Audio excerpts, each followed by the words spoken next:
Reincarnation of the Strongest Sword God audiobook by Kevin. Chapter 1761, Pandora's Rubik's Cube. When Shi Feng examined the items he had recently picked up, he was stunned. Did those 6 rob a guild's treasury? When Shi Feng had first seen the items Silent Eagle's party had dropped, he nearly thought he had seen wrong. However, all the items had new tags, which indicated that they were the latest additions to his bag space. Silent Eagle's party had dropped a total of 7 items. Among them, 6 were equipment the 6 players had worn. 5 pieces were level 50 mysterious iron equipment, and 1 was a level 50 secret silver equipment. To current players, these 6 pieces of equipment were a considerable fortune. This was especially true for the secret silver equipment. Even the various large guilds' level 50+ experts would only have a few such pieces. However, compared to the last item he had picked up, the 6 pieces of equipment were inconsequential. This was because this last item was actually an epic-ranked tool called the Pandora's Rubik's Cube. This had been a well-known and highly sought-after item by the various large guilds in Shi Feng's previous life. However, there was an extremely small number of these tools in the game, and even first-rate guilds had struggled to acquire one. The various large guilds had sought this epic tool due to the Pandora's Rubik's Cube's ability to strengthen equipment. Pandora's Rubik's Cube, epic rank item, an item cursed by the gods. Those who abuse Pandora's Rubik's Cube will face a cruel reality. Skill 1. Magic Refinement. Absorb a large amount of mana, condensing it and forming high-purity mana. Generate 1 drop of mana water using 1 magic crystal. Generate 1 drop of mana source water using 1 mana stone. Skill 2, Demon God's Curse. By using 10 drops of mana water, infuse mana into a piece of equipment at a 10% success rate, increasing the attributes of the targeted equipment by 15% for 12 hours if the enhancement attempt succeeds. There is a 20% chance for nothing to happen. There is a 70% chance for the targeted equipment to be cursed with a weakened mana debuff, decreasing its attributes by 30% for 24 hours. By using 1 drop of mana source water, infuse mana into a piece of equipment at a 15% success rate, increasing the attributes of the targeted equipment by 25% for 12 hours, if the enhancement attempt succeeds. There is a 15% chance for nothing to happen. There is a 70% chance for the targeted equipment to be cursed with a weakened mana debuff, decreasing its attributes by 50% for 24 hours. Pandora's Rubik's Cube is cursed and will drop upon death. To ordinary players, the effects of Pandora's Rubik's Cube were meaningless at best. To guilds, however, its ability was incredibly precious. Unlike ordinary players, large guilds had enough equipment and resources to support the expenditure and potential loss incurred from using Pandora's Rubik's Cube. They were also more than willing to take on this cost as long as they could strengthen some of their equipment. This was especially true when their members' weapon and equipment had reached their current limits. If a team's members had a 25% attribute increase to every piece of equipment they wore, the team would have a much easier time raiding powerful bosses. Because of this, the various large guilds in Shi Feng's previous life had constantly tried to obtain a Pandora's Rubik's Cube. Shi Feng had never thought that Silent Eagle's party would actually have a super rare tool like this. With players' current levels, this tool should be impossible to obtain. They must have purchased it from Katie Green. It seems that I've benefited quite a bit from their efforts. Shi Feng suddenly recalled watching Silent Eagle's party purchase items from Katie Green. This Pandora's Rubik's Cube was likely one of the high-ranking items the party had obtained from the Countess. Lakeheart City, Candlelight Trading Firm.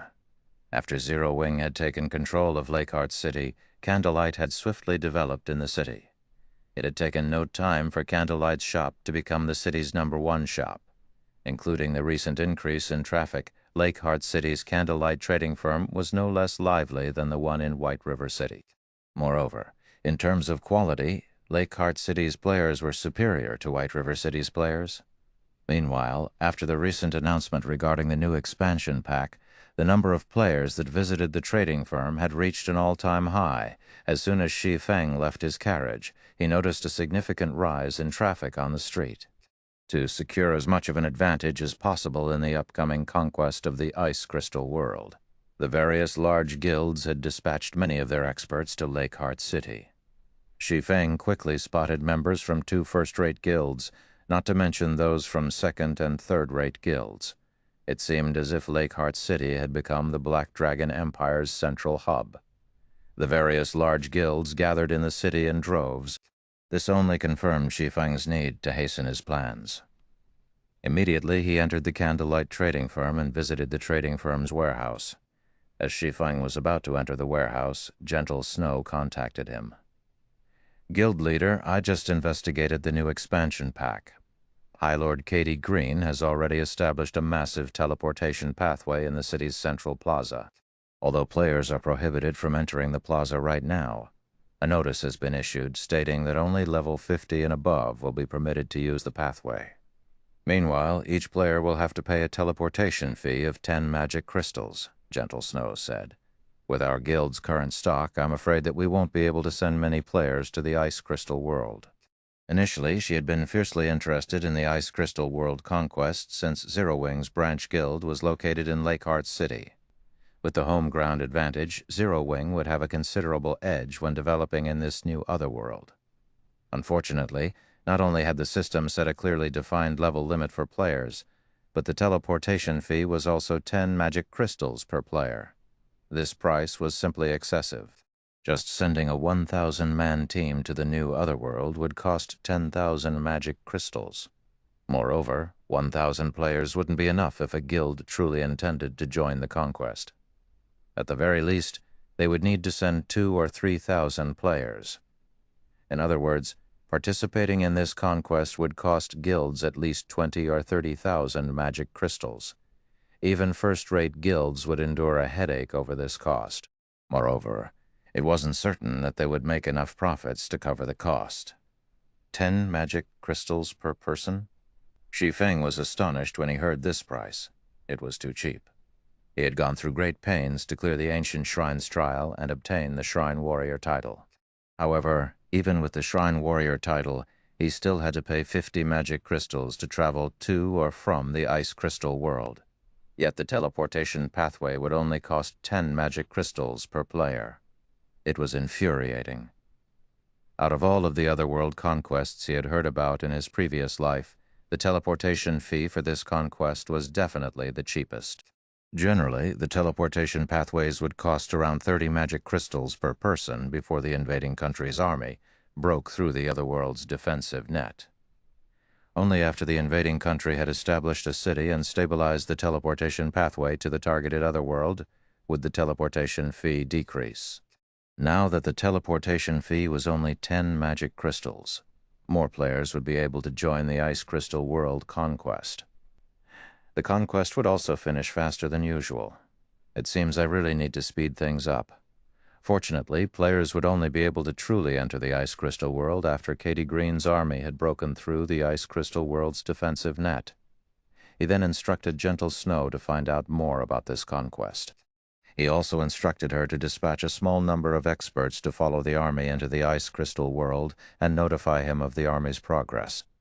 As for himself, Shi Feng quickly retrieved the 400,000 ice jade and hurried back to the Ice Crystal World.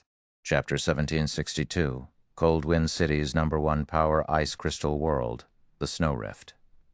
As Shi Feng traversed through the Snow Rift, he came across multiple guilds and adventurer teams that were grinding and harvesting rare materials in preparation to raid the Snow Ruin, which was located in the deepest part of the Snow Rift.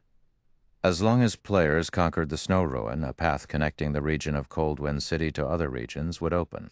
At that time, Cold Wind City could interact with a few other cities, and players here would be able to travel to more maps and acquire more resources. The various guilds, however, were trying to conquer the Snow Ruin to acquire city contribution points, enabling them to take control of Cold Wind City as soon as possible. After returning to Asura's residence in Cold Wind City, Shi Feng noticed that the queue standing outside the residence had grown. The Asura Hall the Asura Adventurer team established is truly amazing. I never thought that it would be so wonderfully effective for training. I know, right? I've heard that 2 expert players sparred in one of the training rooms. After just an hour, both players saw a noticeable improvement to their combat standards. They can now defeat players that were of similar combat standards to them before with ease. That's nothing. Previously, one of my friends in the Adventurer Alliance had been stuck at 79% with his skill completion rates. After training in one of those training rooms for 1 hour, he had actually achieved a maximum skill completion rate of 84%. He could also maintain it at 81%. The 5 silver coins he spent for that room were worth it. Right now, the Asura Hall is packed with players. I really regret not joining the Adventurer Alliance sooner. I could have been training in one of those rooms by now. That's right now. Everyone that has joined the Adventurer Alliance is queuing up for the training rooms. If we don't join in on the action, we'll get left behind. I've withdrawn all of the magic crystals I've stockpiled thus far. I've heard that if you pay in magic crystals, not only will it cost you 4 silver per hour, but you can even rent a training room for 2 hours per day. The independent players lined up outside Asura's residence all chatted about the Adventurer Alliance with great interest. The recently established Asura Hall had become the main topic of their conversations. Seeing this, Shi Feng chuckled as he entered Asura's residence. Although he had only established the Asura Hall a few hours ago, it had already begun to serve its intended purpose. The first thing Shi Feng did after returning to the residence was call a meeting with Yan Ya and the other Adventurer Alliance management members. "Commander, do you need us for something?" Yan Ya asked curiously. She and the other managers were all swamped with work. Just registering the new applicants for the Adventurer Alliance required a lot of manpower, not to mention the exchange work for materials and points. As the various rare materials' market value fluctuated every day, the Adventurer Alliance had to adjust its prices constantly. Managing the Adventurer Alliance was many times more troublesome than managing the Asura Adventurer team. "How is the Adventurer Alliance's current situation?" Shi Feng asked. "Hey, thanks to the Asura Hall, the Adventurer Alliance has become the #1 power in Coldwind City. We already have over 300,000 members, and this number continues to climb. I don't believe it will be long before the Alliance has 1 million members," Yan Ya said, smiling. The Adventurer Alliance's growth had completely exceeded her expectations. If the Adventurer Alliance's member count reached 1 million, nearly half of the city's player population would belong to the Alliance. It would also have more members than all of the guilds in the city combined.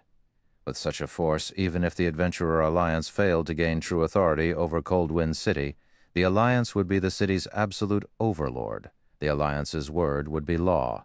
So many people have already joined. Shi Feng could not help but be surprised initially.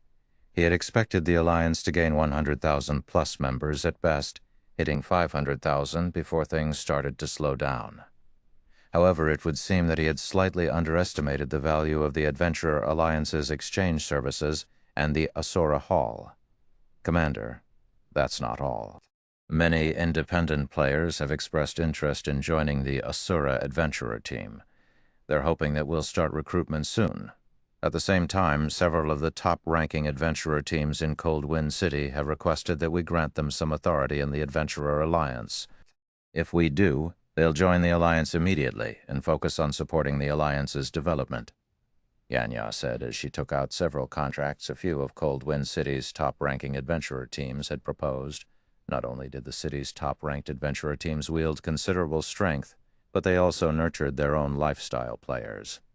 Hence, they were not particularly concerned about joining an idle power like the Adventurer Alliance. As for the level 50 fine gold equipment and magic light sets the Adventurer Alliance offered, they could simply send some of their members to join the Alliance to purchase these items. They didn't need to join the Alliance as a whole. However, after the Asura Hall had opened to the public, the various adventurer teams in Coldwind City had lost their calm. While they could take advantage of the Alliance's exchange services, sending a few of their members to join, all of their members needed to be in the Alliance to utilize the Asura Hall's training rooms. However, these top-ranked adventurer teams weren't willing to submit to Asura's management like the weaker teams. Hence, they wanted some authority within the Adventurer Alliance. Things have reached such a point already. Shi Feng revealed a faint smile as he looked through the contracts. "All right. Even if they hadn't asked, I had planned to set up ranks within the Alliance. Since they've asked, I can use this opportunity to organize the ranks. The Adventurer Alliance was a massive collection of adventurer teams and independent players. Although the Alliance did not restrict its members' freedom, and members were allowed to leave whenever they wished, the Alliance needed to provide some assurances. However, as the Alliance had too many members, management would be troublesome. Managing the Alliance would be no easier than managing a large guild. Hence, the Alliance's members needed to be segregated into certain ranks. There were bound to be some people that contributed more to the Adventurer Alliance than others, and vice versa. It was impossible to treat everyone equally. Otherwise, who would be willing to contribute to the Adventurer Alliance? If everyone was treated the same, regardless of their contribution, then all of the players would only contribute the minimum necessary for their purposes. Following which, Shi Feng divided the Adventurer Alliance's members into 4 ranks: Bronze, Silver, Gold, and Epic. Each rank would enjoy a different level of authority and different benefits within the Alliance. Players and adventurer teams' ranks would be based on their individual strength and contributions to the Adventurer Alliance. Among the 4 ranks, players and adventurer teams at the Bronze rank would receive a 10% discount when purchasing items and would have access to some high-ranked items that weren't available to normal members. Players and adventurer teams at the Silver rank would receive a 20% discount and every benefit Bronze members enjoyed, including the level of authority. Gold members would similarly receive a 20% discount. The Alliance would also provide a certain amount of resources and credits to Gold members each month. Overall, Gold members would enjoy the authority and benefits that upper echelons had in the various large guilds. Moreover, unlike guild upper echelons, Gold members were not bound by any restrictions. In addition, Gold-ranked adventurer teams would have the authority to manage one of the Alliance's branches. As for Epic rank, things were slightly different. There could only be 12 Epic-ranked adventurer teams at a time. An adventurer team's qualifications for Epic rank would be based on their placement in the Gold rank. In other words, the top 12 ranking Gold adventurer teams would become the Adventurer Alliance's Epic adventurer teams. Depending on the Epic adventurer team's abilities, they would be granted the authority to operate multiple branches. As for individual players, there was no set limit to how many individual players could reach the Epic rank. Individual players could reach Epic rank as long as they earned a sufficient contribution value, 1, and achieved a certain degree of strength. The Adventurer Alliance would give Epic-ranked players priority when purchasing resources and other benefits that could easily rival what a large guild's vice-guild leader enjoyed. Commander, when the various adventurer teams and independent players learn about the new ranking system, they'll go mad with joy. However, if we do something like this, I'm afraid that, aside from needing a ton of resources, we'll also need massive financial support. Although Yan Ya felt appreciated Shi Feng's plan, the Adventurer Alliance would need a ton of credits to support the various adventurer teams and players that reached the Gold and Epic ranks. "Leave the funding to me," Shi Feng said as he waved a hand, indicating that there wouldn't be a problem. "All you need to do is let every player in Coldwind City know about this new system." Shi Feng needed to secure a steady foundation for the Adventurer Alliance in the Ice Crystal world swiftly. If he took too long, he'd face a lot of issues once the Black Dragon Empire's various large guilds entered the Ice Crystal world. "That won't be a problem. I'll see to it right away." After saying so, Yan Ya published the new regulations Shi Feng had stated on Coldwind City's official forums. Chapter 1763, Popular Alliance. After Yan Ya left the meeting room, Shi Feng had someone gather the forging players the Adventurer Alliance had recruited thus far. If the Adventurer Alliance were to become self-sustaining, it had to have its own production team. Before he had left Coldwind City, he had instructed Yan Ya to recruit a batch of lifestyle players for the Alliance, and the Alliance would nurture these lifestyle players internally.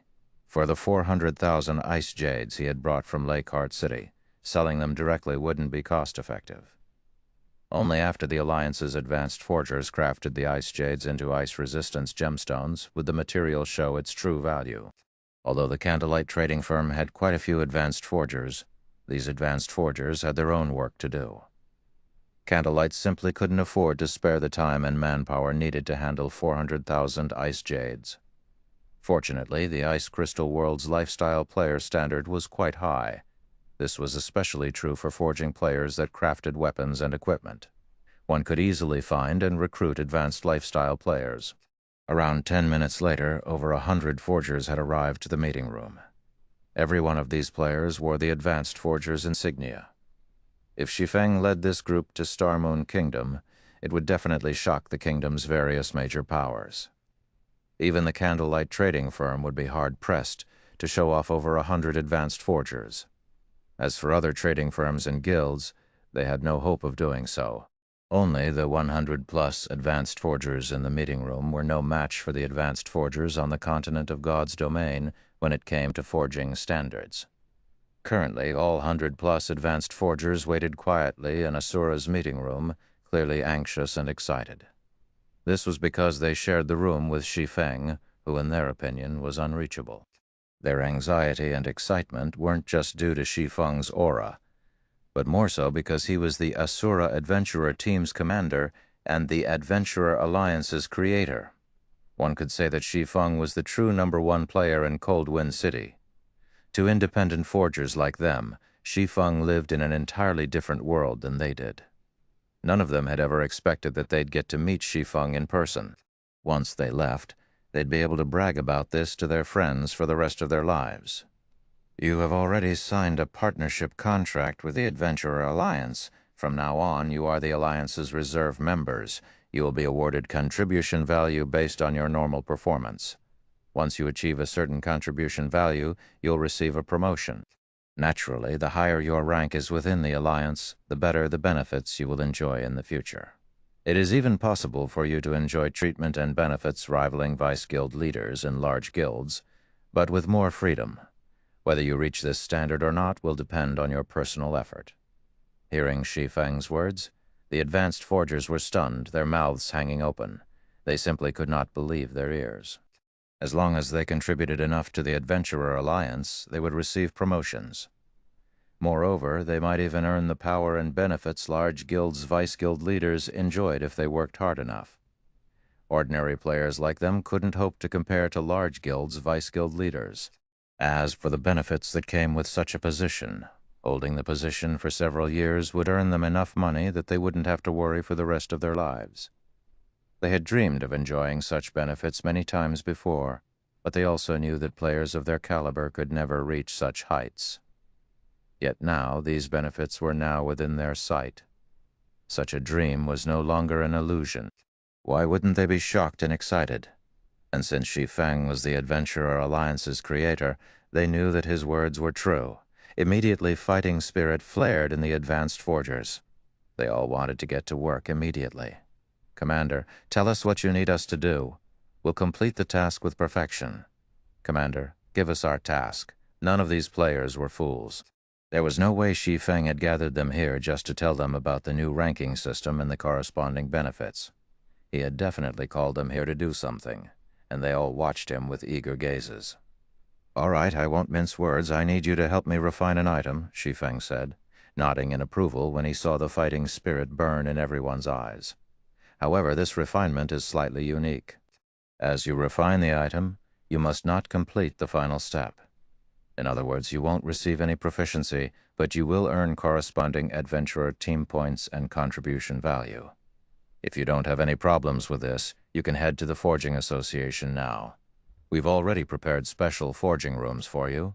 We'll send the necessary materials to you shortly. Refining ice jade was not easy.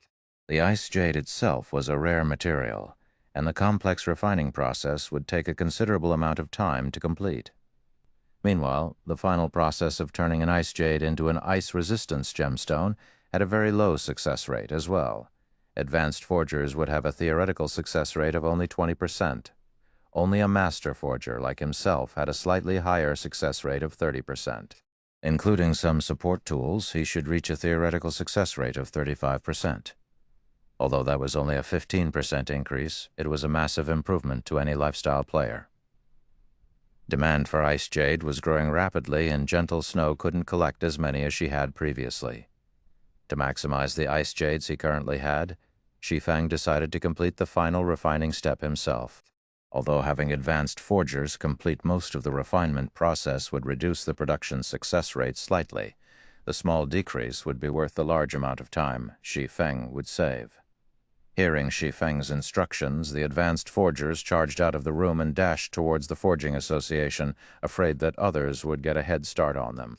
Elsewhere, Yanya quickly arranged the Adventurer Alliance's new regulations and published them on the forums. The moment the Alliance's new regulations went public, they dumbfounded every player in Cold Wind City. What's going on? Did the Asura Adventurer just win the lottery? How generous! Does Asura have the support of some major corporation? Even if I have to settle for gold rank, I'll still make enough money to live without worry. All hail Asura. Crap. These benefits are even better than what some guilds offer. This won't do. I need to leave my guild and join the Adventurer Alliance right away. Everyone, independent players and guild players, was interested and tempted by the new benefits the Adventurer Alliance offered. Not only did the Adventurer Alliance place little to no restrictions on its members, but it also provided benefits that could rival that of guilds. Since that was the case, why wouldn't they join the Adventurer Alliance, two independent experts? These new benefits made the Adventurer Alliance even more attractive. Not only would they be free of stifling restrictions, but after they reached a certain rank, the Alliance would also pay them a certain amount of credits per month. Meanwhile, in Hecate's residence in Cold Wind City, several of Hecate's upper echelons stood in the glorious guild leader's office, wearing gloomy expressions. Is the Asura Adventurer team insane? It actually dares to offer such benefits to independent players. Asura has gone so far just to win the public's hearts. Isn't it afraid of going bankrupt? The Adventurer Alliance's new benefits shocked the upper echelons present. When the various large guilds recruited members, particularly members that were granted a fixed salary, they would impose strict restrictions, such as requiring them to raid a certain number of dungeons and bosses each day. Their members had very little freedom. After all, if their guilds did not do so, it wouldn't earn back the funds it spent on these members. However, the Adventurer Alliance was different. Its members had a lot of freedom, and the only real way the Alliance could make money was through its exchange services. If the Alliance granted its ranked members with such benefits despite such a limited income, the Alliance would hemorrhage money. Only a lunatic would offer such benefits. Interesting. Asura is stooping to such an unscrupulous method to monopolize Cold Wind City's rare materials. Carnage's expression darkened slightly. He then turned to the young woman beside him and asked, "How are the 12 heavens recuperating? And have we obtained the equipment from the Adventurer Alliance yet?" "They're already well rested. As for the equipment, we've purchased enough for their use. They can move out at any time," the young woman reported, smiling. "Good. We'll head over to the Snow Ruin now. It's about time we teach the Asura Adventurer team that their efforts are for naught," Carnage hissed with a sneer. Elsewhere, Shi Feng refined ice jade like a madman. Although his final success rate was only around 32%, Shi Feng was satisfied with it. After working for 4 days straight, he had finally refined all 400,000 ice jades. In the end, he had forged 128,000 ice resistance gemstones. He had also earned enough EXP to push him to level 67. Good. I'm finally done. Shi Feng was overwhelmed with excitement as he gazed at the ice resistance gemstones in his bag. It's about time to collect Cold Wind City's money. Chapter 1764, Unstoppable Price. Silver sparkles of light glittered all over the dimly lit forging room. After tidying up the ice resistance gemstones and storing them in his bag space, Shi Feng sorted them into groups. Not all of the ice resistance gemstones he had crafted were equal. The ice resistance they provided ranged between 5 and 8 points. When he sold them, he'd have to price them accordingly. And these were only the normal ice resistance gemstones. Thanks to the black steel insignia, Shi Feng had a 3% chance of improving the attributes on an item he forged. Each of the ice resistance gemstones the black steel insignia had enhanced provided upward of 10 points in ice resistance. Naturally, these gemstones were worth far more than the normal ones. While Shi Feng organized his bag space, Lifeless Thorn contacted him. "Commander, we have an urgent situation. Hecate has found a group of extraordinarily powerful players." Before this group arrived, Hecate had been stuck on the Snow Ruins' first underground floor, but now they're progressing through the dungeon rapidly. The Guild's team recently surpassed us, entering the fourth underground floor. "They are only one away from the final floor now," Lifeless Thorn said, greatly frustrated that Hecate's team had surpassed his in the raid. The Snow Ruin was like a regional dungeon. With each floor they descended, they would face greater challenges. Moreover, a team could only progress to the next floor after killing each floor's guardian boss. Despite the fact that he and his team had strived for the past 2 days, they still couldn't get past the third underground floor. To make matters worse, they had to watch Hecate's members descend to the fourth underground floor while they had to wait for the guardian boss to respawn. Their raid progression is so fast. Shi Feng was slightly surprised. He had read the reports regarding the Snow Ruin, so he knew how difficult the ruin was to raid. The third floor's guardian boss was already a level 62 Grand Lord, ranked archaic species. In addition, the boss had unique skills and fought in special environments that heavily favored them. Moreover, an ancient barrier enveloped the Snow Ruin that prevented the usage of any tools. Items such as the Bible of Darkness, summoning scrolls, and magic arrays were prohibited. Players had to rely on their own strength to clear the ruin. Even a 100-man team of Tier 2 players of the same level would struggle greatly to defeat the third underground floor's guardian boss, yet Hecate had succeeded. This outcome truly exceeded Shi Feng's expectations. "Commander, why don't we call some of Azura's members from the main continent?" Lifeless Thorn suggested. The team he currently worked with was comprised of 100 of the strongest Azura members in Cold Wind City. He had even included Solitary 9 and Yan Ya, who were managing the Asura Adventurer team and Adventurer Alliance's affairs in the raid. However, they still couldn't get past the third floor's guardian boss. Their only option left was to mobilize the Asura members still on the continent of God's domain. After a period of training, those members' combat standards had surpassed Cold Wind City's experts by leaps and bounds. Forget about it. Although doing so would increase the raid team's overall combat power, the increase would be very limited. "It isn't enough," Shi Feng said, shaking his head. "Since the boss hasn't respawned yet, you should return and rest up. Once I'm done dealing with my matters, I'll take a look at the Snow Ruin's third floor. If we can't find a way through the boss, it won't be too late to figure out another way." "All right, I'll have everyone head back." Lifeless Thorn found Shi Feng's plan reasonable. It was true that although, as for Shi Feng taking part in the raid personally, Lifeless Thorn did not think that would make much of a difference either. The Snow Ruin's guardian bosses had to be defeated with the power of a team. There was a limit to how much an individual could contribute to the raid. However, Lifeless Thorn still looked forward to Shi Feng taking charge of the raid team. They might very well be able to get through the third floor with his help. As for the fourth floor, they'd have to find a way to deal with that guardian boss when they came to it. If push came to shove, they could ask Zero Wing's experts for help.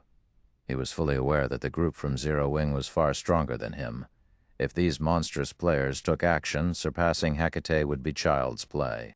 However, what Lifeless Thorn did not know was that Shi Feng had never had any intentions of involving Zero Wing's members in the Ice Crystal World's struggles.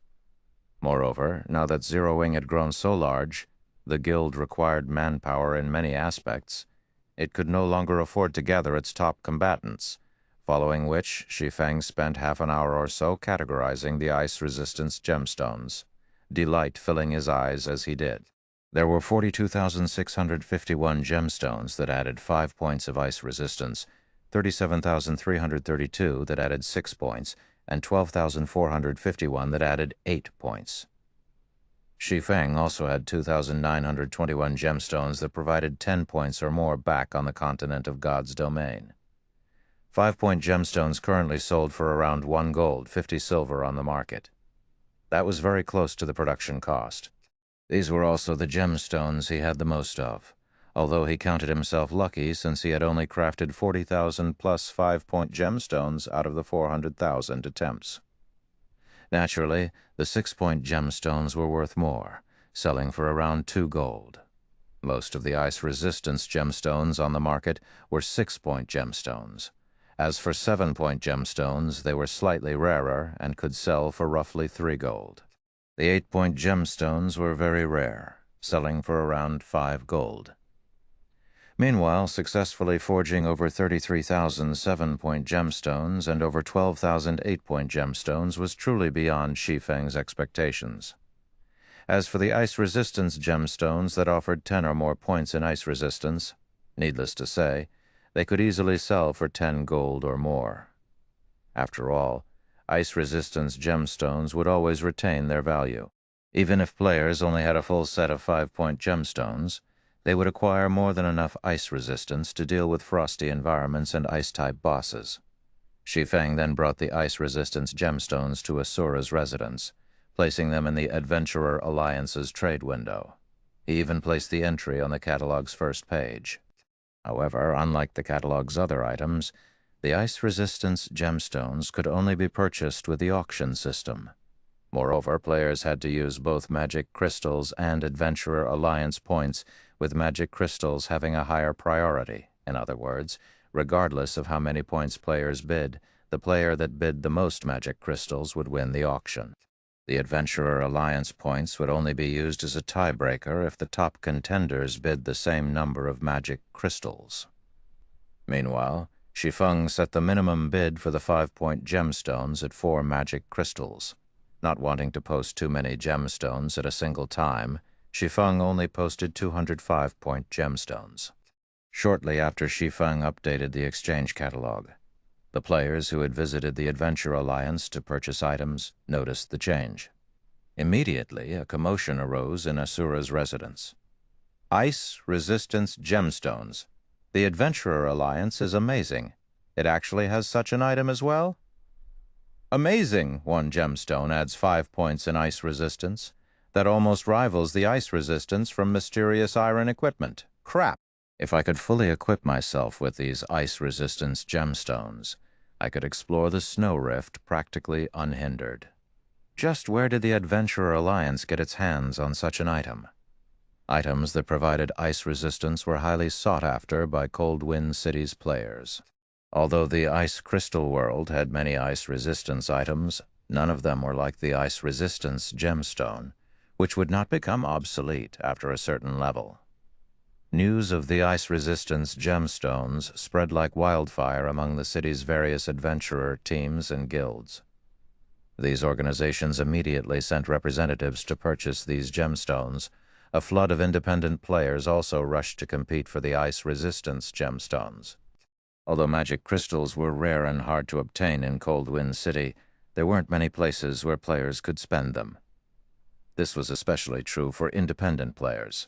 Most players would rather trade their magic crystals for ice resistance equipment.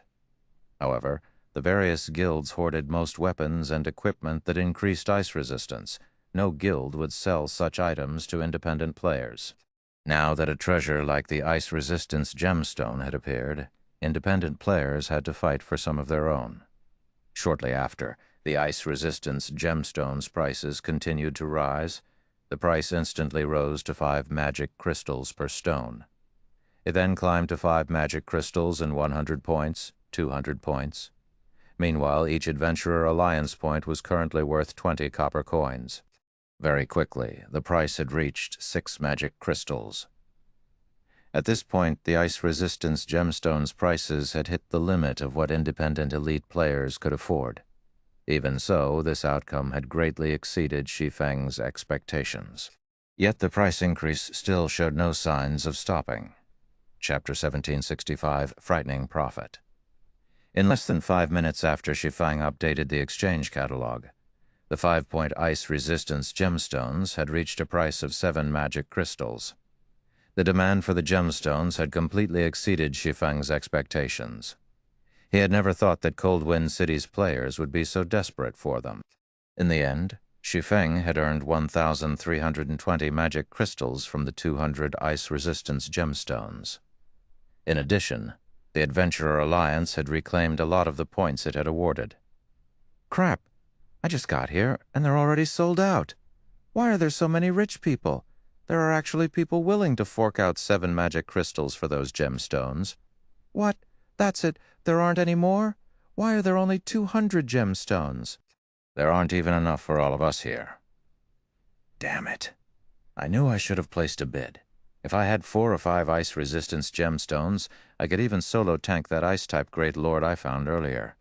I'd be able to earn back all of the money I spent. The crowd in Asura's exchange hall were stupefied by the auction's abrupt end. It had ended so quickly that the city's large guilds had missed the chance to bid before the gemstones had sold out. The independent experts that had adopted a wait-and-see attitude suddenly regretted their choice. Guild leader, what should we do? I arrived late, and by the time I got here, the ice resistance gemstones had sold out. What? They're already gone. What should I do now? Wait there for a little while longer, if no more show up. Try to buy the gemstones from the players that purchase them for a high price. The Snow Ruins environment is too harsh. Without sufficient ice resistance, our main force members' basic attributes will drop, and they won't be able to fight at their full strength. We must obtain those ice resistance gemstones. The various guilds instructed their spies in Asura's residence to wait for more ice resistance gemstones to show up. Meanwhile, Shi Feng didn't hurry to put up the second batch of ice resistance gemstones after the first sold out. Instead, he waited roughly 10 minutes for more players to gather in the exchange hall before posting another 1,000 gemstones. He altered the starting bid to 5 magic crystals this time. The 200 ice resistance gemstones had merely been bait for the general populace. Now that an adequate number of players had gathered in Asura's residence, he could start selling the ice resistance gemstones for real now. The moment the 1,000 ice resistance gemstones appeared in the exchange catalog, everyone in the hall started to place their bids in a frenzy. The independent experts, adventurer teams, and guilds that hadn't gotten a chance to bid earlier began to place one bid after another, and almost all of them started off with a 7 magic crystal bid. After around 5 minutes, Shi Feng earned another 7,110 magic crystals.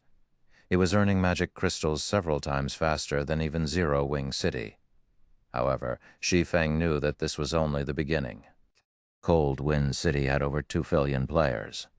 A measly 1,000 ice resistance gemstones wouldn't even satisfy the needs of the various adventurer teams and guilds, let alone independent players, following which, Shi Feng transferred all of the 5-point gemstones to the residence's warehouse and had the system automatically upload ice resistance gemstones to the exchange catalog in batches of 500 to 1,000 once every 10 or 15 minutes.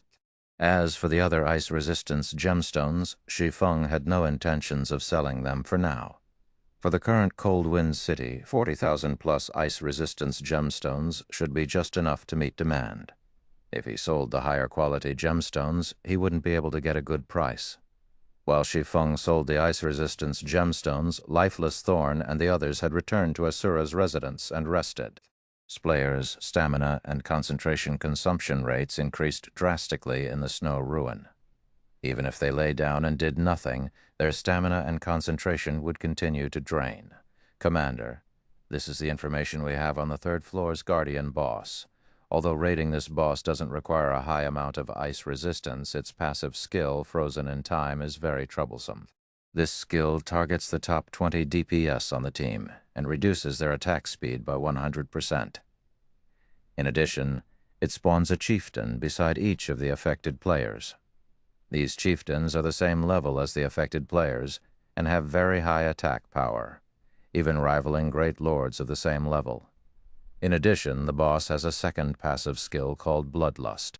As its HP drops, its strength, attack speed, and defense increase. Lifeless Thorn said, clearly frustrated as he spoke about the 3rd floor's Guardian boss. How much HP did the boss have by the end of the battle? Shi Feng asked. 50%, Lifeless Thorn said, slightly embarrassed. Is the team's average DPS not high enough? The outcome didn't particularly surprise Shi Feng. The 3rd floor's Guardian boss evidently required raw power to defeat. Meanwhile, the raid team only had 12 Tier 2 players.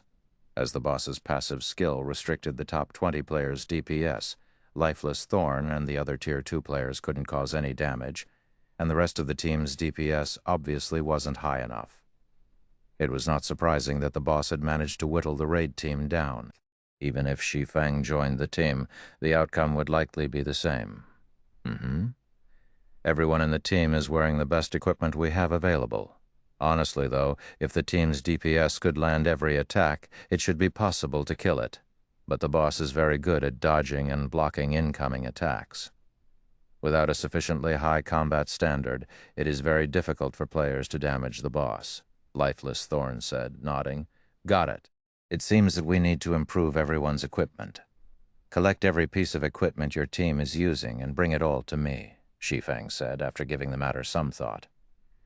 If one's combat standards were lacking, they could simply make up for it with basic attributes. This was one of the long-standing methods God's Domain's players had practiced to raid difficult bosses. Improve their equipment? Is that even possible? Lifeless Thorn could not help his confusion.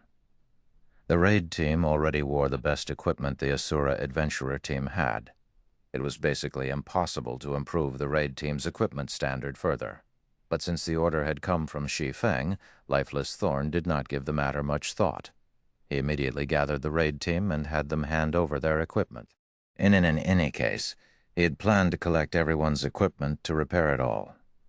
Once Shi Feng received the equipment, he found a normal lounge in the residence and retrieved Pandora's Rubik's Cube from his bag. The Pandora's Rubik's Cube had been so popular during his previous life because of the many regional dungeons and team dungeons that prohibited tools in the game's later stages. Pandora's Rubik's Cube was an exception to this rule. The enhancements Pandora's Rubik's Cube provided were akin to an enchantment. If the enhancements were placed before players entered the restricted zone, it would remain with them once inside. Hence, despite Pandora's Rubik's Cube's massive detriment, it had still been highly sought after. The only problem was that it cost a lot of magic crystals to use. Fortunately, several batches of ice resistance gemstones had sold thus far. After selling 3,000 plus gemstones, Shi Feng had over 21,000 magic crystals. This was more than enough to enhance a 100-man team's equipment. Without hesitation, Shi Feng converted 10,000 magic crystals into mana water to increase his chances of success. Shi Feng had Icarus's Heart's divine providence as well. He had also invested 200 units of life force to activate the skill, increasing the amount of luck he received to the maximum, as well as increasing the skill's duration and decreasing its cooldown. He then started to strengthen each piece of equipment before him. There were nearly 1,000 pieces of equipment waiting for him. While divine providence was in effect, over half of his enhancement attempts had succeeded. Fortunately, nothing had changed for most of the remaining half. Only 100-plus pieces had been cursed and couldn't be used for a short time. However, the Asura Adventurer team had plenty of equipment to spare. By the time Shi Feng finished enhancing all 100 players' equipment, he had spent a total of 18,650 magic crystals. If converted to coins, that would be 5,595 gold. If the various large guilds learned Shi Feng had just spent 18,650 magic crystals to enhance a bunch of equipment for just 24 hours, they'd curse him and call him a lunatic. He had spent as many magic crystals as a third-rate guild's entire stockpile. Shi Feng, however, did not particularly mind the cost. While he had been busy with the raid team's equipment, he had sold another 5,000 or so ice resistance crystals and earned nearly 35,000 magic crystals. Right now, he was earning magic crystals faster than he could spend them. Once he finished with the raid team's equipment, Shi Feng convened the raid team. Distribute this equipment. If there are no problems, we'll set out immediately, Shi Feng said, as he handed the entire team's equipment to Lifeless Thorn. When Lifeless Thorn received the equipment and inspected the items, his mind froze. Commander, what did you do? The equipment's attributes have increased by so much. Lifeless Thorn could tell that most of the items Shi Feng had handed him were the same items he had given the swordsman earlier, yet the attributes had undergone a massive transformation. He had never even heard of anything like this before. I only enhanced them slightly and gave every piece of equipment a temporary 15% attribute increase, Shi Feng said. He had originally wanted to enhance the equipment with mana stones, but he hadn't had enough magic crystals on hand. Hence, he had to settle for the weaker version for now, 15%. For a moment, Lifeless Thorn wondered if he had misheard. If a piece of equipment were upgraded by a single rank, its basic attributes would improve by roughly 15%. In other words, Shi Feng had effectively increased the raid team's overall equipment standard by an entire rank. Furthermore, the enhancement wasn't limited to basic attributes. Even the equipment's skills had been upgraded by 15%. When the raid team's members received the equipment, they couldn't help but gape at the items. They even wondered if these were the items they had worn originally. Chapter 1766, Asura Arrives. Cold Wind City Snow Rift. The Snow Rift was a mountain range that stretched for several hundred kilometers, blocking the path that connected Cold Wind City to other cities. As players ventured deeper into the mountain range, they'd encounter more powerful monsters, even bosses over level 100. It was not a place that current players could casually explore. At this stage of the game, the only viable way to travel from Cold Wind City to other cities was to enter the Snow Ruin and activate the teleportation device there. The teleportation device was connected to a teleportation array on the other side of the Snow Rift, to get a head start and reach other regions before others. The various adventurer teams and guilds in Cold Wind City had dispatched teams to the Snow Ruin and were frantically raiding it. Frost apes occupied the Snow Ruin surroundings all year round. Not only were the Frost apes nimble, but they also knew how to arm themselves and fight like humans, including the fact that they were used to the cold environments. They possessed very high combat power. Moreover, the weakest Frost ape around the Snow Ruin was a level 55 chieftain, with lords taking up the majority.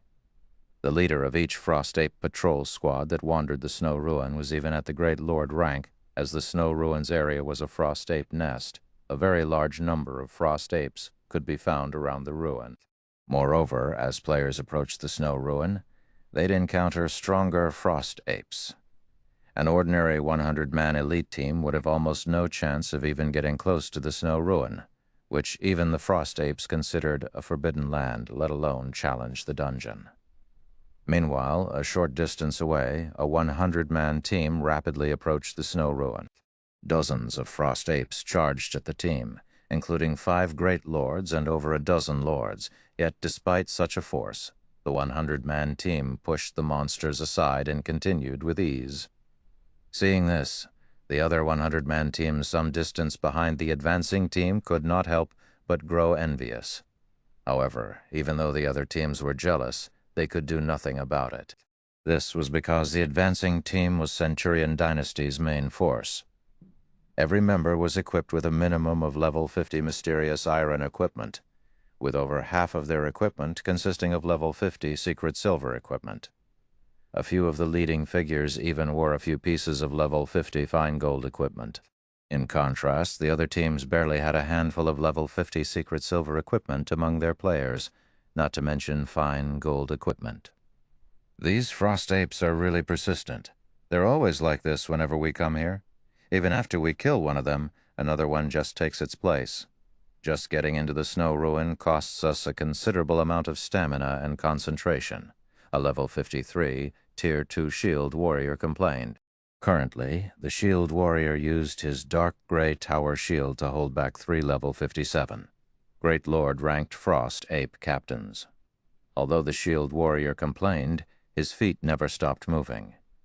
He constantly maintained his aggro on the 3 Frost ape captains, preventing the Great Lords from breaking past his team's defensive line and damaging to the rear line players. We're almost at the entrance, ranged unit. Prepare to open up a path. Everyone else, prepare to move. We can't waste too much stamina dealing with the Frost ape chieftain this time. Today we must get through the first underground floor. A level 53, Tier 2 berserker wielding a massive silver greatsword shouted as he fought a Frost ape captain on his own.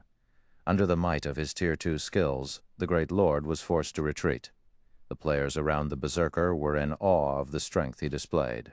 This Tier 2 berserker was none other than Sky Slicer, Centurion Dynasty's guild leader and one of Cold Wind City's top 10 experts. Meanwhile, roughly 500 yards away from Centurion Dynasty's team, a frost ape that was twice as large as the others watched the fight. This gigantic frost ape wore tattered armor and wielded twin sabers. Frost Ape Chieftain, humanoid creature, Grand Lord. Level 58, HP 64 million, as an ancient magic array which increased stamina and concentration consumption, enveloped the snow ruins' surroundings. Players would lose a considerable amount of these resources if they fought the Frost Ape Captain. Even if they defeated the Grand Lord without complications, they would have a harder time challenging the snow ruin. The various guilds always tried to avoid the Grand Lord and reduce any unnecessary stamina and concentration consumption to focus on the dungeon. As Centurion Dynasty's main force moved within 100 yards of the Frost Ape Chieftain, the Grand Lord roared and charged at the team. 9 Great Lord-ranked Frost Ape guards followed closely behind. Quicksand, hold the Chieftain, the other MTs. Take care of the guards. Ranged unit. Use everything you have to repel the guards. Everyone else charge into the ruin. Sky Slicer hurriedly shouted. With a battle cry, Quicksand, the level 53 Tier 2 shield warrior, raised his shield to receive the Frost Ape Chieftain's approaching slash, the muscles of his arms bulging. Boom! Quicksand was immediately forced to retreat by 5 steps, a damage over 10,000 appearing above his head. Meanwhile, the Frost Ape Chieftain's charge had abruptly halted, though seeing that its first attack had failed, the Grand Lord swung its other saber. Reacting quickly, Quicksand slanted his shield and deflected the attack, mitigating a significant portion of the force. At this time, the other MTs and Sky Slicer charged at the approaching Frost Ape guards. Under the combined bombardment of the team's ranged players, the team broke through the Frost Ape Guard's blockade and opened a path into the snow ruin. After about 2 minutes, the team finally shook off the Frost Ape Captain and guards and entered the snow ruin. The team's entry also forced the Grand Lord and Great Lords to give up their chase. Seeing this, awe and envy overwhelmed the other teams that were preparing to enter the dungeon. They doubted that they could get past the Frost Ape Chieftain so easily, and they knew that they'd incur some casualties if they tried. Everyone rest up. We'll enter the first underground floor in 1 minute. Sky Slicer commanded as he swept a glance over his team members. Every member of the team had lost a considerable amount of their HPs and mana during that fight. Hearing this, Centurion Dynasty's members breathed a sigh of relief. They were also delighted that they had gotten past the Frost Ape Chieftain much easier than the last visit. Now, they'd have a greater chance of clearing the first floor. While Centurion Dynasty's players rested, they heard multiple explosions from outside of the snow ruin. Moreover, the sound grew louder as the seconds ticked by. Is another bunch of ignorant newcomers trying to take advantage of our efforts to get in? Sky Slicer, who rested on the ground, cracked open an eye as he sneered. This was not the first time their team had encountered such a situation. Although their team had revealed a gap in the Frost Ape Chieftain's defense as they entered the dungeon, the Grand Lord's failure to stop the intruders would eventually enrage it. While enraged, the Frost Ape Chieftain's strength and speed would increase significantly. The Frost Ape Guards would also receive a strength boost. This had undoubtedly increased the difficulty of breaking into the snow ruin. The correct way to enter the snow ruin would be to wait until the Frost Ape Chieftain and Frost Ape Guards calmed down. These ignorant newcomers are in for a big surprise. I'm guessing that they will team wipe. Even Boss Quicksand can't stand against the Frost Ape Chieftain after it goes berserk. This should teach those people a lesson. Didn't they see the other teams outside sitting around and waiting rather than charging into the ruin after us? While the Centurion Dynasty's members discussed the newcomers, the sounds of battle outside of the snow ruin grew more intense. After 30 seconds, though, silence returned to the snow ruin. It seems they've wiped. The battle sure ended quickly.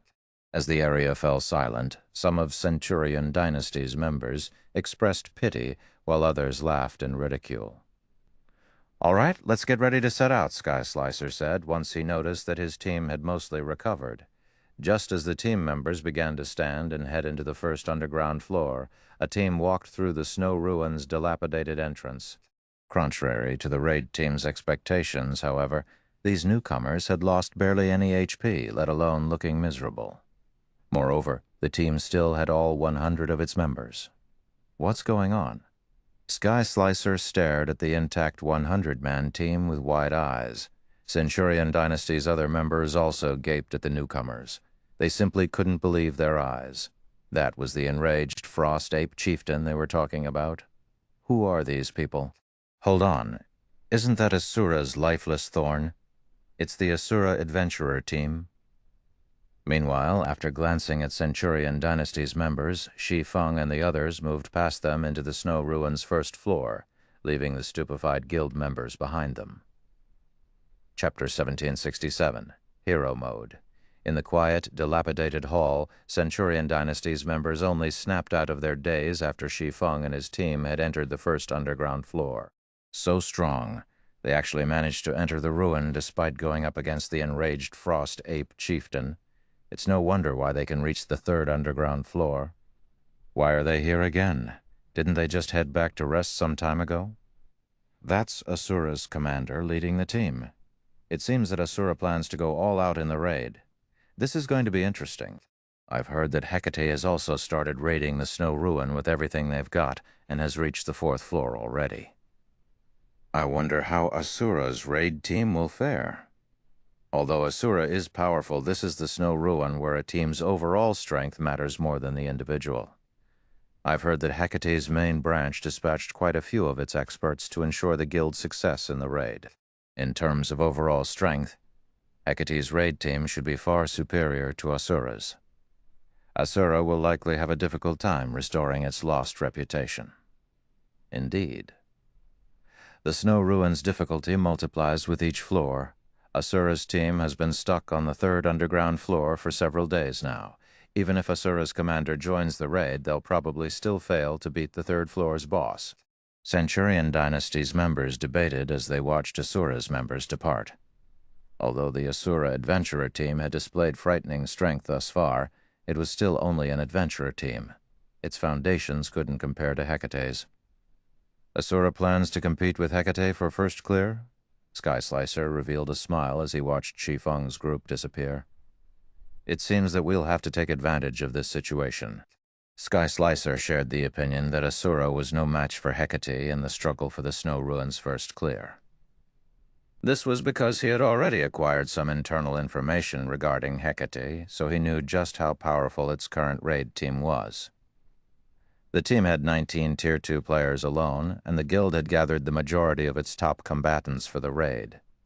Meanwhile, including Shi Feng, Asura's raid team had 13 Tier 2 players. Among them, 3 had only recently been promoted. Just in terms of Tier 2 combatants, Hecate had quite the lead over Asura. It was safe to say that the Asura adventurer team had no hope of catching up to Hecate. However, Asura wasn't entirely out of options if it wished to catch up. It could increase its count of Tier 2 experts, but that was impossible to do in a short time. The only other way to increase its Tier 2 player count was to seek external aid. Meanwhile, Centurion Dynasty had the second highest Tier 2 expert count in Coldwind City with a total of 3. The other guilds and adventure teams didn't even have one. Asura would definitely seek cooperation with Centurion Dynasty to increase the number of Tier 2 players in its team. Naturally, Hecate would do the same. After all, if Asura gained the help of 3 additional Tier 2 players, the adventurer team would pose a significant threat. Once the Asura adventure team entered the snow ruin, Carnage, who currently fought on the 4th underground floor, received news of Asura's return. They've convinced their commander to help to restore their reputation. Carnage could not help but laugh when he read the report his subordinate had sent. Unfortunately, the Asura adventurer team no longer has a chance. Hecate will claim the snow ruin's first clear. Raiding the snow ruin was not an easy task. Players would face different challenges on each floor and would have to find different ways of progressing. Moreover, as players descended into the ruin, not only would they face stronger guardian bosses, but the bosses' respawn rate would also grow longer. The bosses on the 1st and 2nd underground floors would respawn in 1 and 2 hours respectively. On the third floor, however, the respawn time would increase to 4 hours. Since the fourth floor was one away from the last, its guardian boss would require 48 hours to respawn. The system had set such long respawn times to prevent other teams from disturbing the raid. In addition, the Snow Ruins' final boss was incredibly tough and required a lot of time to raid. Meanwhile, Hecate's team had reduced the fourth floor boss's HP to 50% already. They basically had this raid in the bag and would almost certainly progress to the fifth floor.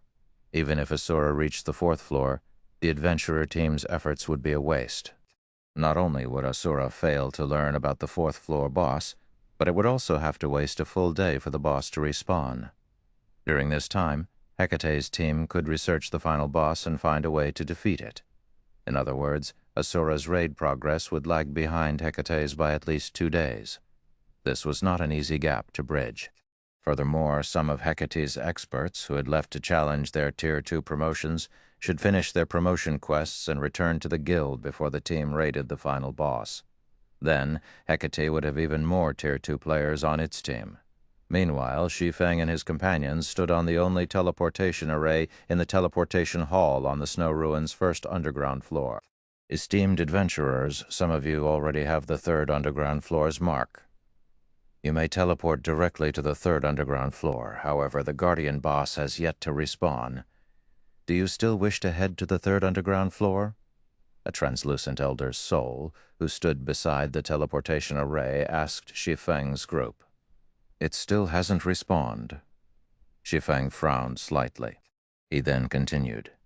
Then send us to the third underground floor's hero mode. Shi Feng's declaration stunned his team members. Commander, that's the hero mode. Lifeless Thorn could not help but panic when he heard Shi Feng choose the hero mode. The Snow Ruin was a special regional dungeon that had 2 difficulty settings, normal and hero. The 2 modes were independent and players would be sent to different spaces depending on the mode they chose. However, players only needed to clear the normal mode to reach the next floor. Aside from the better drops, hero mode didn't offer any benefits. However, this mode was far more difficult than normal mode. Most importantly, players would be barred from challenging the difficulty for a full week after each attempt. But before Asura's members could dissuade their commander, Shi Feng confirmed the teleportation to the third underground floor's hero mode. In the blink of an eye, the team arrived on the hero mode's third underground floor. Looking around, the team didn't spot any monsters roaming around the floor. Instead, a single 8-meter-tall, 6-armed frost ape quietly stood in the center. The ape wielded a longsword in each of its hands. Meanwhile, a magic barrier had sealed off the gate to the fourth underground floor. This was nothing like normal mode. Frost Ape Warlord, humanoid creature, specialized archaic species, Grand Lord. Level 63, HP 116 million. Gasps slipped from the players when they saw the Frost Ape Warlord's attributes. The hard mode Frost Ape Warlord was much stronger than the boss in normal mode. In normal mode, the Frost Ape Warlord was only a level 62 Grand Lord ranked archaic species. It only had 120 million HP and 4 arms as well. However, not only was the Frost Ape Warlord before them a specialized archaic species, but it also had 6 arms and 160 million HP. Of the players present, only Shi Feng maintained his composure. Other players might be intimidated by a hero mode regional dungeon, but Shi Feng, who had raided Otherworld's hero mode regional dungeons in the past, knew that there wasn't much of a difficulty difference between this mode and normal mode. The combat power of the monsters inside the dungeon would increase by roughly 20% to 30% only. Their HPs as well would increase between 30% to 50% only. Now that his team's basic attributes had increased by 15%, clearing the Snow Ruins hero mode wasn't exactly impossible. Furthermore, he had originally wanted to raid the Snow Ruins hero mode. He was accelerating his plans. A specialized archaic species. After glancing at the Frost Ape Warlord, Shi Feng took out a bunch of weapons and passed them to his team members. From now on, everyone is to use the weapon I give you and listen to my instructions. If you don't listen and use the weapons casually, I'll banish you from the adventurer team." Hearing Shi Feng's determination, his companions couldn't help but shudder. However, upon receiving the weapons, aside from Lifeless Thorn and the other members who had visited the continent of God's domain, these players gasped in astonishment. The attributes on the weapons Shi Feng had just given them were simply amazing. These new weapons were much stronger than their current weapons. As they watched Shi Feng hand out the weapons, Lifeless Thorn and the others, who had been quite anxious, beamed. Others might not realize exactly how powerful these weapons were, but they knew these mana weapons could dramatically boost their combat power and allow them to exert power that could transcend tiers. Now, they'd even be able to take on a mythic monster without fear, much less a Grand Lord ranked specialized archaic species. Unfortunately, since mana weapons weren't indefinite, they couldn't be used casually. All right, now that everyone has a mana weapon, let's get to work. "Solitary, you'll start the raid," Shi Feng commanded, once everyone was properly equipped. On it. Solitary 9 licked his lips as he excitedly charged at the Frost Ape Warlord. Chapter 1768. Sockham's Blade. Roar. As Solitary 9 came within 150 yards of the Frost Ape Warlord, the Grand Lord abruptly opened its eyes and let loose an angry roar that echoed throughout the third underground floor. Even the ground trembled at its bellow. Without waiting for Solitary 9 to reach it, the Frost Ape Warlord advanced, its body transforming into a powerful gale as it charged at the Shield Warrior. In the blink of an eye, the Ape Warlord arrived before Solitary 9 and swung one of its long swords at the Shield Warrior. Reacting quickly, Solitary 9 raised his shield slightly and deflected the Ape Warlord's long sword, sending the weapon crashing into the ground beside him. Immediately after, he tightened his grip around his one-handed axe and swung it at the Ape Warlord, silver divine runes appearing on the head of the axe as it moved. Tear, stew, skill, angry blow. In the next moment, the one-handed axe sneaked past the Frost Ape Warlord's defenses and landed on its body. Upon getting struck, the Grand Lord shrieked in pain. 51,854. Everyone present was dumbfounded at this damage. This number was too absurd. Previously, when going up against the normal mode Frost Ape Warlord, Solitary 9 could deal only a little over minus 20,000 damage when using a Tier 2 skill. Now, despite going up against the Hero mode version, he actually more than doubled that damage. After getting struck, the Frost Ape Warlord became enraged. This time, it fiercely swung two of its longswords at Solitary 9. Upon seeing this, Solitary 9 executed a spiral jump. At the same time, his shield gave off a dazzling glow. Both longswords the Ape Warlord swung then involuntarily shifted to cut at the shield. Tier defensive skill, attack redirection. When activated, attack redirection forced a target to land all of their attacks on the user's shield. At the same time, the user's defense would be increased by 100% and the damage received reduced by 50%. Attack redirection was a very rare defensive skill. When both longswords landed on Solitary 9's shield, 2 damages of minus 2,600 appeared above his head. After the Shield Warrior reached level 55, his HP exceeded 65,000. This amount of damage was nothing to him. One healer would be enough to keep him alive and healthy. While Solitary 9 was still in midair, he used the opportunity to land another blow on the Frost Ape Warlord. 49,431. After this attack, the Shield Warrior had thoroughly pulled the Ape Warlord's aggro to himself. Now, only Solitary 9 existed in the Ape Warlord's eyes. Good. Everyone else, join in the fight, Shi Feng commanded. Following Shi Feng's command, everyone in the team surged forward. Taking the lead, Lifeless Thorn executed Thrusting Assault and stabbed his glowing Tier 3 mana spear at one of the Ape Warlord's joints, the blow forcefully redirecting the Ape Warlord's movements. A damage exceeding 90,000 also appeared above the Grand Lord's head. Meanwhile, Cleansing Whistle, Yan Ya, and the other Tier 2 players also triggered their respective mana weapons abilities, their attacks wreaking over 80,000 damage each. They dealt much higher damage than MTs like Solitary 9 and Dark Madness. Even without using their mana weapons ability, they could still mete out over Ainmar 40,000 damage. As for the Tier 1 players in the team, when they activated their Tier 2 mana weapons, they could inflict over minus 30,000 damage with their attacks. If their weapons were in their passive state, they still dealt over minus 10,000 damage with each attack. This situation made everyone in the team feel as if the hero mode Frost Ape Warlord was actually easier to deal with than the normal mode one, following which the Ape Warlord's HP fell rapidly, reaching 90% after just a short moment. When its HP hit 90%, its two passive skills took effect. Immediately, the top 20 DPS of the team had their attack speed reduced by 100%. At the same time, the Grand Lord's attack power and defense rose. Everyone, attention! Use your weapon's skill only when you are certain you can hit the boss. If you're not 100% certain, just attack normally. Dark, you, and Solitary take turns attracting the boss's attention.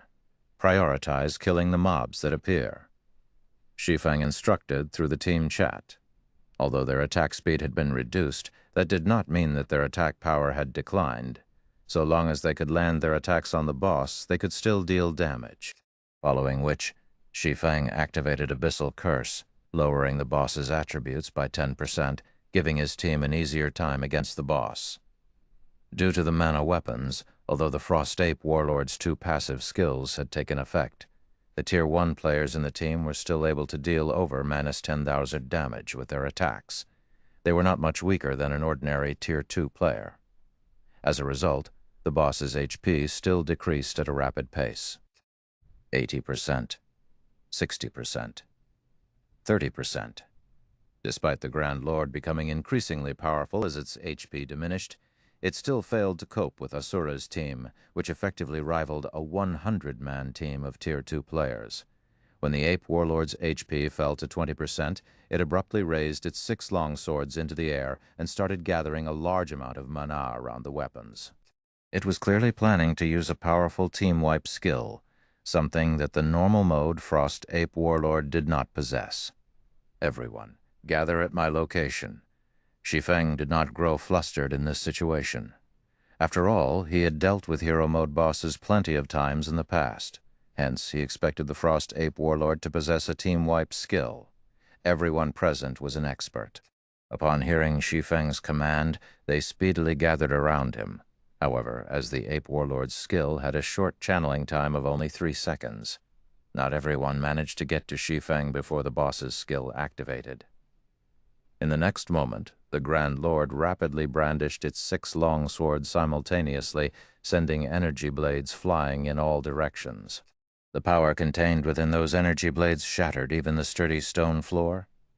Meanwhile, the energy blades flew up to 100 yards before they disappeared. 3 players that failed to get within range of Shi Feng's activated absolute domain were killed instantly. The frightening, destructive power of the boss's team wipe skill had everyone alive gasping. However, after using its team wipe skill, the Frost Ape Warlord fell into a sluggish state, its movement speed decreasing significantly. This situation allowed Asura's members to land attacks on it more easily. In less than 2 minutes, the Frost Ape Warlord fell under Shi Feng's Divine Providence-enhanced attack, dropping a bunch of items around its corpse. Seeing the Frost Ape Warlord dead, everyone could not help but sigh ruefully. They never thought that the hero mode boss would be so easy to deal with. Even when Hecate's raid team challenged and defeated the normal mode Frost Ape Warlord, the team had lost over half of its members. On the other hand, they had defeated the hero mode version at the cost of only 3 lives. If not for the boss's team wipe skill, they might have even managed to clear the floor without suffering a single casualty. Resurrect the fallen.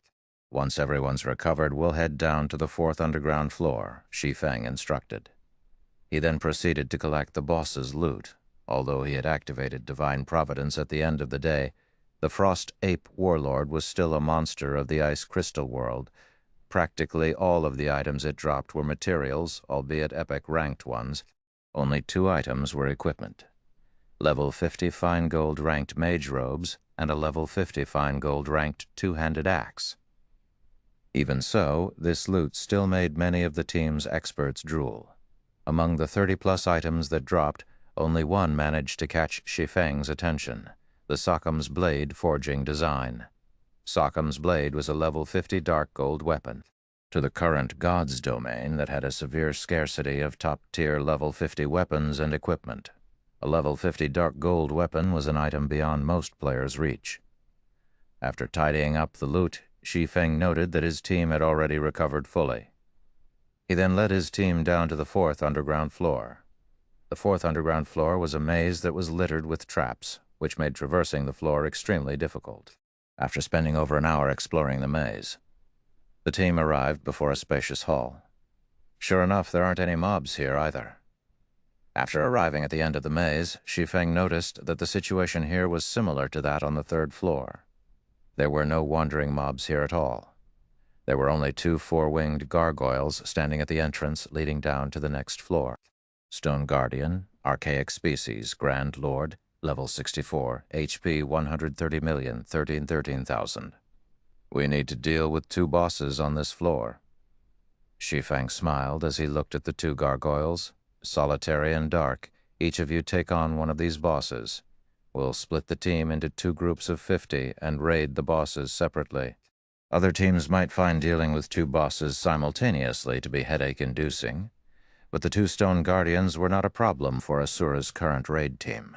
As Refinement Realm experts, both Solitary 9 and Dark Madness were more than capable of tanking a Grand Lord-ranked Archaic Species all by themselves. As for DPS, although the team's damage dealers would be split between 2 teams, they could still cope with the Stone Guardians, thanks to the mana weapons. In the end, just like Shi Feng had expected before even 20 minutes had passed, both Stone Guardians had fallen to Asura's raid team, dying under Shi Feng's swords. In total, the 2 bosses had dropped over 30 items, none of which managed to catch Shi Feng's attention. The only noteworthy items in the loot were 3 pieces of level 50 equipment.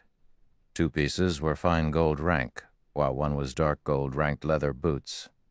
After resting for 10 minutes or so, Shi Feng led the team down to the 5th underground floor, which was also the final floor of the Snow Ruin.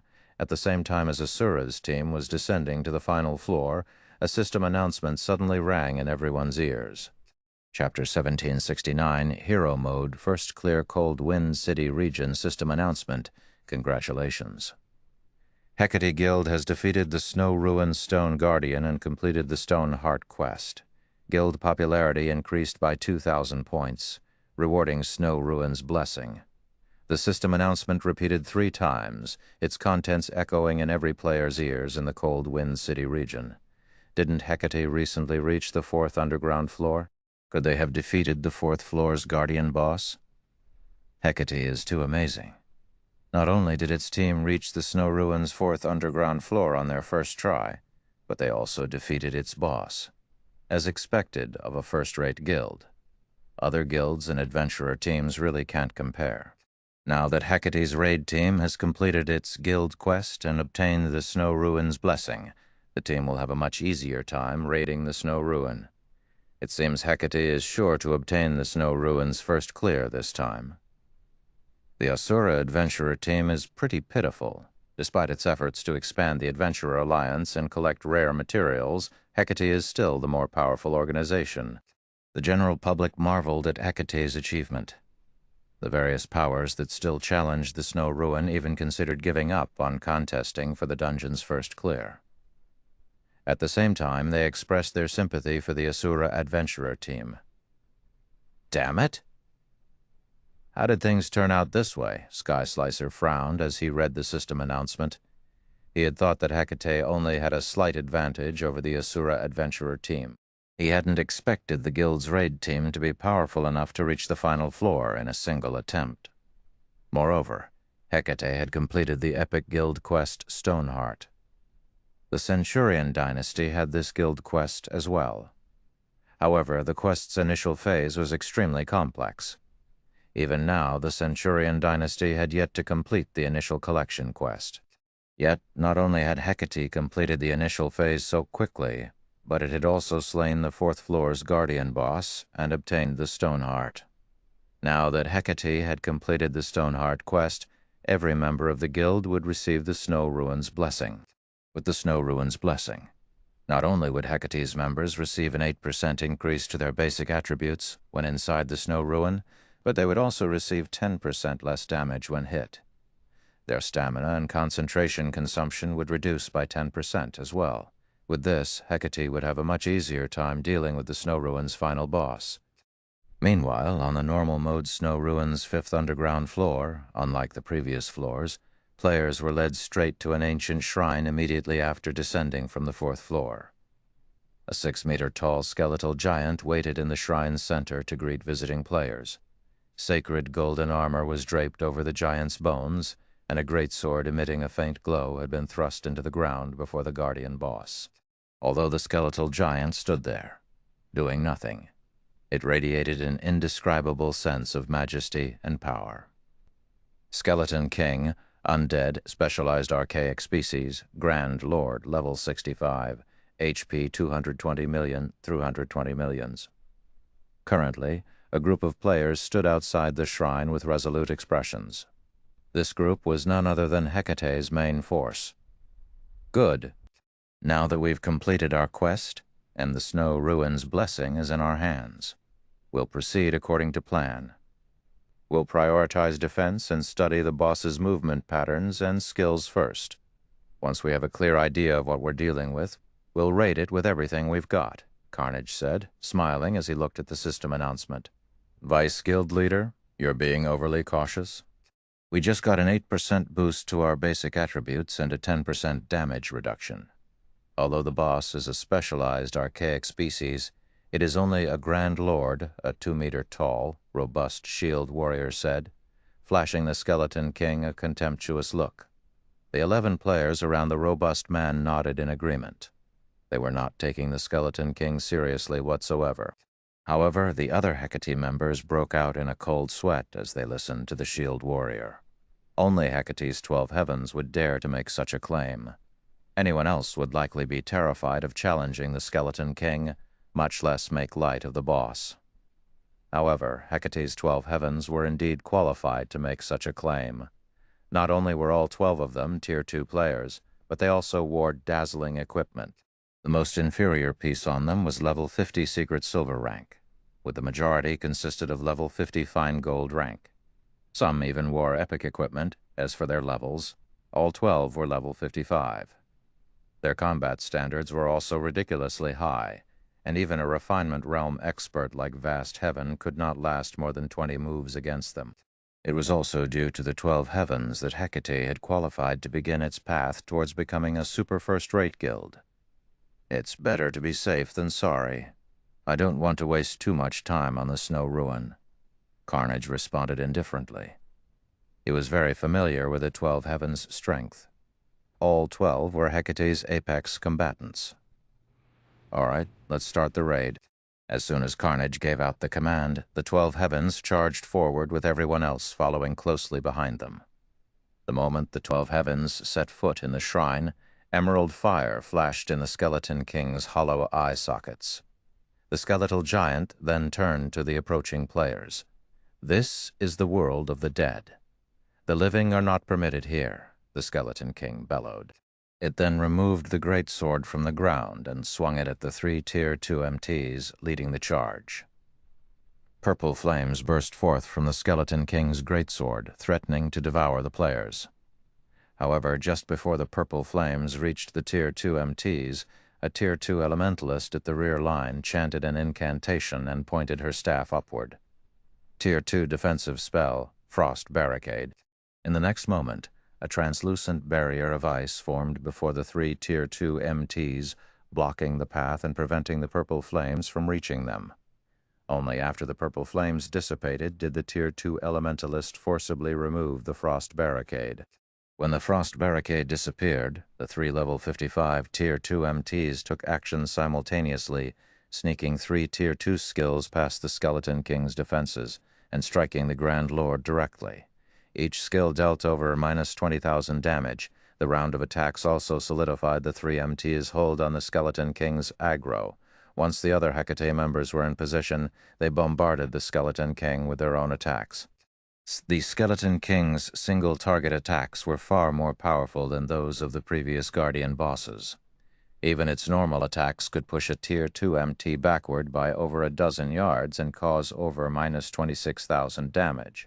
Moreover, this was after the Tier 2 MT had blocked the attack with their shield. If the Tier 2 MTs received one of the boss's single-target skills with their shields, they would lose over minus 50,000 HP.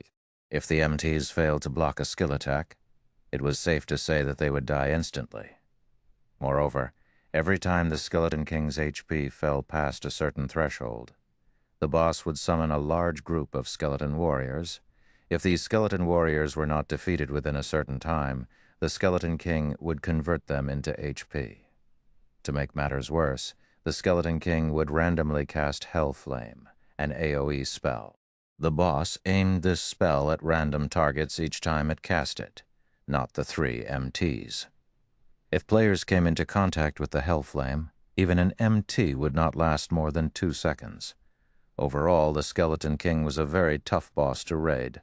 However, every member on Hecate's raid team was an expert. This was especially true for the 12 Heavens 3 MTs. The 3 Tier 2 MTs would systematically rotate in and out of battle, taking turns tanking and landing hits on the boss. Their timing and positioning were extremely accurate, and this just barely allowed them to face the Skeleton King head-on. Only doing so was a considerable burden on the rear-line healers. Not once had the healers stopped casting their spells since the raid had begun. Moreover, the healers had to avoid the skeleton warriors and Hellflame attacks from time to time. In such a way, Hecate's raid team whittled down the Skeleton King. When the Skeleton King's HP fell to 50%, the Grand Lord went berserk and emerald fire wrapped around its greatsword. Seeing this, Carnage commanded every player with a berserk skill to activate it. By the time the emerald flames faded, less than 70 players remained standing. Fortunately, all 3 Tier 2 MTs were still alive. However, this reduction in combat power made defeating the skeleton warriors far more difficult for Hecate's members. As both sides fought, both the Skeleton King's HP and Hecate's member count continuously decreased. 20%, 10%, 5% by the time the Skeleton King collapsed. Less than 20 players remained of Hecate's 100-man team. Only 7 of the 12 Heavens had survived. The outcome had been gruesome. Cold Wind City Region System Announcement. Congratulations to Hecate for obtaining the first clear on the normal mode Snow Ruin, rewarding 2,000 guild popularity points and 300 Cold Wind City contribution points. We did it. Vice Guild Leader, as we predicted, we only needed 500 contribution points to take control of Cold Wind City. Now, we just need to complete a few epic ranked city quests to earn the remaining 200 contribution points. The Hecate members that were still alive could not help their excitement upon seeing the system announcement. Even Carnage's eyes glowed as a pleasant feeling warmed his heart. Meanwhile, news of Hecate's success shocked Cold Wind City's players. After this, Hecate's dominance over Cold Wind City was inevitable. In the future, Cold Wind City was bound to become Hecate's territory. However, as everyone expressed their surprise over the news, another system announcement reached their ears. Cold Wind City Region's system announcement. Congratulations to the Asura Adventurer team for obtaining the first clear on the hero mode Snow Ruin, rewarding Hero's Key and 500 Cold Wind City contribution points. Chapter 1770. Cold Wind City's Ruler Translator. Hell Scythe Editor, Lucky Old Cat. As the system announcement rang out again, the members of Hecate's raid team, who were originally celebrating their attainment of the Snow Ruin's first clear, fell into a daze. Did I hear wrong? Hero mode's first clear? There must be a mistake. How could anyone possibly clear the hero mode at this stage of the game? Right. Previously, Asura's raid team couldn't even beat the third-floor boss. How could it possibly beat the hero mode's final boss? As Hecate's members stared at the latest system announcement, they could not bring themselves to believe what they were seeing was true. The hero mode Snow Ruin's difficulty was significantly greater than the normal mode versions. If a team did not gather enough good equipment from the normal mode Snow Ruin, Challenging the hero mode was practically impossible.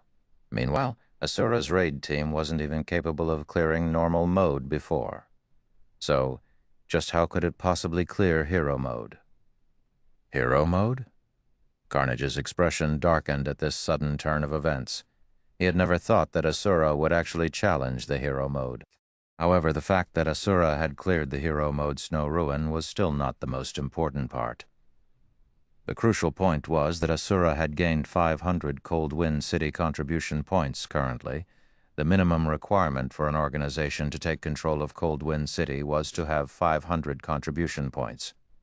In other words, the Asura adventurer team had already taken control of Cold Wind City and become the city's ruler. For the following month, Asura would hold a certain amount of authority over Cold Wind City. Only after 1 month had passed would the system conduct a re-evaluation and designate the player organization with the highest contribution points as the new ruler of the city.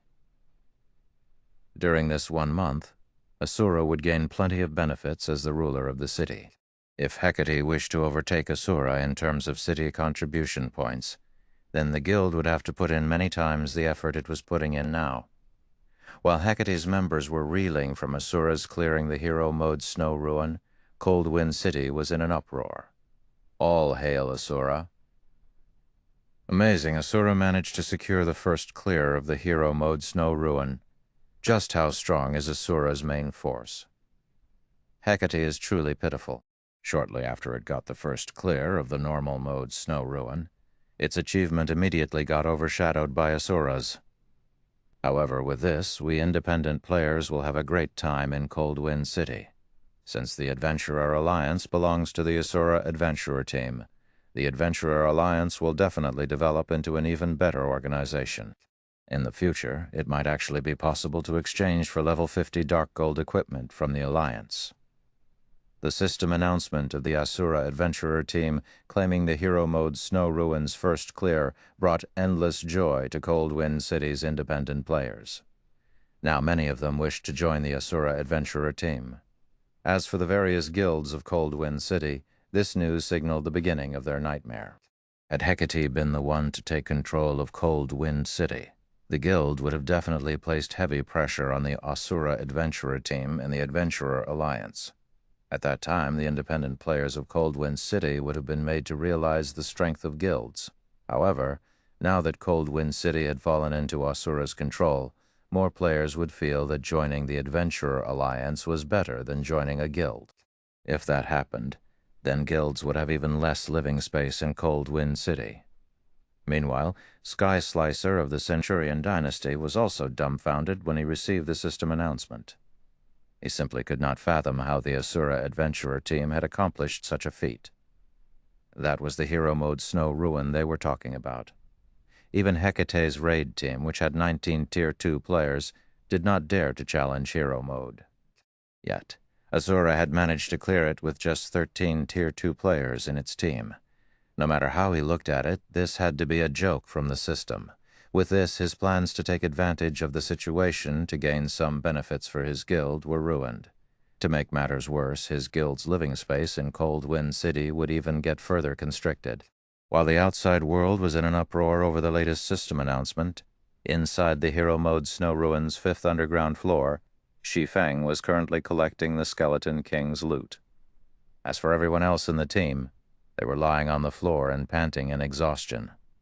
In hero mode, the Skeleton King was a bona fide level 65 mythic monster. If not for Solitary 9 and Dark Madness constantly activating their Tier 3 mana weapons and taking turns tanking using their berserk skills, the team would have been annihilated. As for the Hellflame the Skeleton King used, it was basically a large-scale destruction spell. Whenever the Skeleton King used Hellflame, the team had to rely on Shi Feng's absolute domain to survive. When the battle was over, the team had less than 40 survivors. Close to the end of the battle, even Solitary 9 and Dark Madness had died under the Skeleton King's flaming greatsword. The rear-line healers couldn't keep up with the Skeleton King's DPS at all. Fortunately, after Shi Feng activated his berserk skill, the team had managed to make it through the final stretch and defeated the Skeleton King. Meanwhile, the Skeleton King's death brought everyone two big surprises. The first one came in the form of a massive amount of EXP. The surviving members of the team received EXP equivalent to an entire day's worth of grinding. The second one was the appearance of a jackpot. The Skeleton King dropped so many items that just picking them all up took Shi Feng quite a lot of time. In total, the Skeleton King's jackpot had over 200 items. Among them, more than 180 consisted of rare materials, mana stones, and magic crystals. As many as 5 mana stones had dropped. Quite a few of the rare materials were the main materials required to produce level 50+ dark gold weapons and equipment. Every material was worth a considerable amount of money. Among the remaining items were one weapon, an epic-ranked greatsword named Incineration Blade, and 7 pieces of equipment. The weapon was none other than the greatsword the Skeleton King had used, which was not only very powerful but also very stylish. As for the equipment, they were either level 50 dark gold equipment or level 55 fine gold equipment. The sight of these 8 items caused everyone's eyes to sparkle. Monsters rarely dropped weapons and equipment in the ice crystal world. Let alone dark gold rank, even fine gold weapons and equipment were extremely rare. As for epic weapons, those were practically myths in Cold Wind City. However, Shi Feng had no intention of distributing the weapons and equipment to any specific person. Instead, he intended to place them in the Asura Adventurer Team's exchange catalog and allow Asura's members to exchange for them. These items would serve as an incentive to motivate Asura's members to work harder. Meanwhile, for the team operation this time, he also granted everyone their deserved contribution points, which could be used to exchange for the items they wanted. The remaining dozen or so items included 3 master-ranked potions, 2 Tier 3 magic scrolls, a design for level 50 dark gold ranked cloth armor robes, and a design for level 50 fine gold ranked plate armor arm guards. There was also one item in particular that surprised Shi Feng, and that was the Hell Chariot design. When Shi Feng picked up the ancient tome, which was even twice as thick as a dictionary, and read the name Hell Chariot Design written on the cover, for a moment he actually thought he was hallucinating. A war chariot. This was a weapon meant for large-scale battles. It possessed not only frightening destructive power, but also the ability to ferry large numbers of players across long distances. A high-ranking item that could be used to conduct ambushes and field battles. It also had excellent siege and defensive capabilities. Compared to a war chariot, the miniature ballista was no different from garbage. The miniature ballista moved very slowly and took a very long time to load. It also had no defensive capability and hence could be destroyed easily. In contrast, a war chariot was very fast and boasted powerful defensive capabilities. A war chariot could ensure that the players riding inside did not receive any damage from attacks somewhat similar to the ships at sea. Shi Feng had never imagined that the Snow Ruin's final boss would drop such an item in terms of value. All the other items the Skeleton King dropped combined were not even worth 1/5 of the Hell Chariot design. After taking a few deep breaths and calming himself down, Shi Feng activated Omniscient Eyes and appraised the Hell Chariot design. He wanted to know what rank the chariot design was exactly. Chapter 1771, Hell Chariot, Translator, Hell Scythe Editor, Lucky Old Cat. As Shi Feng used Omniscient Eyes on the tome in his hands, a loading bar appeared before him, needing 10 seconds to fill completely. 10 seconds? Shi Feng's heartbeat quickened when he saw the loading bar. The longer the appraisal time, the more valuable the appraised item was. War chariots could be categorized into basic, intermediate, advanced, master, and grandmaster ranks, the chariot's value increasing with each subsequent rank. The war chariot's abilities were also stronger with each rank. Basic war chariot possessed enough combat power to deal with a great lord, but only a fool would use it against a monster. War chariots truly shined in siege battles and combat between players. Using a war chariot to deal with monsters was overly extravagant. Unlike normal weapons and tools, repairing a war chariot required more than just coins. Players would also have to supply the materials. If a war chariot were used to grind monsters, The income wouldn't even be enough to cover the repair costs. Moreover, the required materials were very rare and hard to obtain. Once the loading bar was full, the Hell Chariot design's details appeared before Shi Feng. Hell Chariot design, intermediate design, can be used to produce the Hell Chariot. Hell Chariot. Maximum capacity, 20 people, increases movement speed by 180%. Possesses Tier 2 defensive capabilities. Durability, 400 additional skill 1. Magic Shield. Constructs a Tier 3 magic barrier that can absorb up to a maximum of 2 billion damage for 20 seconds. Each use costs 20 magic crystals. Cooldown 10 minutes, additional skill 2. Hell Cannon, 4,500 range. Deals a devastating blow at the Tier 3 standard to a 30-yard radius. Each use costs 100 magic crystals. Cooldown, 15 seconds, additional skill 3. Flame Spears. Creates 12 flame spears. Each flame spear carries power at the peak of Tier 2 and has a 150-yard attack range. Cooldown, 3 seconds. What a powerful war chariot. Shi Feng's eyes glowed with excitement as he read the Hell Chariot's attribute panel. He had seen many intermediate war chariots in the past, but the Hell Chariot's attributes could even rank among the top intermediate war chariots. Normal intermediate war chariots only had 300 points of durability and only increased movement speed by 160%, which was roughly the same as a mysterious iron mount. Yet the Hell Chariot increased movement speed by 180%. That was on par with the increase of a secret silver mount. However, the skills had to be the best part about this Hell Chariot. Ordinary intermediate war chariots only provided a Tier 2 magic shield that could reduce damage from Tier 2 attacks by 70% and Tier 3 attacks by 40%. Meanwhile, the War Chariot's Tier 3 magic shield could reduce damage from Tier 2 attacks by 80%, Tier 3 attacks by 70%, and Tier 4 attacks by 40%. With such a powerful magic shield, even a Tier 4 mythic monster wouldn't be able to destroy the Hell Chariot within a short time. As for the production requirements, they weren't particularly demanding. Only 3 master engineers and 1 master forger were needed to produce the Hell Chariot.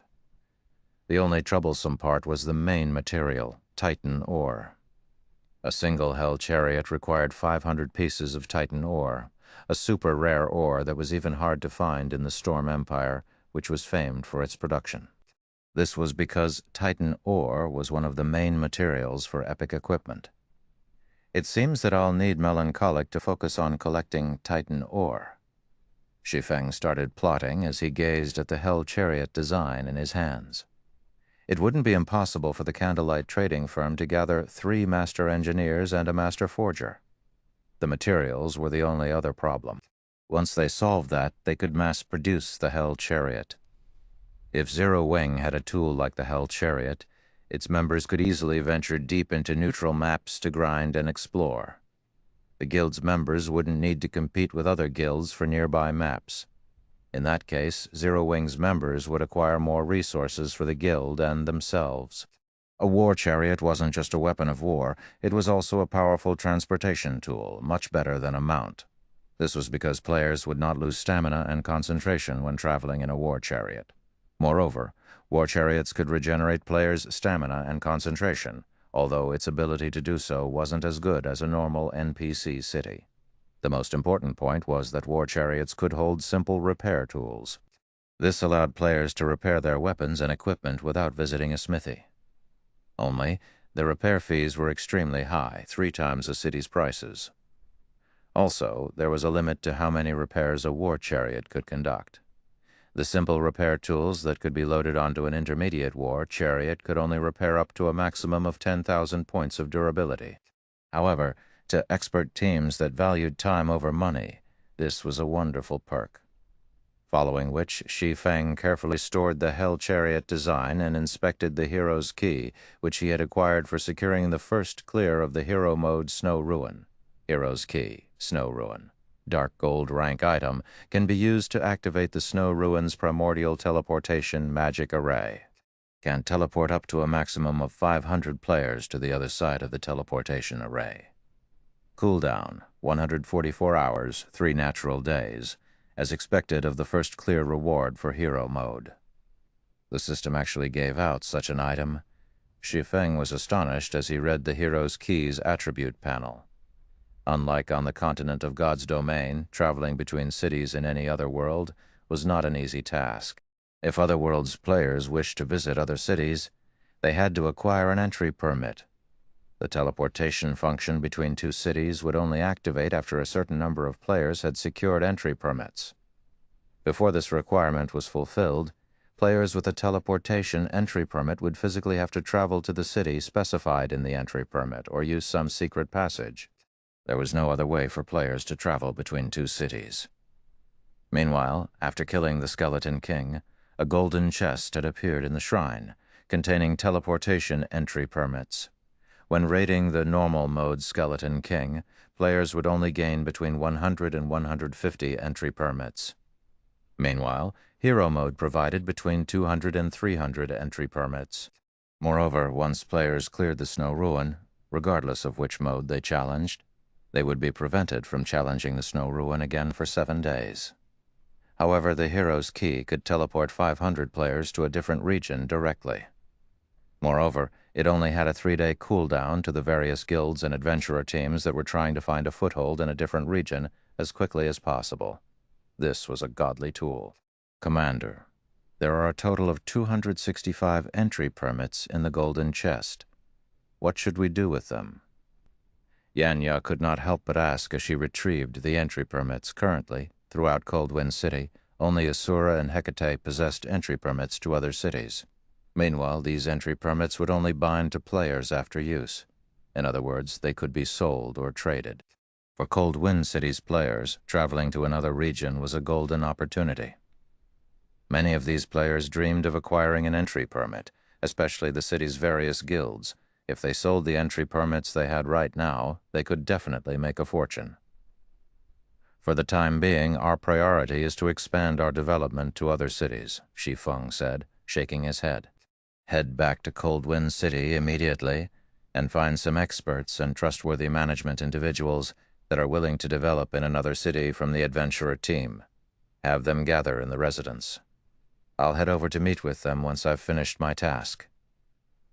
The Black Dragon Empire's various large guilds were preparing to travel into the Ice Crystal world to secure more of this other world's resources for Zero Wing. The Asura adventurer team had to occupy more cities in the Ice Crystal world. Otherwise, once the Black Dragon Empire's various large guilds arrived in the Ice Crystal world cities, it would become far more difficult for Asura to secure a foothold in those cities. After all, both Asura and Zero Wing were far from a match for the Empire's large guilds in terms of resources and manpower.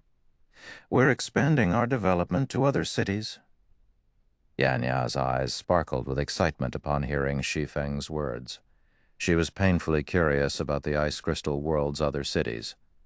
Coldwind City was only a minor city, not one of the other world's main cities.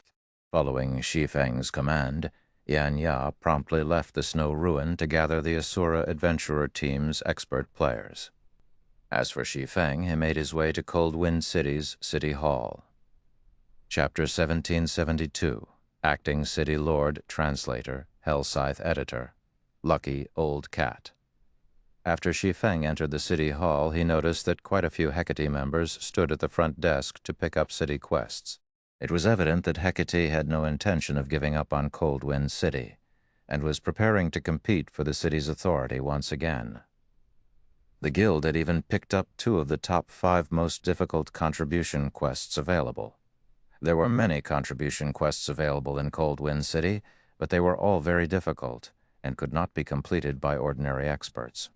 As for the top 10 most difficult contribution quests, each of them could rival epic quests. After completing these epic contribution quests, one would acquire roughly 50 city contribution points. Each of the top 5 contribution quests awarded 100 CCPs or more. In addition, players had to pay a hefty deposit when picking up these contribution quests. In the case of the top 5 contribution quests, The deposit was 500 gold plus 5,000 magic crystals. If players failed to complete the quest, they wouldn't get their deposit back. Yet, Hecate had picked up 2 of the top 5 quests at the same time. 1,000 gold might not be much for a first-rate guild like Hecate, but 10,000 magic crystals was no small amount. After all, the ice crystal world was an otherworld that had low production of magic crystals. However, Shi Feng did not give the matter much thought as he followed the NPC senior administrator straight to the office of Cold Wind City's magistrate to receive a portion of authority over the city. Bookshelves filled with books lined the peaceful office's walls. Currently, a young man in noble garb sat behind a desk reading through some documents. Upon seeing Shi Feng, the youth set aside his work. This youth was none other than Frot, Cold Wind City's magistrate and a level 180, Tier 4 Sky Knight. It was very rare for one to become a Tier 4 Sky Knight at such a young age, so it was clear how much talent and potential Frot had. "Adventurer, you're here," Frot said as he looked at Shi Feng. "Greetings, Lord Magistrate. I have come here today as a representative of the Asura Adventurer team. I wish to become the acting city lord and help contribute to Cold Wind City," Shi Feng respectfully declared. "I have heard of your deeds. Your Asura Adventurer team is quite capable. You have opened the snow ruin that has been sealed for many years and the path to other cities. If your adventurer team possesses such strength, I believe that letting you manage Cold Wind City should be a wise decision," Frot said, nodding in approval after observing Shi Feng for a moment. He then took a silver token from one of his desk's drawers, placing the eagle-shaped token on the table, and said, "This is the acting city lord's token. With this, you'll command a portion of authority over Cold Wind City. However, I must warn you that if someone more capable comes to me, I will take the token back and give it to that person. Hopefully you will utilize this token properly and help Cold Wind City develop." Saying so, Frot passed Shi Feng the acting city lord's token. Upon receiving the token, triumph filled Shi Feng's heart. With this token, he would be considered Cold Wind City's ruler and possess advanced authority over the city. He could now turn the entire city into the Asura Adventurer team's headquarters. After becoming the acting city lord, he would gain access to several empty plots of land in Cold Wind City's central district. These plots were specifically reserved for the acting city lord to build advanced constructions, such as advanced smithies, advanced restaurants, advanced shops, and advanced magic stores. Advanced shops, in particular, could even be used to host large-scale auctions, in which more than just players could participate. NPCs would be able to auction items as well, only these large-scale auctions could only be hosted once a week. In addition, becoming an acting city lord granted him the authority to construct a teleportation plaza in the central district. He could establish teleportation gates that transported players to Cold Wind City's border fortresses. These border fortresses were very far from Cold Wind City itself, and most of them occupied level 60+ high-resource maps. These maps contained many resources unique to the ice crystal world. However, if players tried to reach these border fortresses on foot, they would have to pass through multiple level 90 or above maps. Aside from the extreme danger, the journey was very time-consuming. Hence, traveling there via teleportation gate was the best option. The acting city lord managed these teleportation gates, and both the teleportation fees and the currency used would be left to their discretion. Of course, the system would impose a maximum and minimum amount.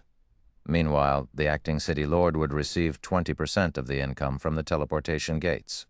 This was the greatest benefit of being an acting city lord. Thinking up to this point, Shi Feng headed to a VIP lounge on the city hall's second floor and began to discuss the teleportation gates construction with the NPC senior administrator. The sooner he built the teleportation gates, the more the Asura Adventurer team would benefit. "My lord, this is the information on the teleportation gates you have requested. From small to large teleportation gates. Everything is on this list," the senior administrator said, as he handed Shi Feng a list of available teleportation gates. "How expensive? It's no wonder why the guilds that had taken control over otherworld NPC cities in the past hadn't constructed teleportation gates early on. Shi Feng was utterly astonished as he read the construction costs. Just constructing a small teleportation gate cost 10,000 gold and 80,000 magic crystals.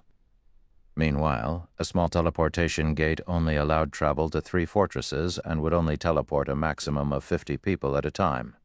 Meanwhile, a medium teleportation gate cost 20,000 gold and 200,000 magic crystals to construct. It allowed teleportation to 6 fortresses, with each teleportation transporting a maximum of 100 people, though the mana cost for each teleportation was the same as the small teleportation gate. In other words, a medium teleportation gate could generate more profit. As for the large teleportation gate, it cost 40,000 gold and 300,000 magic crystals to build. It allowed teleportation to 10 fortresses, and each teleportation could carry up to 200 people. Similarly, the teleportation cost of the large teleportation gate was equal to that of the small teleportation gate. Of course, since a teleportation gate would be very beneficial to Cold Wind City's development, it would also award Shi Feng a considerable number of city contribution points. He wouldn't just be spending his coins and magic crystals to allow his successors to take advantage of his effort. Building certain advanced constructions would award CCPs as well. Only the amount varied, depending on the type of construction. This was also the reason that once a player became an acting city lord, it was very difficult for others to surpass them. My lord, as you are the first adventurer to be chosen as the acting city lord, we can offer you 2 special teleportation gates. Here is the information for these gates, the senior administrator said as he passed 2 more lists to Shi Feng. Once you have made your decision, you may notify me at any time. Of the 2 new lists the senior administrator had provided, both recorded information on small teleportation gates. However, unlike the normal version, these 2 gates each had an additional function. The first gate allowed teleportation to 4 border fortresses, but the construction price was 10,000 gold and 100,000 magic crystals. As for the second gate, it still only allowed teleportation to 3 border fortresses, but it also included teleportation to the main hall of the Snow Rift's Snow Ruin. Like the first gate, its construction price was 10,000 gold and 100,000 magic crystals. How fraudulent! 1 additional teleportation point increases the cost by 20,000 magic crystals. Shi Feng could not help but inwardly curse at the system as he read the list. However, after giving the matter some thought, he found this pricing to be reasonable. After all, these options were only offered to the first acting city lord. The next acting city lord wouldn't have this benefit. He then said, "I wish to construct a teleportation gate that is connected to the Snow Ruin." While having the connection to an additional border fortress was valuable, he could gain more benefits in the short term if he allowed teleportation to the Snow Ruin. After all, teleporting between the Snow Rift and Cold Wind City would be helpful to players who wanted to venture to other cities. This was especially true for the Asura Adventurer team. Furthermore, it would be some time before players could grind in the maps around the border fortresses. After saying so, Shi Feng took out the magic crystals he earned from selling ice resistance gemstones while he had been away in the Snow Ruin. He had sold another 16,000 ice resistance gemstones and earned 110,000 magic crystals. Although the magic crystals he had weren't enough to construct a medium teleportation gate, constructing a small teleportation gate shouldn't be a problem. Chapter 1773. Unifying Cold Wind City. Translator, Exodus Tales. Editor, Exodus Tales inside the quiet VIP lounge. After Shi Feng paid the 10,000 gold and 100,000 magic crystals, a magic barrier formed in Cold Wind City's central plaza. Players caught within the barrier were immediately teleported out of the central plaza. What's going on? Why can't anyone get into the central plaza? Is that even possible? It's true, I can't get into the central plaza. I can't even see what's going on inside. The players standing around the pitch-black barrier that had enveloped the central plaza could not help their growing curiosity about the new development. Short moment later, every player in Cold Wind City heard the ring of a system announcement. Cold Wind City Region System Announcement. The Asura Adventurer team has constructed a teleportation gate in the central plaza. Players can now use the teleportation gate to travel to the connected border fortresses. More detailed information will be posted on the Central Plaza's notice board. The system announcement repeated 3 times. What's going on at Teleportation Gate? We can actually teleport to other regions now? That doesn't seem to be the case. Anyone over at the Central Plaza right now? Mind updating us on the situation? I just read the notice. The Asura Adventurer team is amazing. The new teleportation gate Asura has constructed allows us to teleport to 2 level 60+ maps. Moreover, this teleportation gate is linked to the Snow Ruin. If we want to explore the Snow Rift or Snow Ruin, we can just teleport there now. We won't have to run all the way anymore. Damn. Doesn't that mean it'll become much easier to travel and grind there now? For a time, Cold Wind City's independent players excitedly celebrated the new construction. To them, players who were doomed to live long-term in Cold Wind City, nothing could be more troublesome than physically traveling to maps. Practically half their time in the game was spent on travel. Now that there was a teleportation gate that could send them to the Snow Rift directly, they could spend more time grinding. This, in turn, would increase their leveling speed. In contrast to the independent players' reactions, the upper echelons from the city's various guilds wore gloomy expressions when they heard the news. Independent players might not have a clear idea of what kind of authority an acting city lord possessed, but this information was not foreign to the various guilds. It took only a little investigation to find out. The various guilds had believed that they still had a chance of wresting the position of acting city lord away from Asura within the next month. But now their hopes had been dashed. The Asura Adventurer team was invincible in Cold Wind City. The teleportation gate's activation meant that Asura could start collecting teleportation fees and earn a massive amount of income. With these funds, Asura could commission more advanced constructions and earn more city contribution points. Meanwhile, their guilds would hold less influence in Cold Wind City as time went on. From now on, the Asura Adventurer team would make the rules in Cold Wind City. Vice Guild Leader, what should we do? Vice Heaven, who occupied the Snow Ruin's first upper floor hall, turned to carnage when he saw the latest system announcement. Now that Asura had built a teleportation gate, Hecate would have a very difficult time trying to compete with Asura, even if it completed several epic contribution quests. Interesting. It seems that I have underestimated Asura's commander, Carnage said, smiling. However, if Asura thinks it can compete with Hecate just because it has secured Cold Wind City, then it has made a massive mistake. Notify the vultures and have them take action. Have the vultures take action? Vast Heaven's eyes sparkled upon hearing the order. I'll notify them right away. In one of the City Hall's VIP lounge, once Shi Feng had paid the construction fee, the senior administrator, Merkins, gave Shi Feng a detailed form relating to the small teleportation gate to fill out. The form would allow Shi Feng to decide the teleportation's pricing and ranking systems. In God's domain, the smaller a teleportation gate was, the greater its operating cost would be, and vice versa.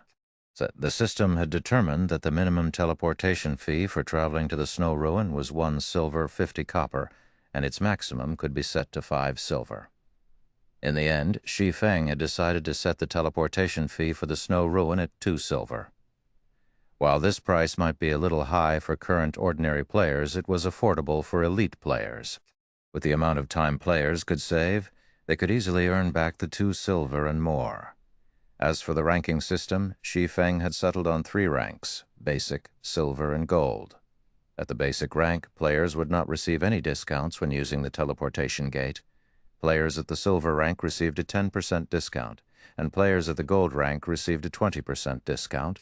At the gold rank, players only needed to pay 1 silver 60 copper to use the teleportation gate, which was only 10 copper more than the minimum price. For the Adventurer Alliance, members would enjoy access to silver rank discount when using the teleportation gate as long as they reached silver rank in the Alliance, and gold rank members would enjoy the gold rank discount when teleporting. In the Asura Adventurer team, elite members would get access to the silver rank discount while core members could use the gold rank discount. After this rule was set, not only would it tempt more of Cold Wind City's players to join the Adventurer Alliance, but they'd also contribute more to the Alliance to raise their ranks. After all, the teleportation gate was an incredible convenience for players. Players would use the teleportation gate frequently, since just traveling to a nearby map like the Snow Rift would save them 20 to 40 copper, depending on their rank in the Adventurer Alliance. As for teleporting to the 3 border fortresses, which were even further away from Coldwind City, players would be able to save even more money. In the long term, the 10% to 20% discount would save players a huge amount of money. At that time, the Adventurer Alliance's development in Coldwind City would skyrocket. When Shi Feng finished with the teleportation gate, he left the city hall and returned to Asura's residence.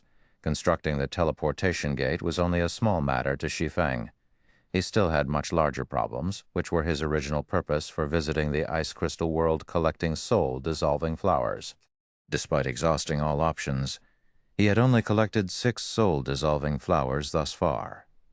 He was still far from reaching his goal of 20 stalks. Moreover, he had been in the ice crystal world for such a long time already. This meant that he had already obtained all of the available soul-dissolving flowers in Coldwind City. He wouldn't be able to acquire more within a short time. If he wanted to acquire the 20 soul-dissolving flowers quickly and complete the Philosopher's Hand quest, he had to visit the ice crystal world's other cities. Upon entering the courtyard of Asura's residence, Shi Feng was greeted by the sight of many high-spirited players. When these Asura members noticed Shi Feng's return, they promptly greeted him with joy and respect. "Commander, you're back." "Greetings, Commander." Seeing a crowd rapidly form around him, Shi Feng did not dare to tarry. After responding with a few nods, he sped into the residence. "Commander, I've gathered the people you asked for. Aside from 500 experts from our Asura Adventurer team, we've also selected 200 advanced lifestyle players from the Adventurer Alliance. We have a total of 700 players ready to depart," Yan Ya said as she gestured to the rows of players in the lobby. Smiling, she continued, "Even if we visit another NPC city, we won't be much weaker than its well-known adventurer teams." It was not easy for guilds and adventurer teams to secure a foothold in other NPC cities, since they had to compete with the local guilds and adventurer teams. However, with 500 expert players, the Asura adventurer team should be capable of contending with a large-scale adventurer team with around 2,000 or 3,000 members. Including the 200 advanced lifestyle players, even if Asura's new branch couldn't trade with the local guilds or adventurer teams for any good equipment, it could produce its own high-quality equipment using the materials it earned from killing monsters. Moreover, as long as this first deployment endured, the Asura adventurer team could send reinforcements from Coldwind City. Fortunately, I've grown quite a bit stronger recently and got myself a piece of level 50 secret silver equipment. Otherwise, I wouldn't have met the conditions to take part in the expansion expedition. Now I'll get to fight alongside the commander in another city. I know, right? We're even earning 50% bonus contribution value for this expedition. We'll also earn 15% more points. By the time the others visit the new city, we might have already reached bronze rank in the Alliance. When the team members saw Shi Feng, they chatted quietly amongst themselves. "Good. Since everyone's here, let's move out," Shi Feng said after glancing at everyone's excited expressions. He then led the group to the central plaza. Chapter 1774, Initial Appearance in a Foreign Region Translator. Hellscythe Editor, Lucky Old Cat. Since NPCs were in charge of building the teleportation gate at the central plaza, after Shi Feng paid the necessary fees, construction took less than 10 minutes. As the pitch-black barrier enveloping the central plaza disappeared, a 6-meter-tall stone gate inside came into view. The ground around the gate had all sorts of divine runes and magic arrays carved into it, which increased the mana density at the central plaza slightly. Currently, a large number of players had gathered around the central plaza, their eyes filled with interest as they looked at the teleportation gate. Some adventurer teams couldn't hold back their curiosity and directly teleported to the 3 border fortresses the teleportation gate connected to. When Shi Feng's expedition team arrived at the central plaza, it immediately attracted the attention of every player there. Now that Asura had become the master of Coldwind City, no power in Coldwind City dared oppose the adventurer team anymore. Only those seeking to halt their development in Coldwind City would go against Asura now following Shi Feng's arrangement. Asura's expedition team started teleporting to the snow ruin in batches. What's Asura trying to do with so many players?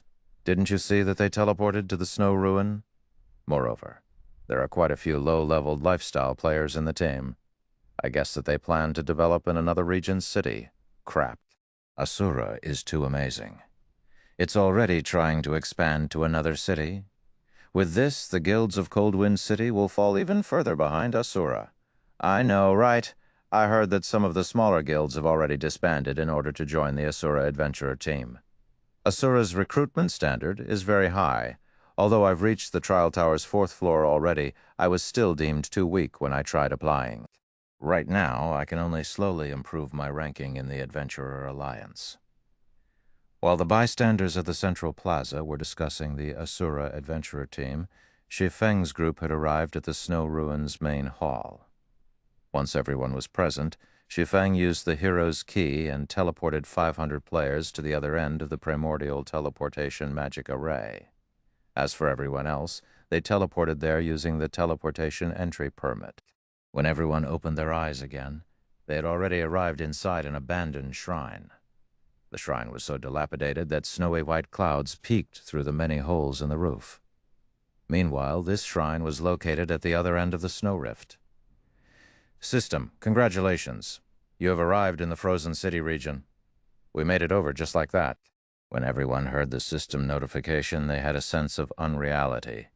It felt as if they were still in the Coldwind City region. All right, everyone, get ready. We're setting out for Frozen City, Shi Feng commanded. Although they had teleported to another region, they were still inside the snow rift, which remained a forbidden land for players. Needless to say, there were definitely plenty of monsters here.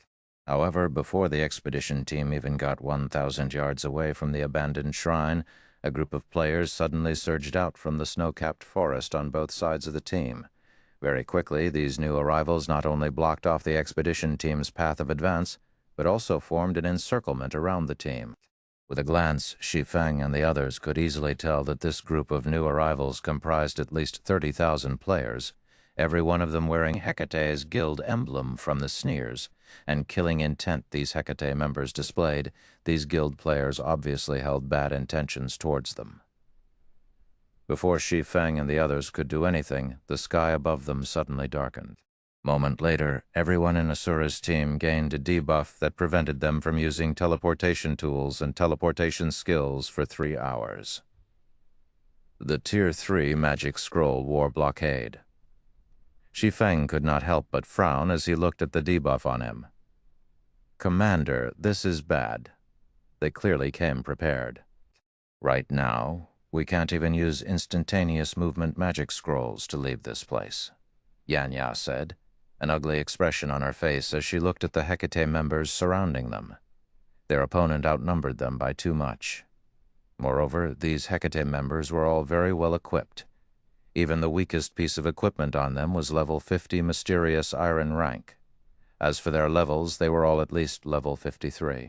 Quite a few of them also radiated a chilling aura. These players were evidently experts that had fought on many battlefields. Most likely, they were not the slightest bit weaker than herself and the other Tier 2 experts of Asura. Meanwhile, the 20-plus players standing at the forefront of the guild's lineup even felt lethal to Yan Ya. As Hecate's army drew closer, Asura's members grew anxious. At this time, a berserker clad in dark blue armor walked out from Hecate's army. Looking at Shi Feng and the others, the berserker laughed loudly. Aren't you people from Asura very amazing? Why are you getting afraid now? This berserker was none other than Vast Heaven. It is normal for them to be afraid. After all, we have a total of 40,000 elites and experts gathered here. What could they possibly do with their measly 700 players? Said a slim man clad in dark gray mage robes, standing beside Vast Heaven, chuckling.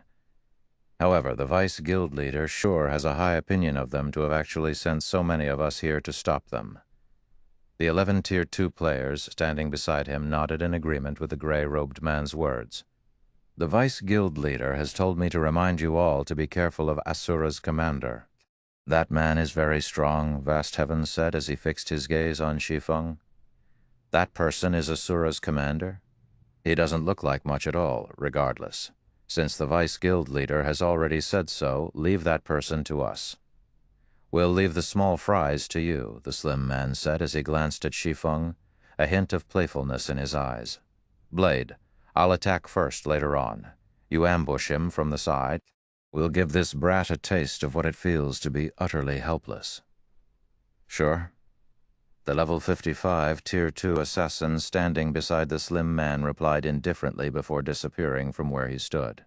All right, I'll go deal with those small fries, vast heaven said, a hint of disappointment in his voice as he watched the Tier 2 elementalist and Tier 2 assassin moving out. The Tier 2 elementalist walking straight toward Shi Feng and the Tier 2 assassin that just disappeared were both part of the 12 heavens. They also ranked number 1 in their respective classes in Hecate. The elementalist was Cold Brew while the assassin was Blade Hand. Either of them could defeat him easily. Working together would amplify the combat power they could display by multiple times. Hence, instantly killing a Tier 2 player would be child's play for them. At this point, Hecate's other members had also started slowly closing in on Asura's members. Facing such a force, even Yan Ya, who was a Tier 2 player, could not help but gulp. As for the other experts of Asura, they were already breaking out in a cold sweat. After all, this was the first time they were going up against such a massive force. Resisting the horrific aura and pressure Hecate's army projected was deeply ingrained. Yet in such a situation they could only watch the guild players draw near. We're doomed. Hecate is too ruthless. We have only 700 people on our side, yet they actually dispatched so many elite and expert players to deal with us. The members of Asura's expedition team panicked as Hecate's members closed in on them. When less than 100 yards separated the two sides, Cold Brew smiled as he looked at Shi Feng. He then chuckled and said, "You guys were pretty good at the snow ruin before, to have actually claimed the hero mode's first clear and snatched our guild's Cold Wind City. It's a pity that, instead of meekly staying and ruling that backwater city of yours, you even dared to come running over to this place. Well, tell me how you want to die." Everyone relied on their own capabilities to struggle for Cold Wind City. Is there a need to call it snatching? Looking at Cold Brew slowly approaching him, Shi Feng smiled and said, "Moreover, in Cold Wind City, it was clearly you guys that started attacking us first. During this time, you people from Hecate have even ambushed and killed over 400 members of our adventurer team, causing us to suffer severe losses. Today, I'll use this opportunity to claim full compensation from you." "Ha ha ha ha! You want to take revenge on us?" Cold Brew laughed loudly. "Our guild had countless enemies. Unfortunately, we annihilated every one of them in the end. How will your Asura adventurer team take revenge on us?" As soon as Cold Brew said so, the large group of experts behind him sprang into action. Like a pack of fierce tigers, they surged towards Asura's members. "We'll take revenge like this," Shi Feng replied, plucking a scroll and the evil god's eye from his bag. He then unfurled the Tier 3 large-scale destruction magic scroll, Purgatory Flames, and used the evil god's eye's world power on it. Burn Purgatory Flames. Chapter 1775. Nightmare's Beginning. Translator, Exodus Tales. Editor. Exodus Tales, in the Narrow Valley. As Shi Feng completed the Tier 3 magic scroll's incantation, 3 crimson magic arrays appeared beneath and circled Shi Feng's feet. Immediately after, the ground started to tremble, extending forward and away from Shi Feng. Even Hecate's members, who stood over 50 yards away, felt the intense quaking. Damn it. It's a large-scale destruction spell. Everyone, dodge. Cold Brew panicked when he noticed a torrent of mana surge toward Shi Feng. However, the magic scroll Shi Feng had used had a very short channeling time. By the time Hecate's members had noticed it, the 3 crimson magic arrays' formation had completed. In the next moment, a gigantic flaming phoenix with a wingspan of easily over 100 meters appeared above Shi Feng.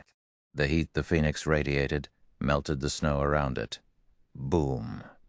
With a screech, the phoenix flapped its wings once and disappeared, sundering the space it had occupied. In the blink of an eye, the phoenix arrived before Hecate's army. Seeing the approaching avian, horror flashed on the faces of Hecate's members. At the same time, thoughts of escape flooded their minds. However, compared to the phoenix's speed, Hecate's members were little more than snails. Wherever the phoenix passed, a sea of fire followed. When Vast Heaven, who led the charge against Asura's members, saw the flames, his eyes widened in shock. With a frustrated gaze, he turned towards Shi Feng as the fire devoured him, his HP falling to 0 instantly as his body turned to ash. After Vast Heaven disappeared, an item took his place. If these flames even killed a Tier 2 player like Vast Heaven upon contact, Hecate's Tier 1 players didn't have a chance of survival. Agonized screams echoed throughout the valley. Asura! Cold Brew's expression darkened as he glared at the phoenix as it flew past him. Due to the valley's narrow terrain, the single attack had claimed more than 3,000 Hecate members. 4 of the 12 heavens, who weren't adept at protecting themselves, had died as well. The loss Hecate just suffered was egregious. Everyone charge, let's teach Hecate's members that if they target our adventurer team, they'll have to pay in blood, Shi Feng commanded, through the team chat as the phoenix disappeared. Asura will fully compensate you for any losses you suffer today. Against an army of 40,000 elite and expert players, even a 100-man Tier 2 team would fall. After all, players had limited stamina. Furthermore, Hecate had come prepared for this ambush. The guild had all kinds of magic scrolls and tools for this battle.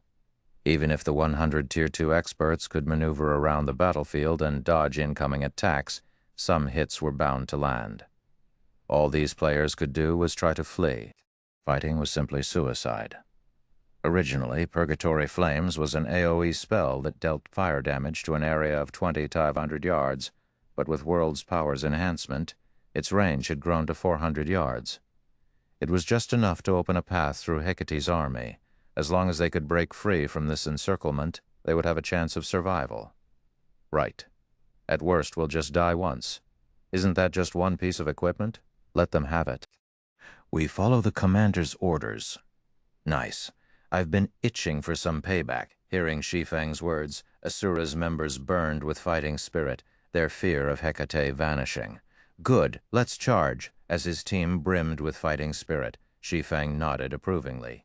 He then took out the Bible of Darkness and summoned a Tier 3 demon to remove anyone in his way. He then followed after the demon. Kill these bastards from Hecate. Asura's members flowed into a defensive formation with the experts around the perimeter and the lifestyle players in the center and followed after their commander. When he saw Hecate's members start to fill the gap in their army's formation, Shi Feng used Flame Domain to reopen his path, instantly slaying another several hundred players. Do not let them escape. All ranged players, attack with everything you've got. Cold Brew shouted as Asura's members tried to escape. He then cast the Tier 2 spell Frostflame Bullet at Asura's members. Frostflame Bullet had a very strong penetrating ability. Even if players blocked the spell with their weapons or shields, they would receive a significant amount of damage. The 8 Frostflame bullets that appeared instantly killed 2 of Asura's experts that had stood along the edge of Asura's formation. The Hecate members who stood along the valley's sides began to launch their own attacks, raining spells and arrows down on Asura's members. Although Asura's members did their best to block these attacks, there were just too many, and some got past their defenses, plowing into these players. Asura's expedition team had lost over 30 players after a single intense bombardment from Hecate's players. The difference in strength was clear for all to see. As Hecate's members prepared to launch a second wave, Yanya displayed her strength. As a Tier 2 druid, her combat power might not be a match for other Tier 2 players, but when it came to defensive and healing capabilities, she was extremely powerful. Tier 2 spell, Song of the Forest. Suddenly a light green dome with a 50-yard radius formed around Yanya. When Hecate's attacks entered the light green barrier, their power drastically decreased. In addition, the Asura members inside the barrier recovered 2% of their HP every second. Although it wasn't much, this helped to alleviate the burden on the other healers. Due to Song of the Forest, only a dozen or so Asura members died in the second wave of attacks. Seeing the spell's powerful effects, Cold Brew gnashed his teeth and retrieved a precious Tier 3 large-scale destruction magic scroll. He activated it, aiming for Asura's expedition team, but as the spell was about to take effect, Shi Feng blocked the attack by activating Absolute Domain. In the end, the spell failed to damage any of Asura's team. Shi Feng proceeded to slaughter Hecate's front line. He dispatched every melee player that approached his team as fast as possible. He also activated Heavenly Dragon's power to enhance his combat power further. Thundering Flash, Lightning Edge, Shadow Blade. Aside from the players with powerful life-saving skills, the Tier 1 players that stood in Shi Feng's path couldn't last more than one hit against the swordsman. Like the Grim Reaper, Shi Feng harvested the lives of Hecate's members one after another. To ensure that none of Hecate's members could get past him to target his allies, Shi Feng abandoned his defense. He focused on killing as many enemies as possible, taking some hits in the process. There was no lack of expert players among the Hecate members who charged at Shi Feng, and not only did these experts have incredible aim, but they also had an excellent grasp of timing. While Shi Feng focused on carving a path of blood, spells and arrows skillfully flew towards Shi Feng's blind spots to strike the swordsman. 2,387, 165 Sefivt, 1,346. 2,046. Seeing the damages above Shi Feng's heads, the attacking Hecate members gaped, their eyes nearly falling from their sockets. Impossible, my attack only did a little over 1,000 damage. Is he even human? He received so many attacks, yet his HP has barely moved. Hecate's players were horrified as they watched Shi Feng take little to no damage from their ranged allies' attacks as they charged towards Asura's team. Shi Feng slew practically every player in his path with a single attack, and expert players were no exception. He easily maneuvered past their defenses, landing direct hits and killing them instantly. Only expert players that had activated a berserk skill had lasted a few more hits. In contrast, their attacks were little more than raindrops to this swordsman. Even after landing several dozen attacks, they had only managed to drop Shi Feng's HP to 80%. Meanwhile, Asura's healers only needed a split second to restore Shi Feng's HP to full. This was a nightmare. However, things were not looking so good for Asura's members either. Although Shi Feng easily held on, attacks from all sides bombarded his teammates, and they suffered one casualty after another. To make matters worse, more of Hecate's members were drawing near. Just before Hecate's melee unit reached Asura's members and surrounded them, a gigantic magic array appeared above the battlefield before a powerful force swept down from it. Under this force, Hecate's members felt their bodies grow heavy as their attributes and physiques started to wane. In contrast, Asura's members suddenly felt lighter, a surge of power flooding in their bodies. Even their minds cleared considerably. What's going on? Cold Brew could sense that the battlefield's mana density had increased, boosting Asura's attributes. Chapter 1776. Asura's Sword Translator, Hellscythe Editor, Lucky Old Cat. After Shi Feng spent 7,000 magic crystals to activate the Ring of Gospel's World Projection and Ring of Brilliance, the attributes of Asura's members increased, and those of Hecate's members decreased. The change immediately alleviated the pressure on Asura's members. Now, Asura's ranged members were able to repel Hecate's melee members with greater ease. Even when their attacks struck the enemy MTs' shields, the impact pushed the MTs back, stopping their advance momentarily. After a single round of attacks from Asura's ranged members, the offensive formation of Hecate's MTs shattered. When the second round of attacks descended, over 30 Hecate MTs died. For a moment, Hecate's melee unit couldn't close the distance between itself and Asura's expedition team. The commander's move is awesome. With this, these bastards can't even come within melee range of us. The Asura members that had begun to despair felt their hopes rekindle.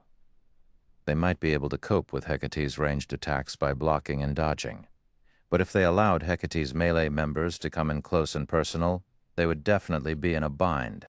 If they were pinned down for too long, Hecate's ranged members would make quick work of them. Thanks to World Projection and Ring of Brilliance, Asura's advancement had increased considerably. Now, with the exception of Hecate's Tier 2 players, Asura's members held their ground against the incoming attacks. Hecate's Tier 1 players could no longer break their formation. Meanwhile, Shi Feng, who opened a path for his team, was like a killing machine. Despite Shi Feng having only advanced 1/4 of the way through Hecate's blockade, more than 400 players had died by his swords. In addition, Shi Feng's Tier 3 demon disrupted Hecate's formation from time to time. This prevented Hecate's members from slowing Shi Feng down, and Hecate's members could only watch as Shi Feng made his way through their ranks. "Blade, go! Stop him with the vultures! We must not let these people get away," Cold Brew said, gnashing his teeth as he watched Shi Feng plow through Hecate's army unhindered. Shi Feng played a crucial part in this battle. If he hadn't torn a hole in their encirclement, Asura's members wouldn't have had a chance of breaking through. Moreover, too many Hecate members had died at Shi Feng's hands. Shi Feng left only corpses in his wake. If they did not remove the man from the battle now, they would suffer immense losses. "Got it," Blade Hand, who had hidden a short distance away from Asura's expedition team, replied through the team chat. He then led the 6 assassins around him and snuck toward Shi Feng. The Vultures was a party of assassins Hecate had specifically nurtured to eliminate important figures in other large guilds. The Vultures had successfully assassinated the upper echelons of super first-rate guilds in the past. When the Vultures were within 30 yards of Shi Feng, the 6 assassins each took a magic array scroll from their bags. When they were within 25 yards, they used shadow steps and instantly appeared beside Shi Feng. Seal, the Vultures moved extremely quickly and simultaneously unfurled the magic array scrolls in their hands. However, Shi Feng's response was also swift. He instantly knew what these newcomers intended to do. Immediately, he began brandishing his swords. Swords orbit. Dazzling stars bombarded the 6 assassins, one after another. With both hands occupied, the Vultures couldn't defend themselves.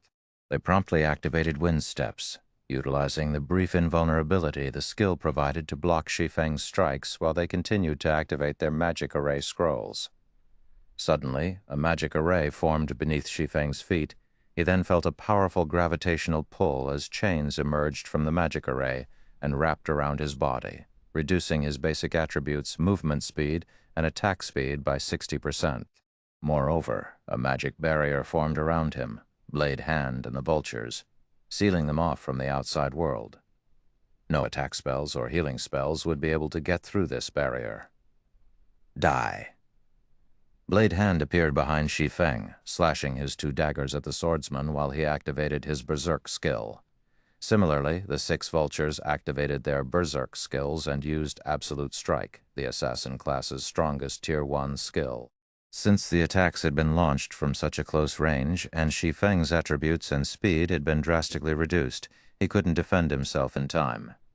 As a result, all 7 attacks hit their mark at the same time. Commander! Anxiety and concern overwhelmed Yan Ya as she watched Shi Feng take the hits. Facing 1 Tier 2 assassin and 6 Tier 1 assassins with activated Berserk skills, even Shi Feng, who had activated Heavenly Dragon's power, would likely fall. He's finally dead. Cold Brew could not help but breathe a sigh of relief when he saw the attack strike Shi Feng. With Shi Feng dead, the remaining members of Asura were fish on the chopping block. Moreover, the fact that they had killed Shi Feng, the Asura adventurer team's commander, more or less justified the large number of casualties they had suffered. However, unlike Cold Brew, the Vultures and Blade Hand, who were inside the magic array, expressed neither joy nor relief. Instead, they stared at Shi Feng with grim expressions. This was because their weapons had not struck Shi Feng at all. Rather, a translucent barrier enveloping Shi Feng's body had stopped their weapons. What a powerful assassination technique. For a moment, even I thought I was dead meat. After glancing at his 7 tense assailants, Shi Feng took a look at the void shield he had activated. His void shield had already lost more than 30% of its energy. If he had failed to activate the barrier in time, he definitely would have died. It's only a protective shield. I refuse to believe it can last forever. After recovering from his shock, Blade Hand altered his dagger's trajectory and launched another attack. Similarly, the 6 vultures launched their own assault. The 7 assassins remained cold and unmoving as they attacked Shi Feng's protective shield in a frenzy, disregarding any cost. While inside the magic array, their basic attributes surpassed Shi Feng's. They were also faster than the swordsman. Meanwhile, skills that generated protective shields could only absorb a limited amount of damage. As long as they broke through the protective shield, Shi Feng would die. All the same daggers and short swords rapidly struck Shi Feng's void shield. Dang, dang, dang. Shi Feng executed Sword's Orbit to defend himself, but each time he blocked an attack, his arms would tremble slightly. In terms of strength, he was no match for the 7 assassins. Meanwhile, the assassins' coordination prevented him from blocking all of their attacks. As a result, his void shield's energy continued to deplete. 60%, 50%, 30%. While void shield's energy drained, the expedition team's situation had taken a turn for the worst. Since Asura's members had halted their advance for a time, Hecate's members were able to land more attacks. As a result, Asura lost members rapidly. Seeing this, Shi Feng could not help but sigh. Immediately, he activated Blade Liberation, his aura's intensity skyrocketing. The instant Blade Hand and the vultures came into contact with Shi Feng's killing ray, they felt their arms go numb. The impact sent them flying and crashing into the magic barrier which rippled under the force. How did he recover his strength? Blade Hand's expression darkened further as he watched Shi Feng, who stood proudly in the center of the magic barrier. He could not understand how Shi Feng's attributes had increased by such a large margin. However, Shi Feng had no intention of giving Blade Hand's group any time to think as he took the initiative to attack. Dang, dang, dang. Shi Feng's attack speed was so high that even Tier 2 players had a hard time keeping up with his swords. Although Blade Hand and the vultures were assassins, not even they were a match for this swordsman's speed. They had to rely on their instincts to block Shi Feng's swords. The 7 assassins knew that they were pushing themselves to their limits. Yet every time their daggers or short swords came into contact with Shi Feng's swords, an intense feedback coursed through their arms. The resulting impact was so powerful that they were even forced to retreat by several steps. Eventually, they could no longer keep up and were forced to use Vanish, temporarily negating Shi Feng's attacks. Using the brief invulnerability, they launched a suicidal attack. The reckless assault instantly shattered Shi Feng's void shield and slightly lowered his HP. Seeing that they had finally dealt damage, Blade Hand and the vultures regained a little hope. Immediately, the 7 assassins disregarded defense and launched another reckless assault. However, just as their attacks were about to strike Shi Feng, their target split into 2 identical copies. Phantom kill. Blade Hand and the vultures were dumbfounded. But since their brief invulnerability was still active, they thrust their blades at the 2 copies.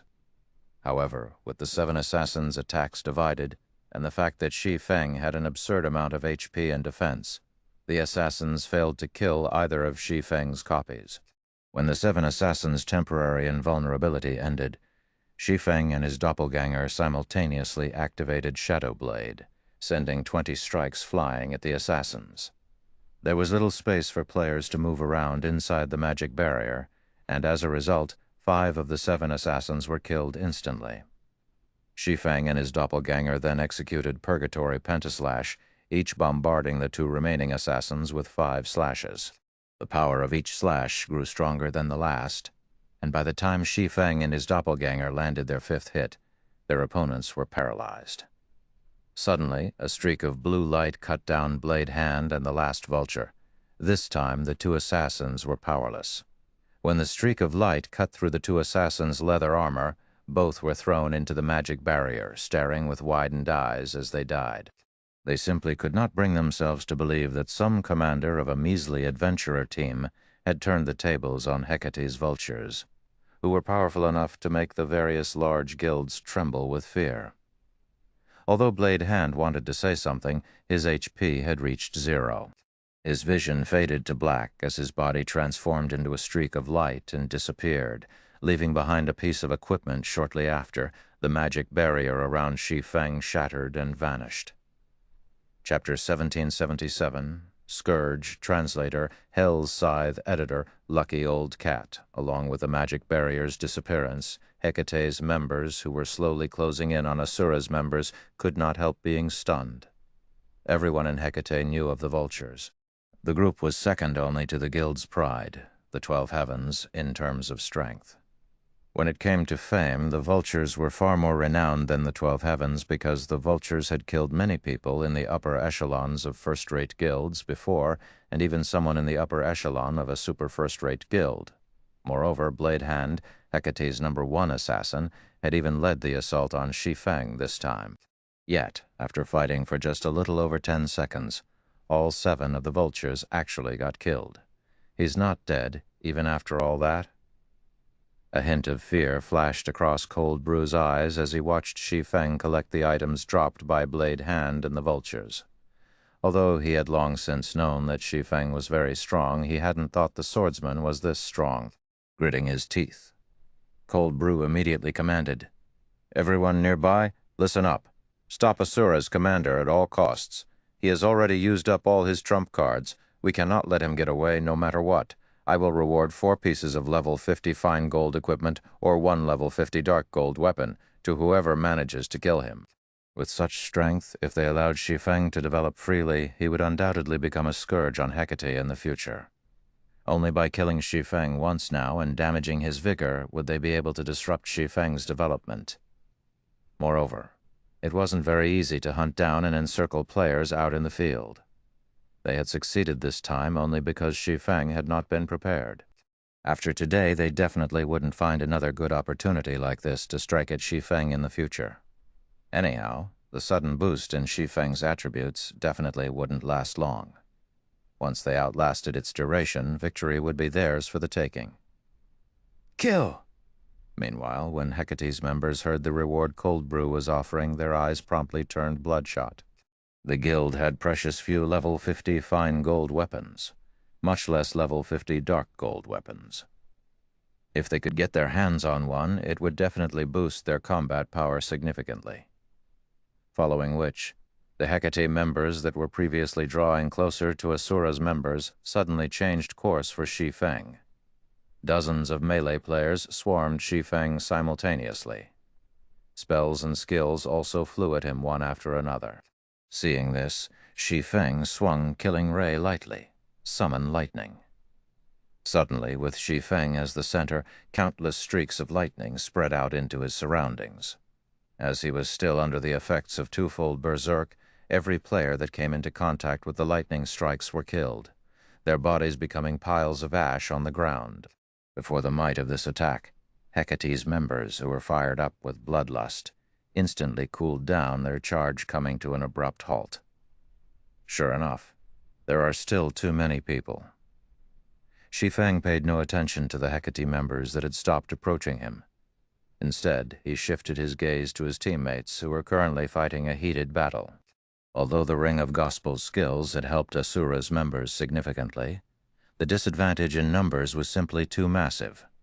Now, less than half of the Asura expedition team remained alive. Shi Feng then turned to look at the snow-capped forest a little over 1,000 yards away. I have no choice but to try. Just as Cold Brew had expected, Shi Feng was already running on fumes right now. Twofold Berserk was his final trump card. Once he activated it, either his enemies died or he did. If he could get his team into the forest and utilize the terrain, hiding would be a snap. At that time, Hecate's members would no longer be able to surround them easily, following which Shi Feng used his final trump card, Forbidden Domain. Suddenly, gray fog spread out from Shi Feng's body and enveloped the path ahead of him, extending to the snow-capped forest. What's going on? Why can't I use my spells? That's not right. I can't even use my tools now. The Hecate members caught within Forbidden Domain quickly realized that something was wrong and panicked.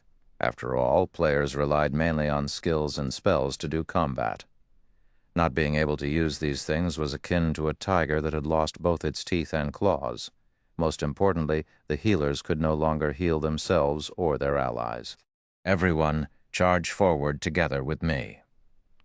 Upon seeing Hecate's members rattled, Shi Feng quickly gave the order through the team chat and charged at the human wall before him. He then swung Killing Ray at the shields of the MTs, blocking his way. With twofold berserk in effect, Shi Feng was basically a humanoid monster. Just one attack was enough to send several MTs flying over a dozen yards away. Then he followed up with Dragon Breath, tearing open the path that Hecate's members had refilled just recently. Although Hecate's members did their best to reorganize their formation, having been silenced, they were no different from paper before Shi Feng. Every player that stood in his path would be sent flying before transforming into a streak of light and disappearing. Nobody could stop him at all. Asura's members became hot-blooded at the sight of Shi Feng harvesting the lives of their enemies so effortlessly. They followed after him with renewed vigor. Although Hecate's members tried to prevent the adventurer team from advancing, the difference in combat power was simply too massive. Without any healing, Hecate's melee players fell quickly to Asura's members in just 2 or 3 moves. In the end, the guild players could only watch as the remains of Asura's expedition team entered the snow-capped forest. Boss Brew, Asura's members have escaped into the forest. Should we continue giving chase? A level 54 ranger asked as he looked at the nearby forest.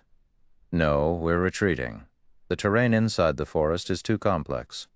Launching a search there will be too difficult. We might even get ambushed by them if we charge in recklessly, Cold Brew said, shaking his head. He then sent a fierce glance at the forest Shi Feng had disappeared into as he said, "We have plenty of time to deal with them in the future. Frozen City isn't a place they can easily survive in." Following which, Hecate's members all used their return scrolls and returned to Frozen City. Meanwhile, news of Hecate's failed encirclement soon entered the ears of the various guilds of Frozen City and set off quite a commotion among the upper echelons of these guilds. Many guilds in Frozen City even held emergency meetings over this matter. This Asura adventurer team sure is amazing. It actually managed to make Hecate eat a loss. This adventurer team is quite good. Have someone try to make contact with it. For a time, the various guilds of Frozen City did their best to find out more about the Asura adventurer team. Hecate was the ruling guild of Frozen City. Although the guild had yet to actually take control of the city, nobody in Frozen City dared to oppose the guild. Now that an adventurer team capable of inflicting such a huge loss on Hecate had appeared, how could the various guilds not feel shocked by this matter?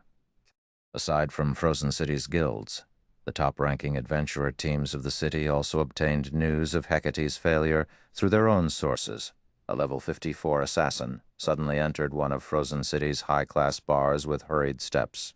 "Commander, something big just happened. Hecate dispatched 40,000 elites and experts to ambush an adventurer team," the level 54 assassin announced as he took a seat in front of a middle-aged man who was currently enjoying some wine in a corner of the bar.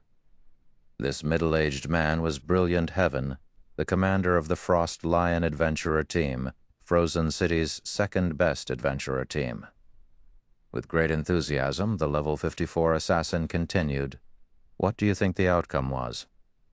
What else could it be? With a force of 40,000 elites and experts, you can even wipe out some of the large guilds in Frozen City.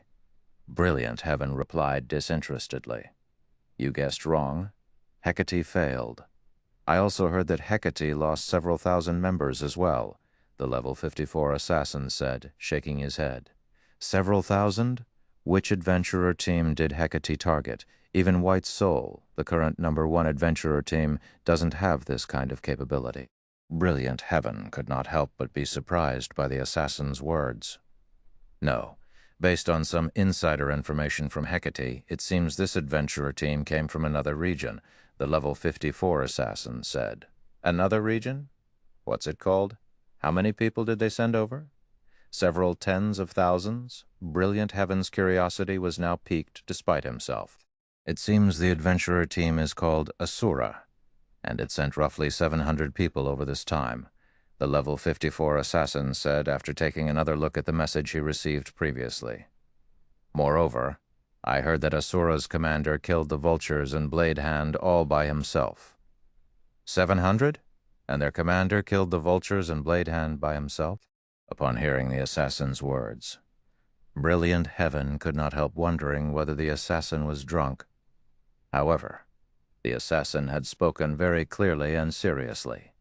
If that is true, then I'm afraid Frozen City will soon have a new ruler. Chapter 1778. Famous, translator, Hell's Scythe, editor, lucky old cat. After Shi Feng got his team away from Hecate, he split the surviving Asura members into small groups and had them enter Frozen City while wearing cloaks to start collecting information regarding the city. As for Shi Feng himself, he and Yan Ya made their way straight to Frozen City's City Hall. Commander, this city is flourishing. It can already rival the capitals of kingdoms back on the continent of God's domain. Yan Ya was very surprised as she looked at the street outside through the advanced horse carriage's windows as they made their way to the city hall. She saw plenty of players hawking their wares on the sidewalks. Unlike Cold Wind City, though, the majority of these hawkers were lifestyle players. These players sold level 50 weapons and equipment, and the weakest piece of equipment was bronze rank, while the better ones were even secret silver rank. Such a scene could not be found in Cold Wind City. Also, plenty of player-operated shops lined the streets. Frozen City's prosperity could definitely rival that of a kingdom's capital. Moreover, compared to the level and equipment standard of Cold Wind City's players, the players here were obviously superior. Most of the players on the street were level 52 and were fully geared in level 50 mysterious iron equipment. There were also quite a few level 53 experts sporting multiple pieces of level 50 secret silver equipment. Yan Ya even spotted some independent players in level 50 fine gold equipment. This place is indeed developed. If comparing purely in terms of lifestyle player standards, Frozen City is far superior to the capitals of kingdoms. As Shi Feng looked at the lifestyle players on the sidewalks, he discovered that these lifestyle players were not wearing any guild emblems. Despite not being a member of a guild, they were capable of producing level 50 secret silver equipment. The forging standard of the lifestyle players in Frozen City was much higher than that of the lifestyle players on the main continent.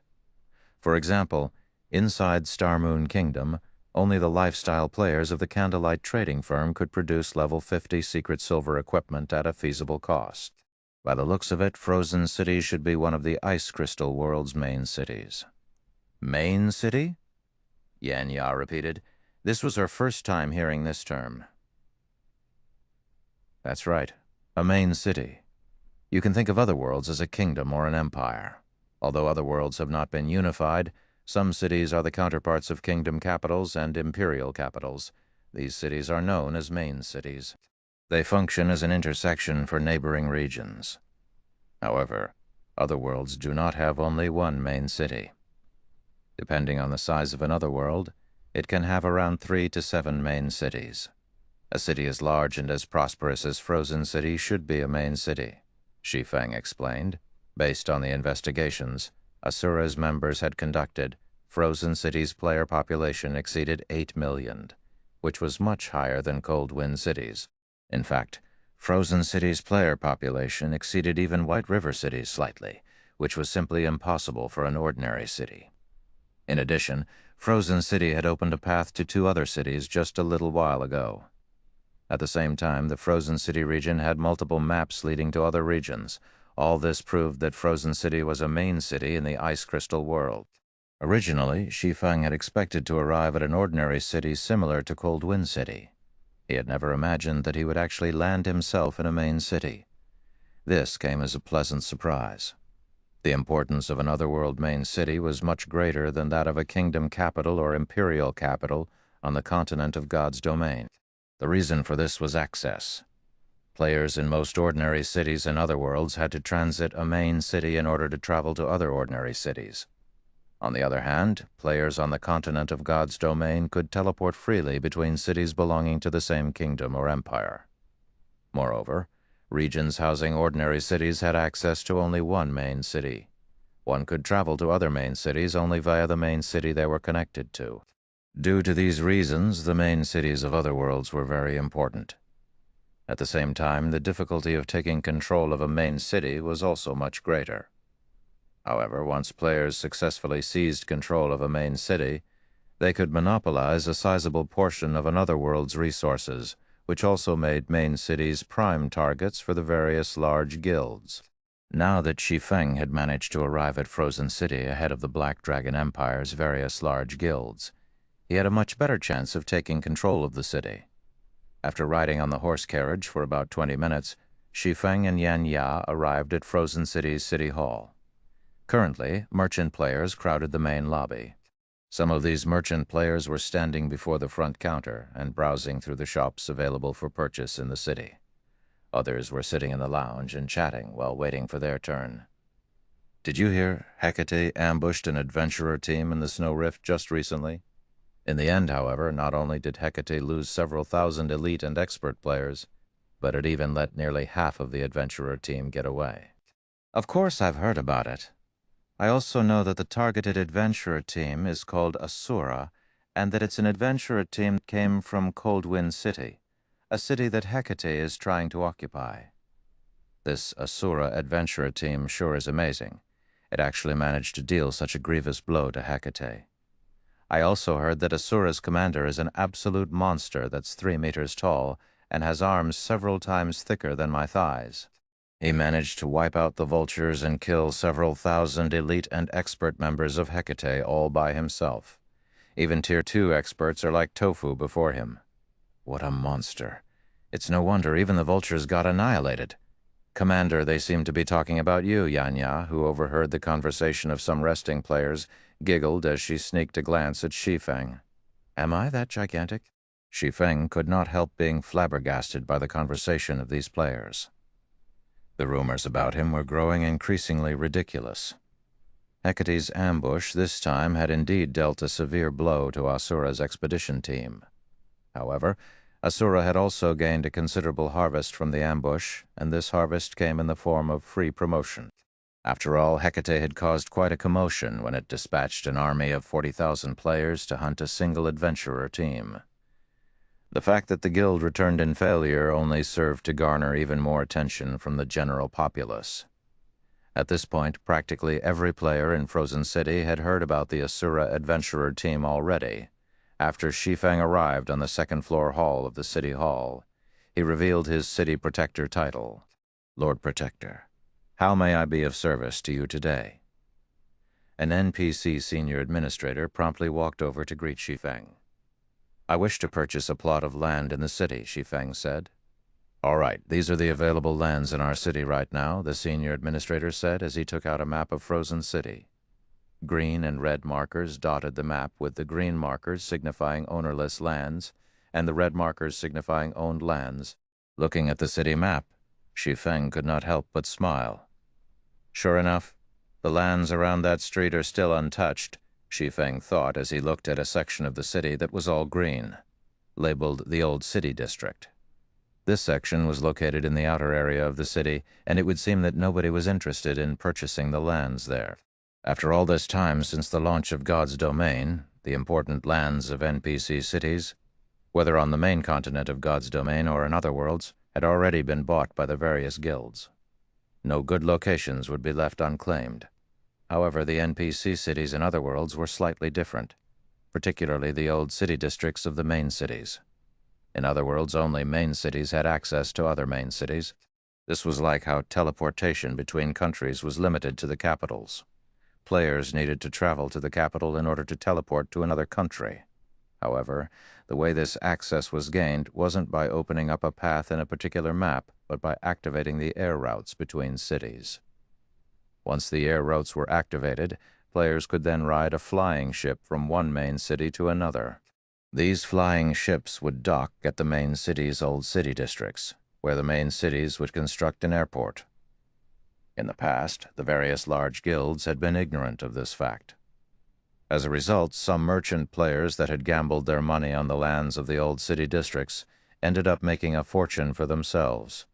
Currently, practically all the lands around the area reserved for the future airport were ownerless. This was a massive business opportunity for Shi Feng. "Lord Protector, may I know which plot of land you wish to buy?" I can also give you a detailed introduction of the lands available here," the senior administrator asked when he saw Shi Feng remaining unresponsive for quite some time. "No need for introductions. I want every plot of land in this area," Shi Feng said as he pointed at the several streets of the old city district. Chapter 1779. Difference between cities. Translator, Hellscythe editor, Lucky Old Cat. "Everything?" the NPC senior administrator couldn't help but ask, flabbergasted. "Lord Protector, there are a total of 14 plots of land on these streets. Are you sure you want all of them?" Even Yanya gave Shi Feng an astonished look, her jaw dropping. She simply could not fathom what Shi Feng was trying to do. Although the lands in the old city district were much cheaper than the lands in the central district, purchasing all 14 plots would still cost a fortune. Moreover, the old city district was in a remote area of the city. Even now, nobody had bothered to purchase any of those lands. One could easily see just how poor the location was. Just finding a tenant might be impossible. "That's right. I want all of them." Shi Feng nodded. "All right. The total for the 14 plots of land comes to 31,500 gold. After making sure that Shi Feng wanted to buy Old City District's lands, the senior administrator excitedly calculated the total price and handed Shi Feng a list. Examining this list, Shi Feng noticed that the cheapest plot cost over 2,000 gold. These lands were slightly more expensive than those in the outskirts of a kingdom's capital city. However, once the air roads between main cities opened to the public, these lands would become dozens of times more valuable. Even if he didn't have a use for these lands, he could rent them out and make a fortune. Naturally, he couldn't miss the opportunity to purchase these lands. After ensuring that everything was in order, Shi Feng completed the payment. At this stage of the game, 31,500 gold was a massive sum even to a first-rate guild. To Shi Feng, however, this amount was nothing. Shi Feng had already sent Solitary 9 with the rare materials which the Asura Adventurer Team and the Adventurer Alliance had gathered to the Candlelight trading firm. On his return, Solitary 9 had brought back plenty of items from Candlelight, such as stamina potions, ice-resistance armor kits, and other items that could not be found in Cold Wind City to sell or put up for trade for the Adventurer Alliance. Cold Wind City's players preferred to purchase their items with coins rather than trade rare materials for items. Hence, he had earned quite a lot of coins recently. Thus far, Solitary 9 had made 2 trips to White River City. His first trip had netted them over 20,000 gold. On his second trip, which had been several days later, Candlelight was far more prepared as it had obtained the massive stock of rare materials. As a result, the items Solitary 9 had returned to Cold Wind City with on his second trip had netted them over 60,000 gold in profit. Now Shi Feng's pockets were heavy with coins. It was a pity that Asura and Zero Wing couldn't afford such shipments every day. After all, there were only so many players in Cold Wind City. There was a limit to the market's appetite. By Shi Feng's estimates, it would take the city's players at least 4 to 5 days to digest all of the items. In other words, he could only earn a fortune once every 4 or 5 days. Before Shi Feng had left Cold Wind City, he had spent 10,000 gold on the teleportation gate's construction. He had also left 10,000 gold behind for Asura and the Adventurer Alliance's development. He still had over 60,000 gold on hand. However, while 60,000 gold might seem significant, it wasn't enough for Shi Feng to accomplish anything. He needed a lot more than this paltry amount, aside from Cold Wind City's development.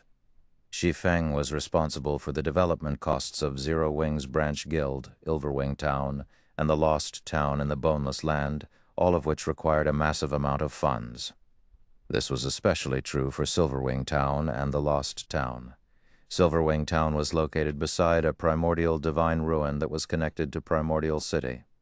It was a strategic location that could constantly bring in combat techniques and resources, which could aid players in their promotion quests. As for the Lost Town, it was a holy land that could help players grasp the realms of truth. It would help Zero Wing nurture countless experts for the future. These 2 towns were the foundations necessary for Zero Wing to become a super guild, and they needed to be fortified as soon as possible. Otherwise, once the various superpowers realized the value of these two towns, they would do everything they could to steal them from Zero Wing. This was also why Shi Feng had told no one about the lost town. With how large Zero Wing had grown, there were many spies within the guild. The risk of leaking information was too great in God's domain. The strong preyed on the weak. On the off chance that the various superpowers discovered the lost town's ability, Zero Wing's current strength wouldn't be enough to defend the town from the claws of multiple superpowers. It was absolutely necessary that Shi Feng fortify the two towns as soon as possible, and the fastest way to do so required spending money to earn even more. Purchasing these 14 plots of land was his plan's first steps. After purchasing these 14 plots of land, Shi Feng chose the largest one and spent 3,000 gold to build a luxurious adventurer residence, which would serve as Asura's base in this city. He then selected another 5 plots of land and spent a total of 5,000 gold to build high-end shops. Shi Feng intended to use these shops as temporary warehouses. Frozen City had far more residential players than Cold Wind City, and the resources these players possessed were doubtlessly superior to those in Cold Wind City in both quantity and quality after making the necessary preparations. Shi Feng went on to Frozen City's official forums and published a post as the Asura Adventurer Team's commander. The Adventurer Alliance is currently recruiting in Frozen City. We offer excellent benefits with no restrictions. Strong, capable players can even join the Asura Adventurer Team directly. The moment this post went public, many players that were interested in the Asura Adventurer Team clicked on it out of curiosity. Amazing, truly amazing. What? We can even purchase level 50 fine gold set equipment? Quick, look. We can actually purchase combat techniques in the Adventurer Alliance. There are also ice resistance gemstones among the exchangeable items. This Asura Adventurer Team is too generous. Does Asura plan to gather strength for a war against Hecate? Is this for real? If it's true, I'll join the Adventurer Alliance right away. Magic light set, here I come. The post Shi Feng had uploaded contained information that introduced the Adventurer Alliance's benefits, to attract more players to join. He had even used the magic light set and combat techniques as bait, of course. Not only did items like the magic light set require a large number of Adventurer Alliance points, but they also required a sufficient number of soul-dissolving flowers. Shortly after Shi Feng's post went live, the independent players throughout the entire Frozen City went into an uproar.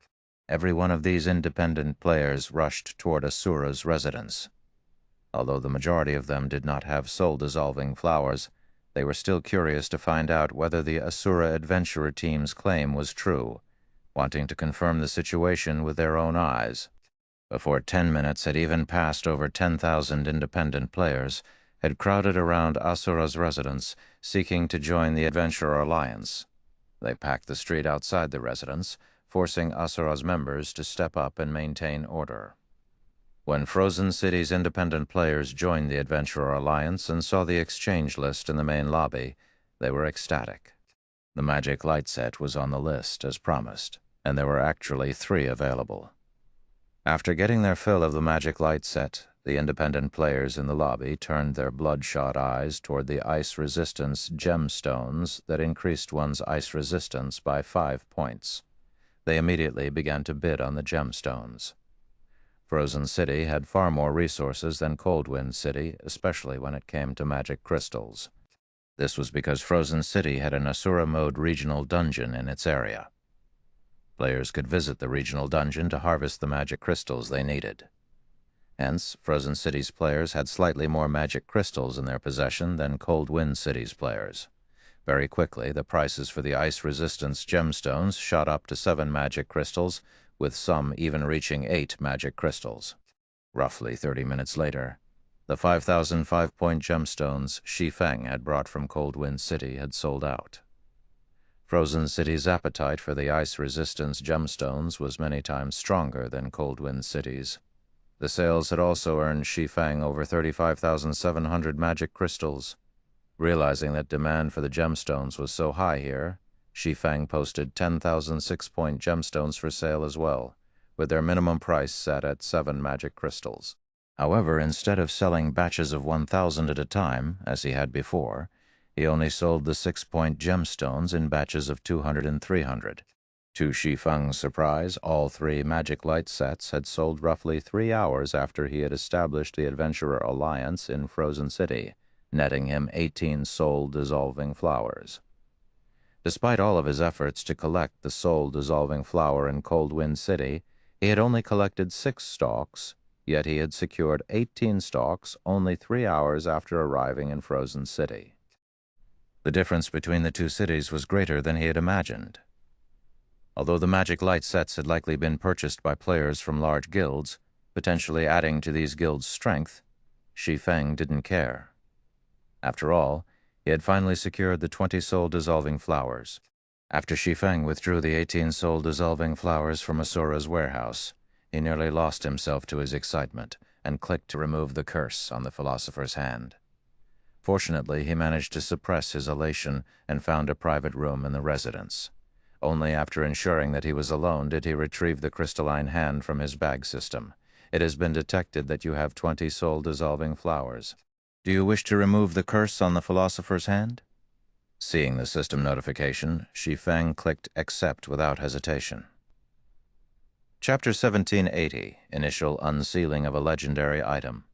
Translator, Hell's Scythe Editor, Lucky Old Cat. The instant Shi Feng chose to remove the curse, the crystalline skeletal hand released a purplish gold glow that lit up the entire room. The mana density in the room also started to rise at a rapid rate. Amazing. So, this is the power of the philosopher's hand. Shi Feng was unprecedentedly calm as a white mist surrounded him. Shortly after, the mist-turned mana gradually took liquid form. A globe of liquid mana then formed before Shi Feng. A moment later, a scene began to play in the mana globe. The footage showed a world enveloped in fire. The world's sky was covered in dense, dark clouds, and from time to time a tower of flame would rise into the sky. Meanwhile, white flames danced on flowing, white-hot magma in this world's center. The flames were so hot that they even distorted space around them. However, Shi Feng could faintly see a gigantic gate in the center of the white-hot flames. In addition, a massive crimson figure paced inside the flames. The figure wielded a trident that seemed to be the ruler of the surrounding flames. After 1 minute of the footage, it disappeared. The room gradually returned to its original state, and the philosopher's hand quietly hovered before Shi Feng.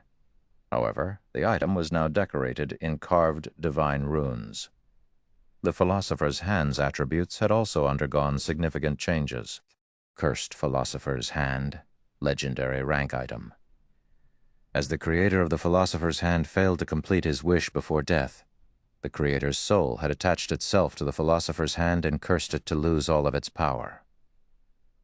As soul-dissolving flowers had been used on the philosopher's hand, the creator's soul had received soul guidance.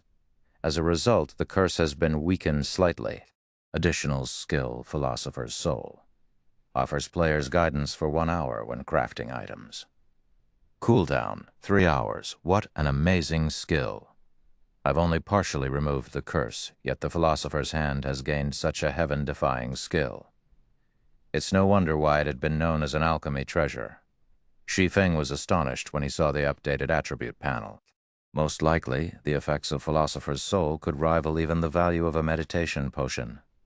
However, the materials needed to produce the meditation potion were incomparably valuable, and the potion itself was impossible to mass-produce. Philosopher's Soul, on the other hand, was a skill that could be used indefinitely. Although the skill could only be used to help lifestyle players craft items, not to learn combat techniques like the meditation potion, it was still a precious resource. If the public discovered this skill, guilds throughout the game would hunt Shi Feng down to steal it. In God's domain, players had to invent items, which involved a process of trial and error to become lifestyle masters. It would take a very long time for a lifestyle player to reach the master rank. However, if one had some guidance, 10 inventing an item would become easier. This would help lifestyle players who were just a small step away from becoming a master cross the final threshold. After just partially dissolving the curse on the philosopher's hand, it offered such a powerful skill. It was no wonder why Kingdom Sword had developed its trading firm to the forefront of the Dark Knight Empire within a short time. After all, lifestyle masters were the core competitive power of a trading firm. This outcome made Shi Feng even more eager to complete this epic ranked main storyline quest and obtain the complete Philosopher's Hand. However, the World Forest's location is a big problem. As Shi Feng recalled the scene the mana ball had displayed, frowning. Current players were likely unfamiliar with the Flaming World and would take a very long time to find it. But the moment Shi Feng, who was incredibly familiar with God's domain, had laid eyes on the world of fire, the massive crimson monster, and the trident it wielded, he knew where it was. The Flame Demon's Valley. It was a neutral map that was home to flame demons. The gigantic monster in the recording was, in fact, the Flame Demon King, the Flame Demon's Valley's final boss. As the Flame Demon's Valley was rich in magic crystals and source fire ore, it had been highly contested over by the various large guilds in the past. The Flame Demon King, in particular, was one of the few world bosses available at this stage of the game. The Flame Demon King's first kill awarded fragmented legendary items and guild residents promotion orders. As a result, God's domain's various superpowers had dispatched large armies to raid it. Unfortunately, every guild that had tried to raid the world boss had returned in failure. The Flame Demon King had only been level 83 back then. The various superpowers expedition team members had on average been over level 80. The expedition teams also consisted of Tier 2 players, yet they hadn't been powerful enough to stand against the Flame Demon King's strength. Every expedition team had been annihilated. Only after players had reached level 100 and obtained their Tier 3 classes did they finally defeat the Flame Demon King. Meanwhile, the main reason that level 80-plus players had failed to defeat the Demon King was the Flame Demon's Valley's intense environment. The area the Flame Demon King occupied was so hot that players would rapidly lose HP, even in full fire resistance equipment and with advanced fire resistance potions. When a team battled the Flame Demon King, the team's healers constantly had to heal every member of their team. One could easily imagine the results of such a disadvantageous battle. However, not only would players' basic attributes and physique improve considerably after reaching Tier 3, but their resistances would also undergo a qualitative transformation. This was also the greatest difference between Tier 2 and Tier 3 players. This was why players had been able to defeat this boss after reaching Tier 3. Although Shi Feng's goal only consisted of traveling to the World Forest and activating the World Gate, not killing the Flame Demon King. The area's scorching fire was no laughing matter. Even if he consumed an advanced fire resistance potion, he wouldn't last more than 20 seconds in the severe environment without a healer. Furthermore, the Flame Demon King wouldn't just sit by and watch him approach the World Gate. If he factored in the Flame Demon King's interference, he wouldn't survive for more than a few seconds.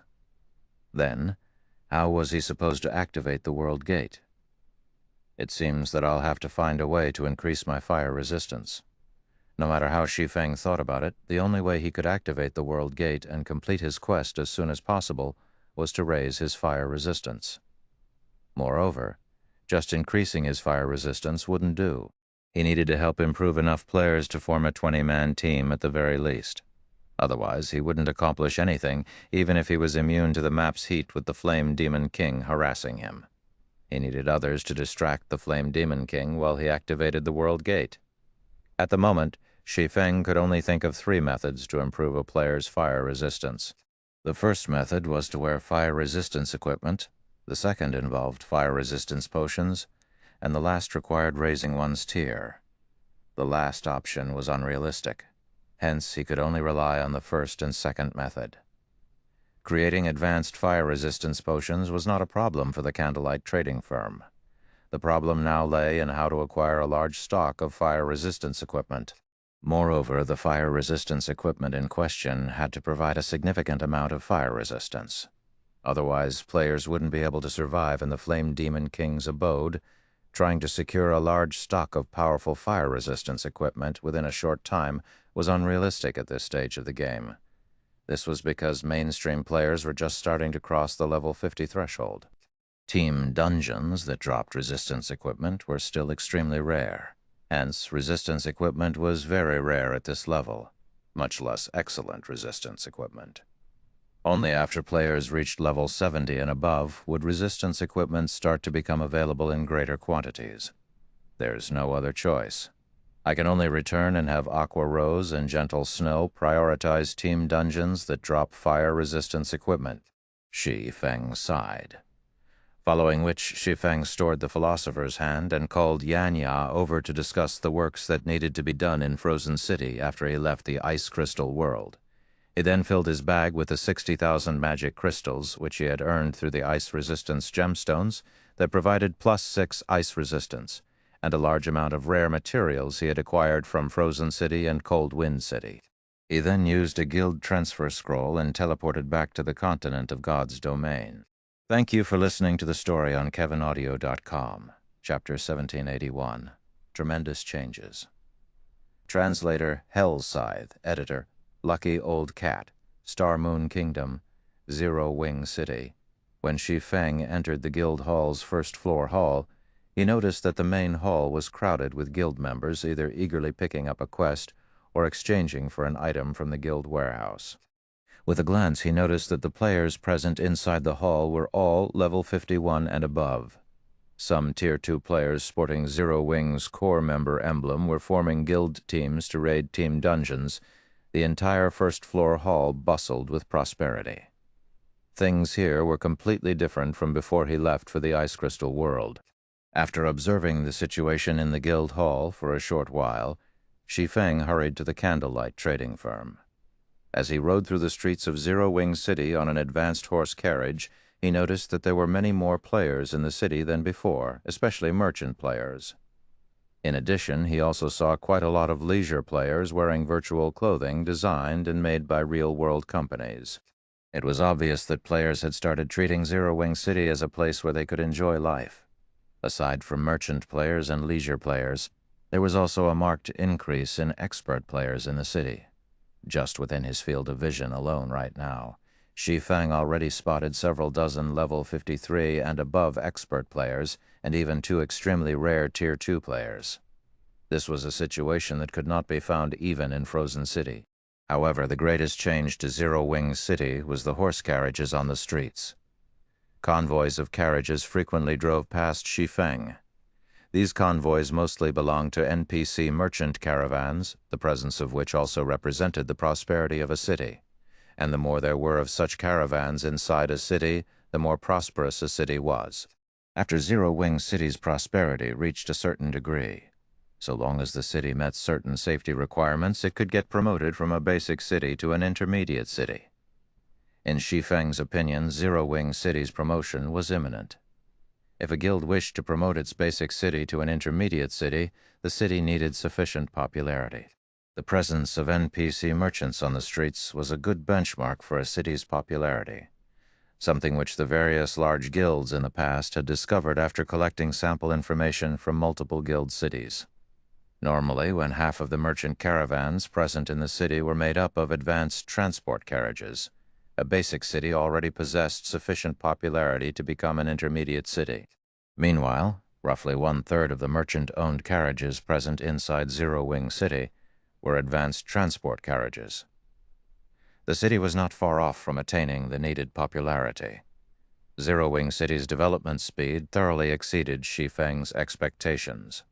What with the 4 towers of elements in Zero Wing City, it already fulfilled the security requirements to become an intermediate city. In other words, so long as Zero Wing City achieved sufficient popularity, it could immediately be promoted to an intermediate city. It would be great if Silver Wing Town and the Lost Town could get promoted as quickly. Shi Feng could not help but sigh ruefully as he looked at the streets through his carriage's window. Being Star Moon Kingdom's first guild city provided Zero Wing City with a massive advantage. With the additional benefit of an advanced defensive construction, like the 4 towers of elements, it was basically impossible to stop Zero Wing City from developing rapidly. On the other hand, Silver Wing Town and the Lost Town, which were both located in neutral maps, did not possess such an advantage. After riding on the horse carriage for about 10 minutes, Shi Feng arrived before the candlelight trading firm, which was as lively as ever. Quite a number of lifestyle players were lined up on one side of the shop, waiting to apply to join Candlelight. "Guild leader, you're back." Melancholic Smile, who was currently busy handling recruitment procedures on the second-floor hall, was pleasantly surprised to see Shi Feng. "What's the situation in Zero Wing City and Candlelight right now?" Shi Feng asked when he saw Melancholic Smile approaching him. When he noticed the Master Forger's insignia pinned on her chest, he could not help his surprise, asking, "You got promoted to Master already?" "I became a Master Forger just yesterday. It is all thanks to the rare materials you had Solitary 9 and the others deliver.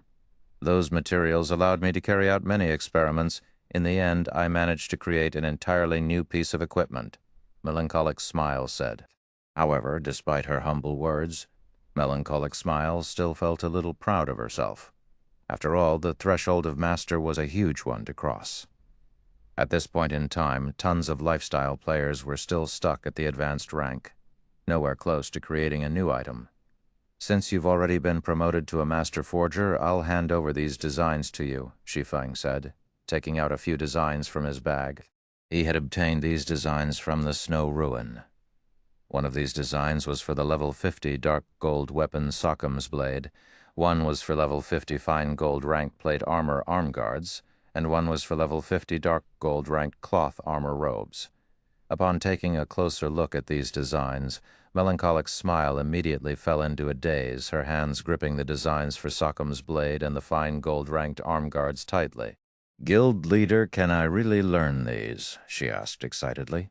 If these were merely secret silver, ranked forging designs, she wouldn't have batted an eye at them.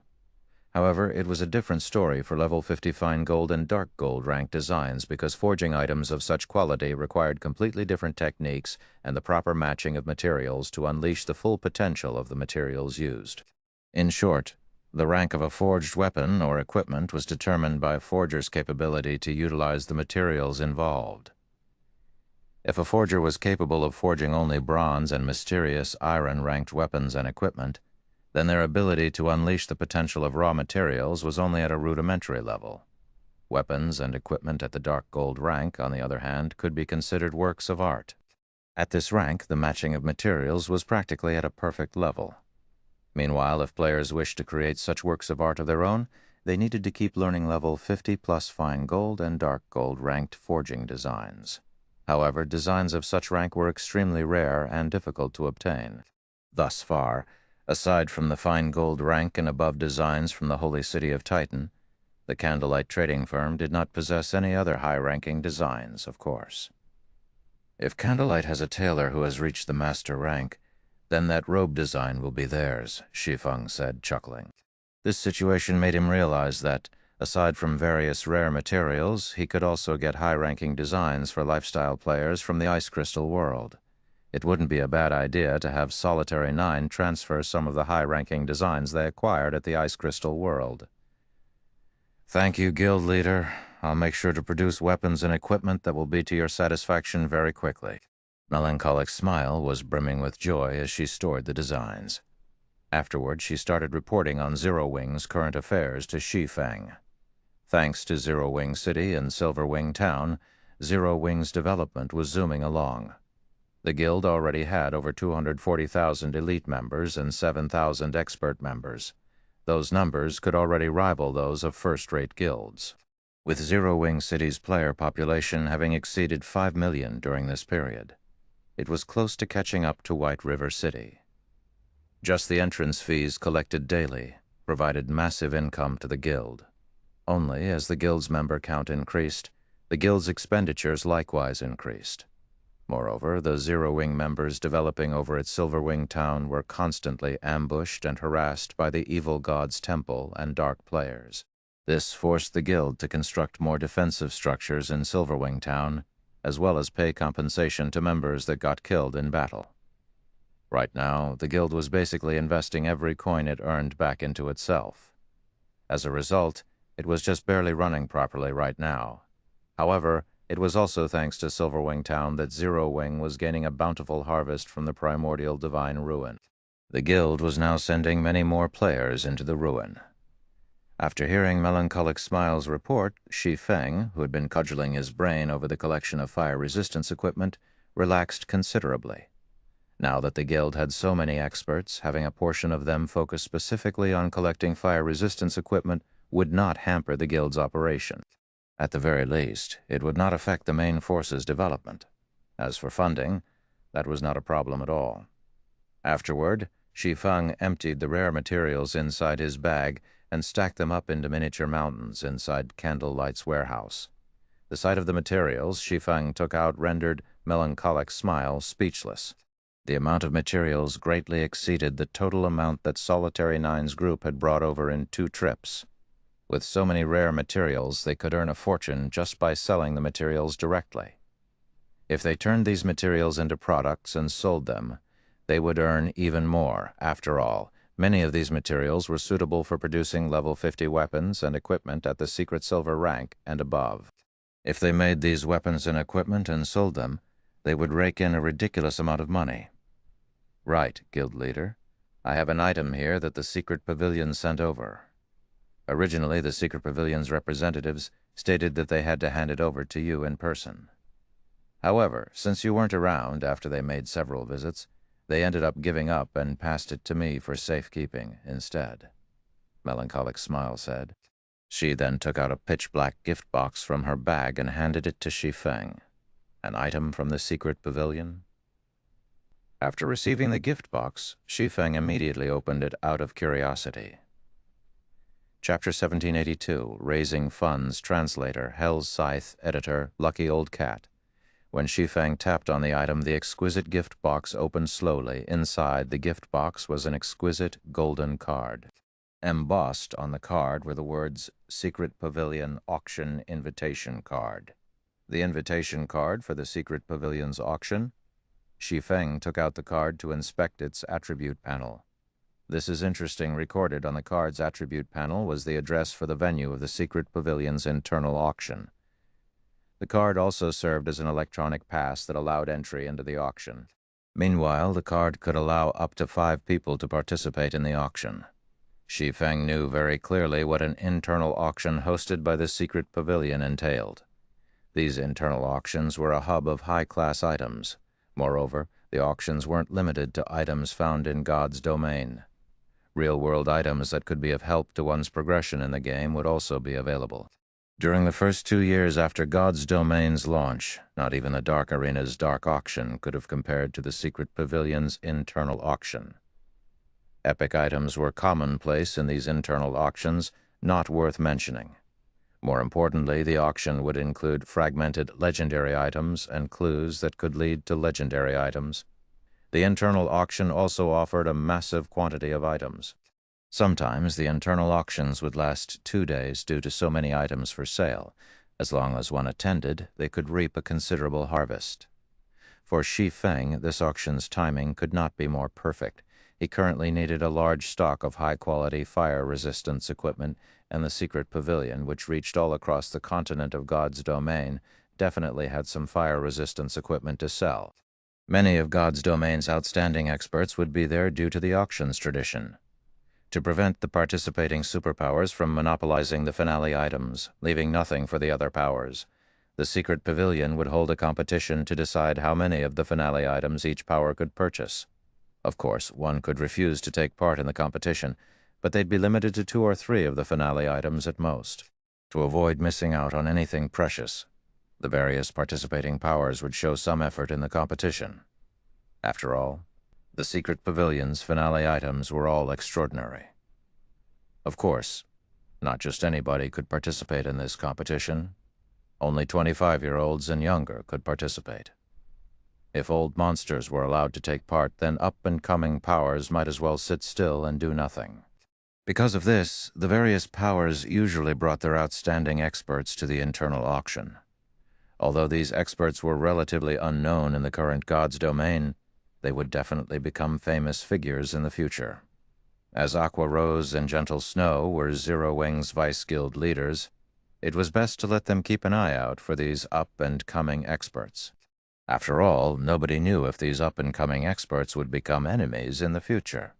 When Aqua Rose saw the invitation card in Shi Feng's hand, She stared with wide, surprised eyes. "Guild leader, you're too awesome. You actually received a gold invitation card. I've heard that the secret pavilion has only distributed 50 gold cards this time," Aqua Rose said in admiration. The secret pavilion's internal auction was a grand event in the virtual gaming world. Even veteran first-rate guilds like Twilight Echo would only receive a silver invitation card. Meanwhile, those with a gold card would enjoy a massive loan from the secret pavilion. Even if one attended the event with empty pockets, they could use the gold card to purchase some items, paying their bills several days later. This provided a massive advantage in the auction. The secret pavilion had distributed such gold cards to prevent the various superpowers from casually bidding on finale items and winning them by default or for a very low price. Aqua Rose found it truly hard to believe that Shi Feng had actually received a gold card. "They've only sent out 50? Shi Feng could not help but take another look at the invitation card. During his previous life, he had never participated in any of the secret pavilion's internal auctions since Shadow hadn't qualified for an invitation.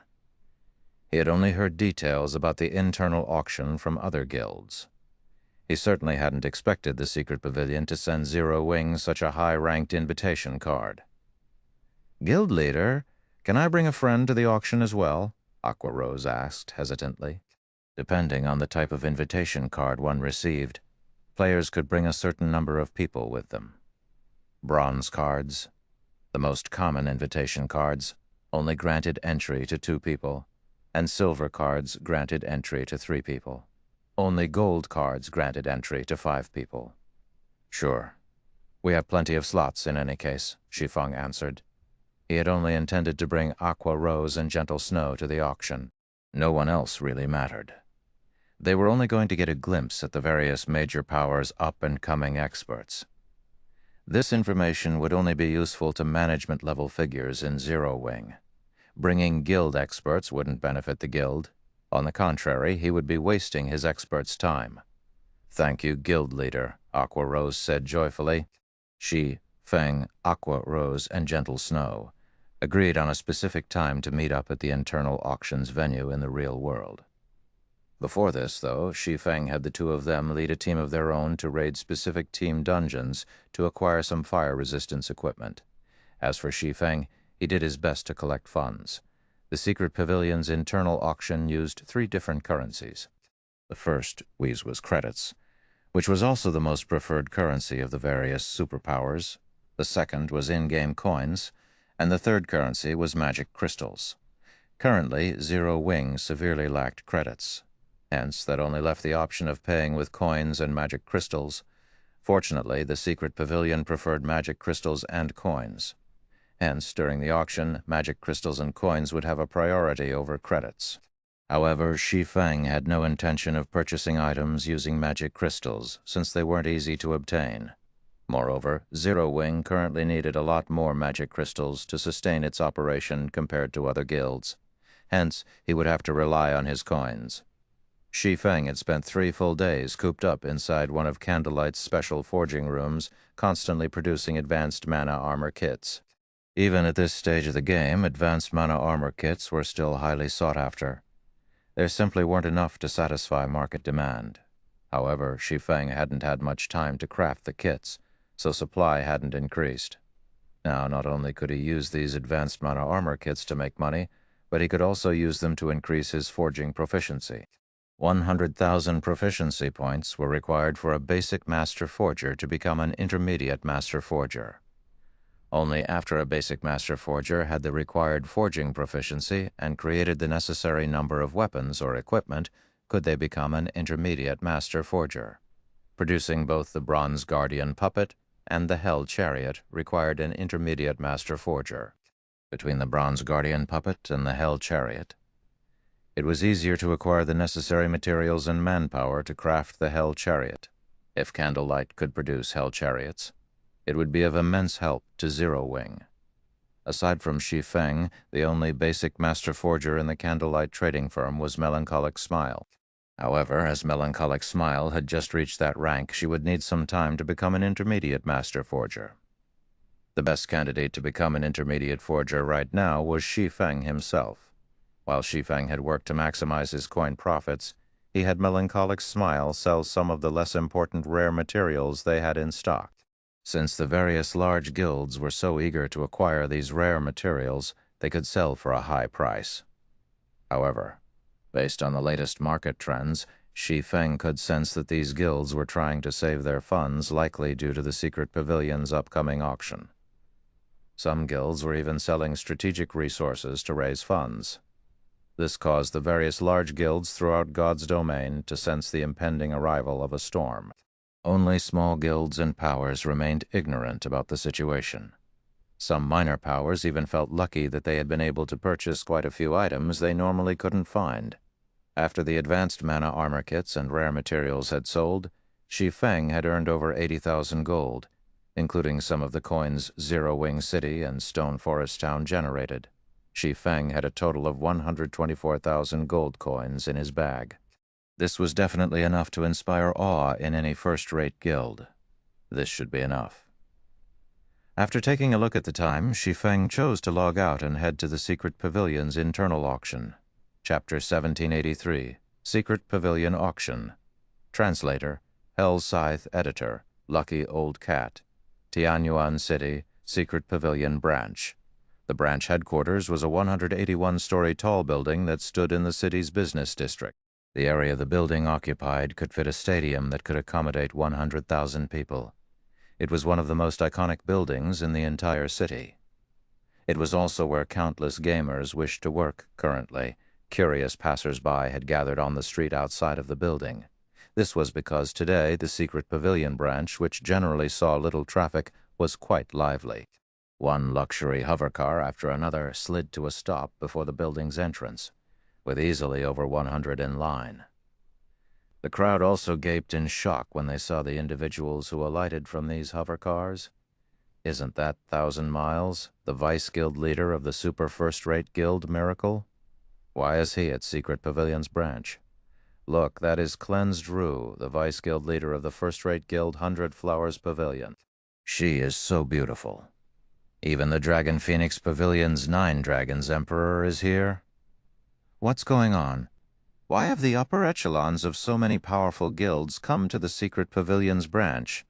I get it. The Secret Pavilion must be holding an internal auction today.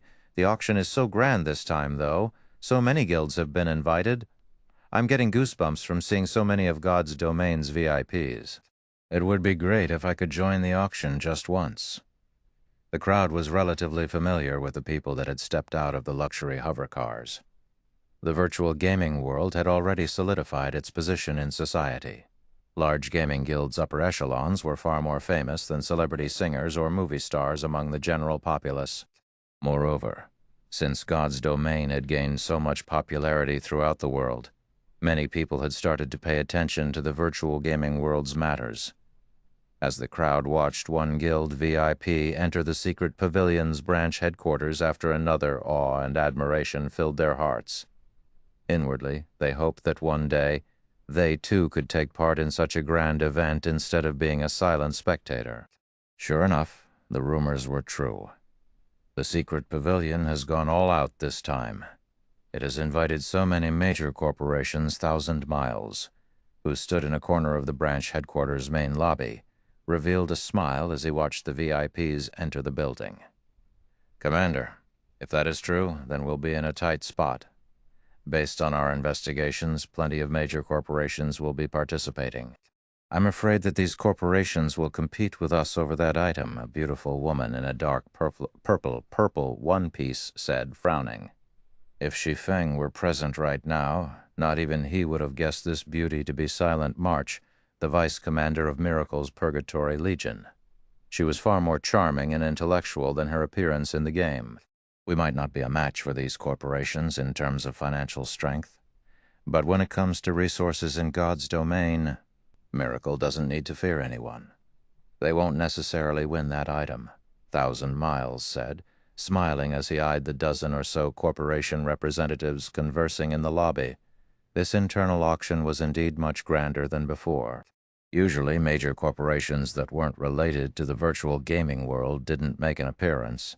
Not even the dark auction could lure these representatives. While the various VIPs in the brilliant lobby chatted, a group of 5 entered the building. The group consisted of 4 women and 1 man, and compared to the other participants, the man appeared average at best. Nobody would bat an eye at him if he walked past. However, 2 of the women beside him immediately attracted a lot of attention. One of these women radiated a cold, sacred feeling, her body akin to perfection itself. As for the other woman, she was radiant with an exquisite form. These women's smiles were so charming that others were unconsciously attracted. These women were none other than Gentle Snow and Aqua Rose, both appearing as they did in God's domain. However, when Shi Feng actually met the 2 in person, he had been slightly surprised. Although there were many great beauties in the lobby, they were no match for Gentle Snow and Aqua Rose. As for the other 2 women in Shi Feng's group, one was his assistant, Liang Jing, while the other was Aqua Rose's so-called friend. In reality, though, this woman was Aqua Rose's elder cousin, and she looked quite similar to Aqua Rose. Although this female cousin wasn't quite as beautiful as Aqua Rose, she radiated a mature, wise feeling. "There are so many guilds here," Aqua Rose quietly exclaimed. After a brief glance at the people in the lobby, she noticed that many were celebrities in God's domain. "There are also quite a few corporate representatives. The secret pavilion's capabilities are quite impressive," Gentle Snow added, a hint of admiration in her eyes as she surveyed the room.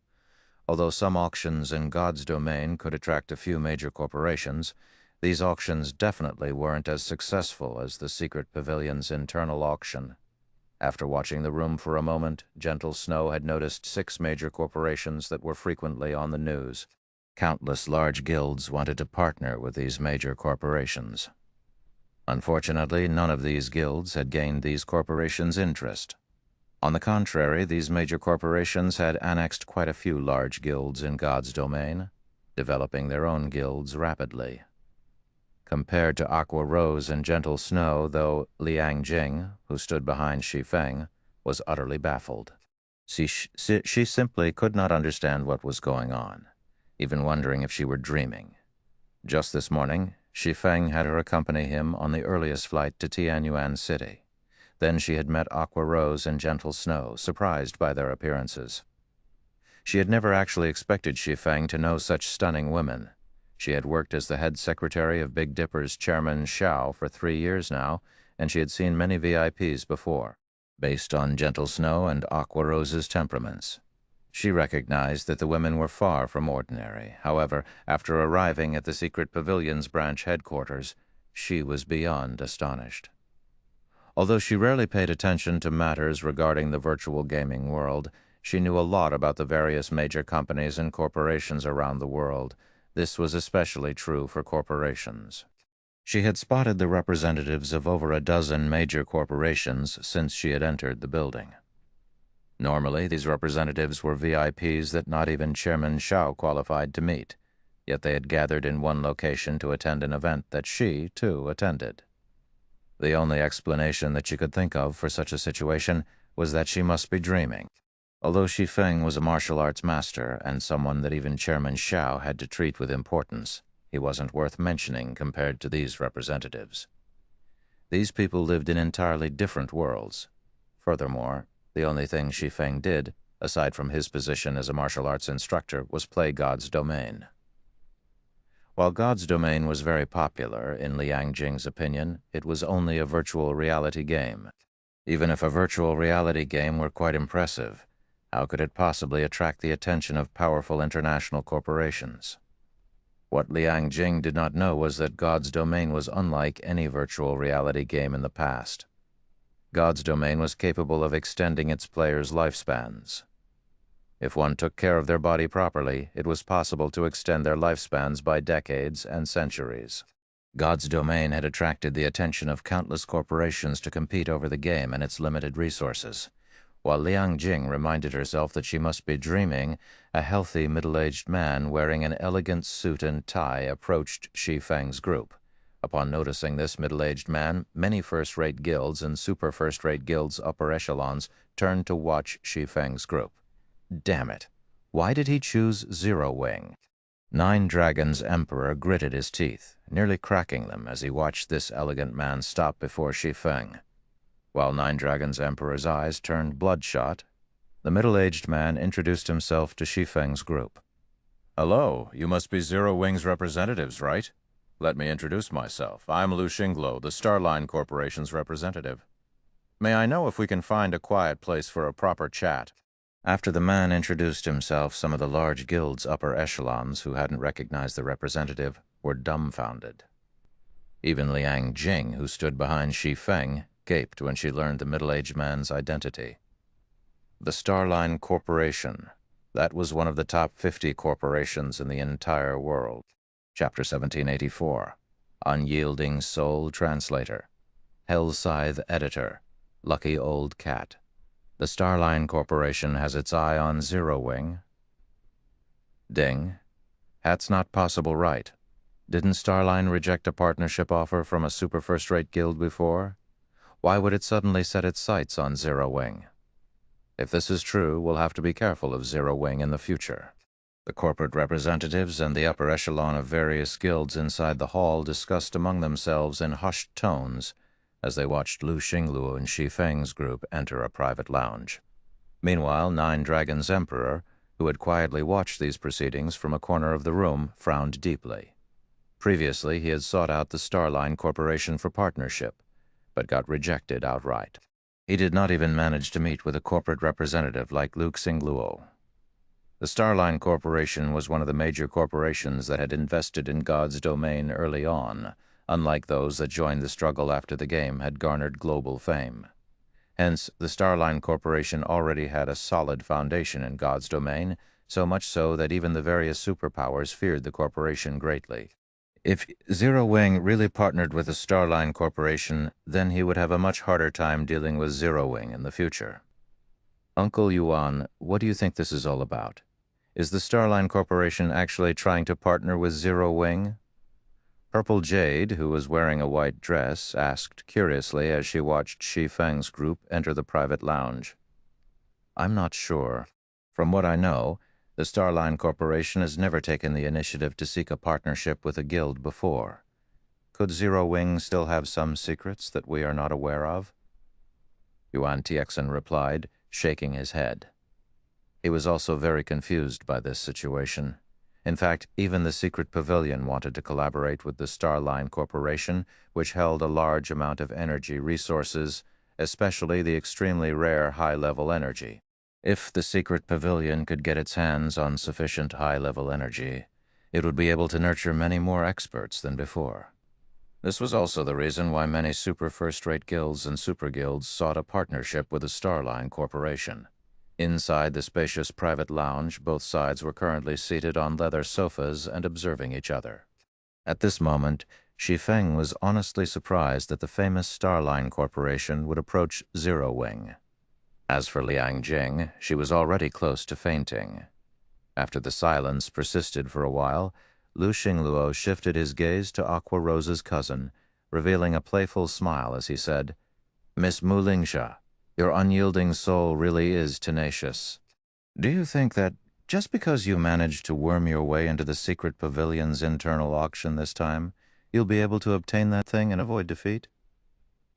Due to Lu Xingluo's words, the atmosphere inside the room suddenly became tense.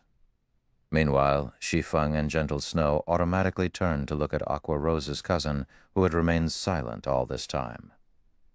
"She's someone from Unyielding Soul?" Gentle Snow blinked repeatedly, her heart full of surprise as she looked at Mu Lingsha. Unyielding Soul was a veteran super first-rate guild. At its peak, it had been stronger than many super guilds. Although it had not made headlines during the past few years, it was still much stronger than the current Dragon Phoenix Pavilion. She found it very hard to imagine that such a super first-rate guild would need to rely on Zero Wing to get into the internal auction. What Gentle Snow did not know was that the secret pavilion had not sent an invitation to Unyielding Soul this time due to the Starline Corporation's meddling. Hence, Mu Lingsha had turned to Aqua Rose for help. The first reason for her decision was her family ties with Aqua Rose. The second reason was Aqua Rose's having been under Unyielding Soul and Mu Lingsha's care during her youth. Hence, the two of them could be considered best friends as well. As for getting Twilight Echo's help, that first-rate guild had refused to share any of its participation slots with Mulingsha when she asked. Just when Aqua Rose was feeling troubled by Mulingsha's request for help, Shi Feng happened to reveal that he had received an invitation, a golden invitation card at that. Since there were additional slots, Aqua Rose ended up asking for one for her cousin. Meanwhile, despite having heard Lu Xinglu's question, Mulingsha remained silent for a long time. Just as she was about to say something, Lu Xinglu turned his gaze to Shi Feng and Gentle Snow, who wore confused expressions on their faces. "It seems you don't know about this matter. Fine, then. I'll treat this as Zero Wing being ignorant and overlook your transgressions. Afterward, just notify the secret pavilion's security and have them escort Miss Mu out of the building. In compensation for your wasting a participation slot, I'll send you 1,000,000 credits later," Lu Xinglu said. He then sent one last glance at Mulingsha before standing up to leave. At Lu Xinglu's words, Mulingsha fell into despair. In the secret pavilion's internal auction, nobody had the authority to meddle with the people brought along by other invited persons. Only the invited persons themselves were allowed to send away their companions. The Starline Corporation possessed massive influence both in the game and in the real world, as proven by the fact that the secret pavilion had not sent an invitation to Unyielding Soul this time. If even an entity as powerful as the secret pavilion had shrunk back because of the Starline Corporation, there was no need to mention what kind of response a minor existence like Zero Wing would make. Meanwhile, Aqua Rose, who was sitting beside Shi Feng, also turned pale at this turn of events. She had never thought that their actions would get discovered. Mulingsha was her best friend. However, Aqua Rose also owed Zero Wing a huge debt of gratitude, caught in a dilemma. She was at a loss as to what to do. Just when Lu Xinglu's party made for the lounge's door, a voice suddenly rang out inside the room. 1,000,000 credits? Chief Lu sure is generous. Unfortunately, Zero Wing can't accept this generosity. Since there aren't any other matters to discuss, we'll be taking our leave first. Although these words were spoken with a calm tone, they deeply ingrained themselves in the minds of everyone present. Aqua Rose, Mulingsha, and Liang Jing instinctively turned to Shi Feng, the originator of these words. Meanwhile, Gentle Snow revealed a bitter smile as she helplessly shook her head, her expression conveying that she had expected this outcome. However, although Gentle Snow had a troubled look on her face, her eyes shone with joy and excitement.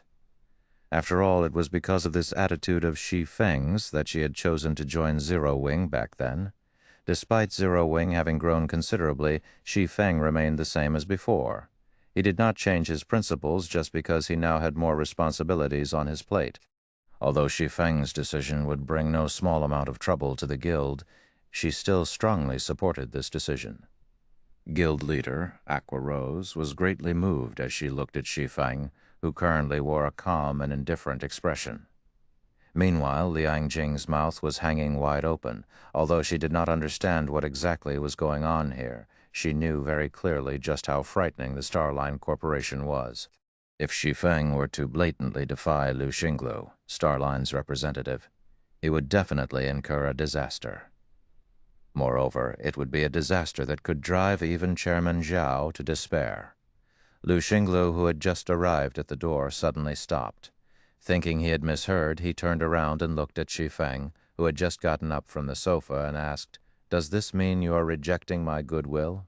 Although Lu Xinglu had spoken in a very bland and calm tone, the air inside the room seemed to have frozen when he was done speaking, the atmosphere becoming somewhat stifling. The pressure he exerted with his words even made Liang Jing shudder.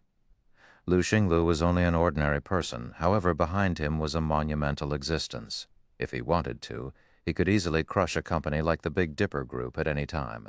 "I have taken your kindness to heart. However, Zero Wing does not need an outsider to tell it what it should or should not do," Shi Feng replied coldly. After he was done speaking, he led Aqua Rose and the others out of the private lounge. A short moment later, only Lu Xinglu and the tall man standing beside him remained inside the private lounge. "Guild leader, do you need us to take action?" the tall man asked quietly. "No. This is the secret pavilion's territory." We naturally have to let the secret pavilion be the one to take action. Go and notify the secret pavilion's representative right now.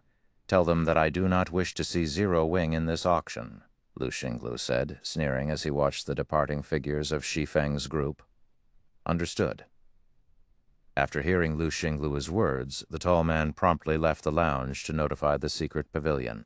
Chapter 1785. Gold VIP. Translator. Hell's Scythe. Editor. Lucky Old Cat. Inside the top-floor hall. When Shi Feng's group exited the private lounge, it immediately attracted the attention of the various major powers present. Huh? They're out so soon? Could they be done negotiating already? Zero Wing's group had entered the private lounge less than 5 minutes ago. Everyone could not control their curiosity at this sudden development. However, just as everyone was wondering about the results of the talks between Zero Wing and the Starline Corporation, a tall man wearing a black suit walked out of the private lounge as well. When this tall man exited the lounge, he sent a sneer at Shi Feng's group before heading for Yuan Tixin, who was entertaining the representatives of the various major powers present. What's going on? Did the negotiations fail? Everyone in the room was familiar with this tall man. After all, he was Lu Xinglu's bodyguard, who also served as his aide. Meanwhile, the bodyguard's expression was not what one would make after a successful negotiation, no matter how they looked at it. Rather, it seemed more like he was ridiculing Zero Wing's group.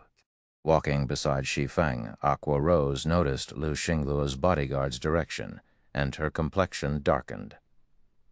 Are they planning on using the secret pavilion to deal with us? Aqua Rose could not help frowning in worry as she watched the bodyguard getting increasingly closer to Yuan Tixin. The Starline Corporation had already relied on its influence to stop the secret pavilion from sending an invitation to Unyielding Soul, a super first-rate guild. Getting the secret pavilion to remove Zero Wing from the auction would be even easier. If Zero Wing were to miss out on this internal auction, it would suffer a massive loss. No need to panic. Let's see how things develop first, Shi Feng said calmly as he looked at Lu Xinglu's bodyguard. If it really isn't possible, then we'll just leave. While it was indeed true that the items auctioned by the secret pavilion were extraordinary, Zero Wing was not so desperate that it would collapse just because it couldn't get them. At this time, Mu Lingsha walked up to Shi Feng. Thank you. Because of my problem, I have caused Zero Wing to provoke the Starline Corporation. I'd like to use a plot of land in Dark Knight City as compensation. The land is under my name and is located near the city's central district. Mu Lingsha thanked Shi Feng sincerely. When faced with the threats and pressure of the Starline Corporation, few would be willing to help Unyielding Soul. After all, even Twilight Echo, a veteran first-rate guild that had close ties with Unyielding Soul, had yielded to Starline's tyranny. Nonetheless, Zero Wing, a guild that had practically no relations with Unyielding Soul, had actually stood up to Starline for Unyielding Soul. Upon hearing Mu Lingsha's words, Aqua Rose and Gentle Snow turned involuntarily to look at her in surprise. They had never thought that Mu Lingsha would use a valuable plot of land located within the Dark Knight Empire's imperial capital as a token of gratitude. Nowadays, major corporations and companies around the world were investing in God's domain, boosting the prices of lands in major NPC cities as a result, especially in kingdom capitals and imperial capitals. A plot of land without high potential would still sell for a fortune. As for those with high potential, even if one offered tens of thousands of gold to purchase such a land, nobody would be willing to sell. Shi Feng found it difficult to refuse such compensation. The Dark Knight Empire's imperial capital had a player population of over 10 million. If he could set up the Candlelight trading firm on this plot of land, the trading firm would gain access to all these players. At that time, Candlelight's income would definitely increase by a significant margin. Hence, Shi Feng ended up accepting Mu Lingsha's offer. Meanwhile, over at Yuan Tixin's location, Lu Xinglu's bodyguard had arrived before Yuan Tixin and relayed his employer's words to him. Upon receiving this unreasonable demand, Yuan Tixin fell silent. He simply could not figure out just what Zero Wing had done to anger Lu Xinglu this much.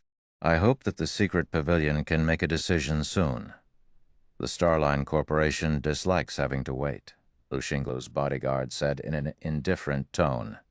In his opinion, there was no need to consider this decision at all. The Starline Corporation was entirely out of Zero Wing's league. It would be in the secret pavilion's best interests to go along with the Starline Corporation's demands and remove Zero Wing from the auction. The nearby people who overheard the bodyguard's words were momentarily dumbfounded. They had never thought that Zero Wing would be so bold as to actually provoke the Starline Corporation. Zero Wing really is overestimating itself to go against the Starline Corporation. When Nine Dragons' Emperor received this piece of news, he could not help but laugh. Previously, he thought that Zero Wing would obtain the Starline Corporation's support. If that had happened, he would most likely be doomed. After all, Phoenix Rain would have indirectly gained a powerful helper in the fight to become the Great Pavilion Master. However, now that Zero Wing had provoked the Starline Corporation, not only did this outcome not provide Phoenix Rain with the slightest bit of help, but it would also become a huge hindrance to her becoming the Great Pavilion Master. After all, the Guild Elders would have to take the Starline Corporation into account when considering Phoenix Rain for the position. Meanwhile, when the various major powers attending the auction received news about this matter, they were similarly shocked. Zero Wing's foolishness had thoroughly exceeded their imagination. The Guild had actually provoked the Starline Corporation for some unknown outsider. The Starline Corporation was in possession of plenty of high-level energy, which many superpowers had tried to purchase to no avail. Now that Zero Wing had become a thorn in the corporation's side, many superpowers would probably gun for Zero Wing to curry favor with Starline. At that time, even if they failed to establish a partnership with the corporation, they should still be able to purchase some high-level energy to strengthen their own guilds. Damn it. The secret pavilion will most likely earn the Starline Corporation's favor. Zero Wing sure is pitiful. Despite this being the Guild's first time at one of the secret pavilion's internal auctions, it is already going to get chased off before it can even take part in the actual auction. The representatives of the various superpowers looked at Shi Feng's group with pity in their eyes. Uncle Yuan? Purple Jade was dying of curiosity as she looked at Yuan Tiexin, who had remained silent all this time. Yuan Tiexin was the host for this auction. All matters relating to this secret pavilion branch were currently under his management. In normal times, the secret pavilion would definitely remove Zero Wing from the premises without hesitation to curry favor with the Starline Corporation. After all, there was simply no comparison between the two. What is it? I'm just asking to have Zero Wing's people removed from the auction venue. Is this a difficult matter for you to accomplish? Lu Xinglu's bodyguard demanded in irritation as he looked at the unresponsive Yuan Tiexin. It is indeed very difficult, as I do not have this authority. Although I am the host for the auction this time, Zero Wing is just like the Starline Corporation and is a VIP invited with a gold card, Yuan Tiexin explained after taking a deep breath. Chapter 1786. Book of Undying Translator, Hellscythe Editor, Lucky Old Cat, Zero Wing, received a gold card. Zero Wing's group does include 5 people. It's actually true. The various major powers who perked up to listen in on the conversation between Yuan Shexin and Lu Xinglu's bodyguard couldn't help their surprise upon hearing this revelation. When the secret pavilion hosted an internal auction, it would only send 50 golden invitation cards. These gold cards would only be given to powers the secret pavilion acknowledged. The various representatives hadn't paid much attention to the number of people in Zero Wing's group. It was rare to see the powers with a gold card use all 5 of their slots. They generally only brought 2 or 3 people. The major powers that attended the secret pavilion's internal auction had stopped paying attention to how many attendees a particular power had with it. They were all quite familiar with the powers that qualified for a gold card, and even if some people arrived as a group of 5, it was likely that 2 friendly powers had decided to attend together. However, most of the eavesdropping powers were more surprised to learn that the Starline Corporation wanted Zero Wing removed than they were to learn that the secret pavilion had invited the guild as a gold VIP. So what if Zero Wing received a gold invitation? Lu Xinglu's bodyguard asked nonchalantly. Although he was Lu Xinglu's bodyguard, He was also an expert in God's domain. He knew a significant amount about the game. Had the Starline Corporation not dissuaded the secret pavilion from sending an invitation to Unyielding Soul, the Guild would have received a gold card, treated like a gold VIP, yet due to the corporation's interference, hadn't the secret pavilion failed to send the super first-rate Guild an invitation? Is that so? Yuan Tixin responded with a tinge of anger in his voice. The secret pavilion will not rescind an invitation from any of its guests, regardless of if they are bronze or silver VIPs, unless they have made a mistake. If you have nothing else, please wait in the banquet hall quietly. The auction will begin soon. Not inviting someone to the auction and removing an invited person from the auction were two entirely different things. If word got out that the secret pavilion had removed Zero Wing from the auction at the Starline Corporation's request, who would dare do business with the secret pavilion in the future? Although the high-level energy in the Starline Corporation's possession was indeed tempting, the secret pavilion did not necessarily need the Starline Corporation to acquire high-level energy. There were still plenty of major corporations that had the resource. Lu Xinglu's bodyguard was furious. He had never expected the secret pavilion to show the Starline Corporation so little respect. As he thought about correcting this insult, he locked eyes with Yuan Tixin's two bodyguards whose auras were no weaker than his. Clenching his teeth, he turned and left. The spectating powers were dumbfounded. None of them had dreamed that the secret pavilion would disrespect the Starline Corporation. However, the representatives from the various super first-rate guilds and super guilds weren't overly surprised about the outcome. Although the Starline Corporation wielded considerable influence, the several corporations backing the secret pavilion were no weaker than Starline. The Starline Corporation was somewhat unique in how much high-level energy it possessed, and that was the only reason the various superpowers showed it some respect. After all, in the current era, many aspects required high-level energy. It was also because of this reason that the Starline Corporation had always done things in a tyrannical way. This was also something superpowers like themselves had long since gotten used to. However, while they would concede to the Starline Corporation in small matters, no superpower would bow to the corporation in crucial matters, much less a transcendental power like the secret pavilion. Uncle Yuan, you were so amazing. When we return, the guild leader will likely request a meeting, Purple Jade said, giggling. You little girl. Yuan Tixin rolled his eyes at Purple Jade. He then shifted his gaze towards Shi Feng's group. However, Zero Wing really knows how to cause trouble wherever it goes. It even dares to meddle in matters between the Starline Corporation and Unyielding Soul. The Starline Corporation and Unyielding Soul were going at each other's throats in the Dark Knight Empire in a struggle that would only end once one of them had been utterly defeated. Meanwhile, the chances that Unyielding Soul would lose were very high. It would not even be surprising if Unyielding Soul fell from its position as a super first-rate guild. Unyielding Soul's main headquarters was in the Dark Knight Empire, and the guild had focused a lot of its efforts on developing in the empire. If it lost the Dark Knight Empire, its strength would diminish tremendously. Meanwhile, in the private lounge Lu Xinglu occupied, Lu Xinglu's bodyguard quickly relayed Yuan Tixin's response. Guild leader, the secret pavilion is refusing to show us the respect we deserve. Should we put some pressure on the pavilion? The tall bodyguard asked. No, there's no need to sour our relationship with the secret pavilion over this small matter. So what if Unyielding Soul gets to attend this auction?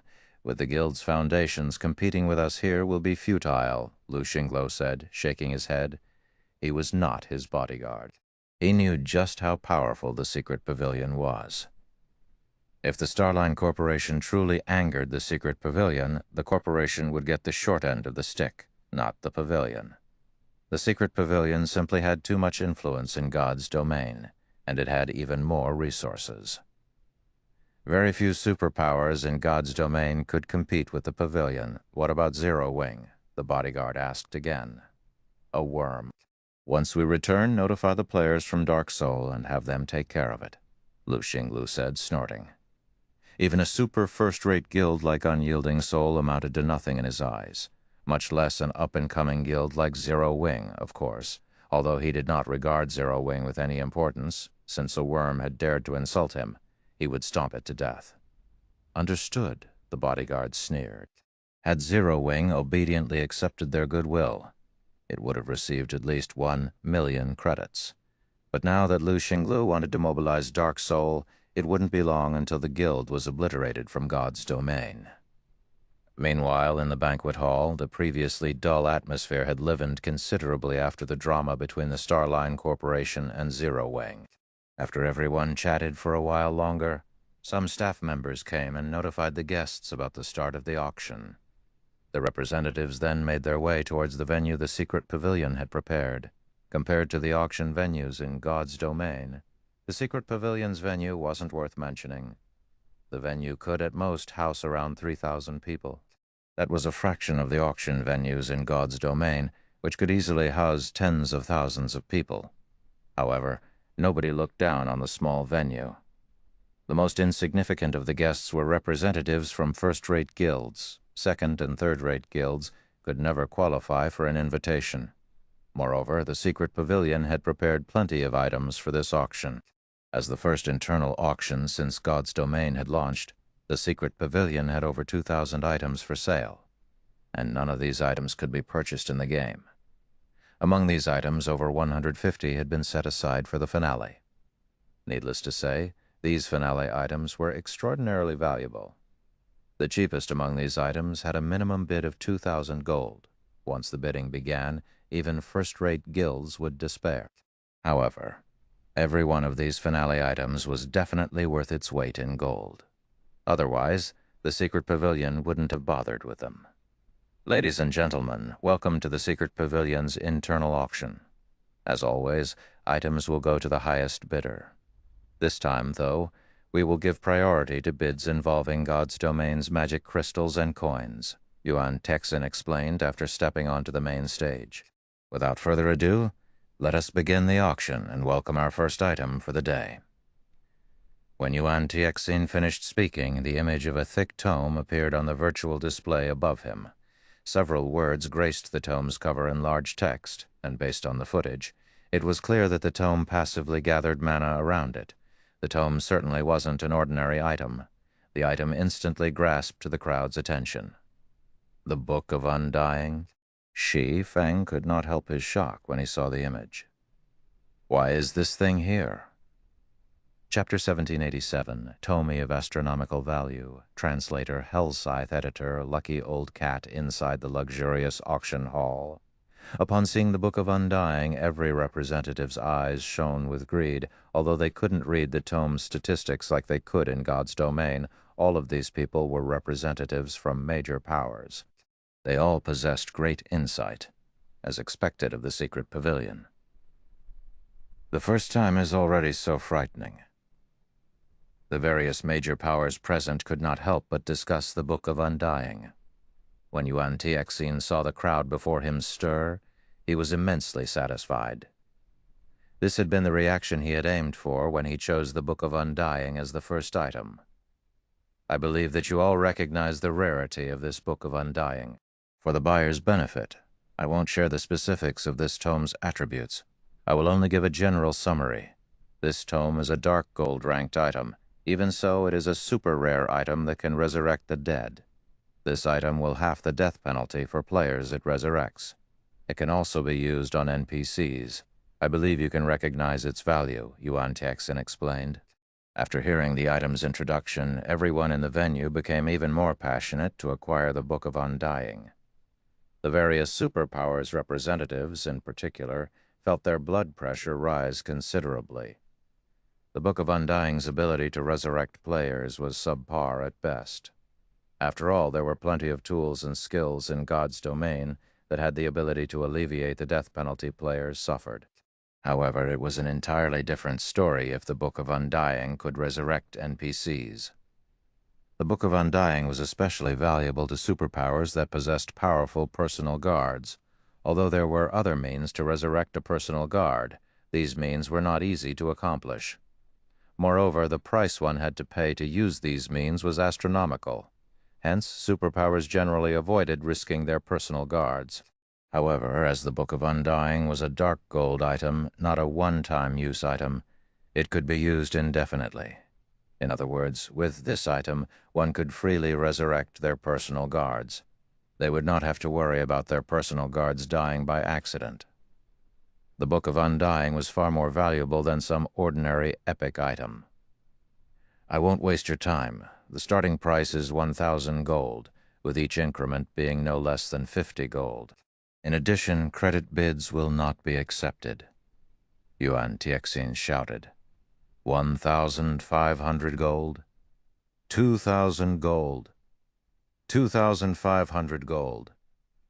The price quickly soared to 5,000 gold, and the various major powers were surprised by how fast the price had risen.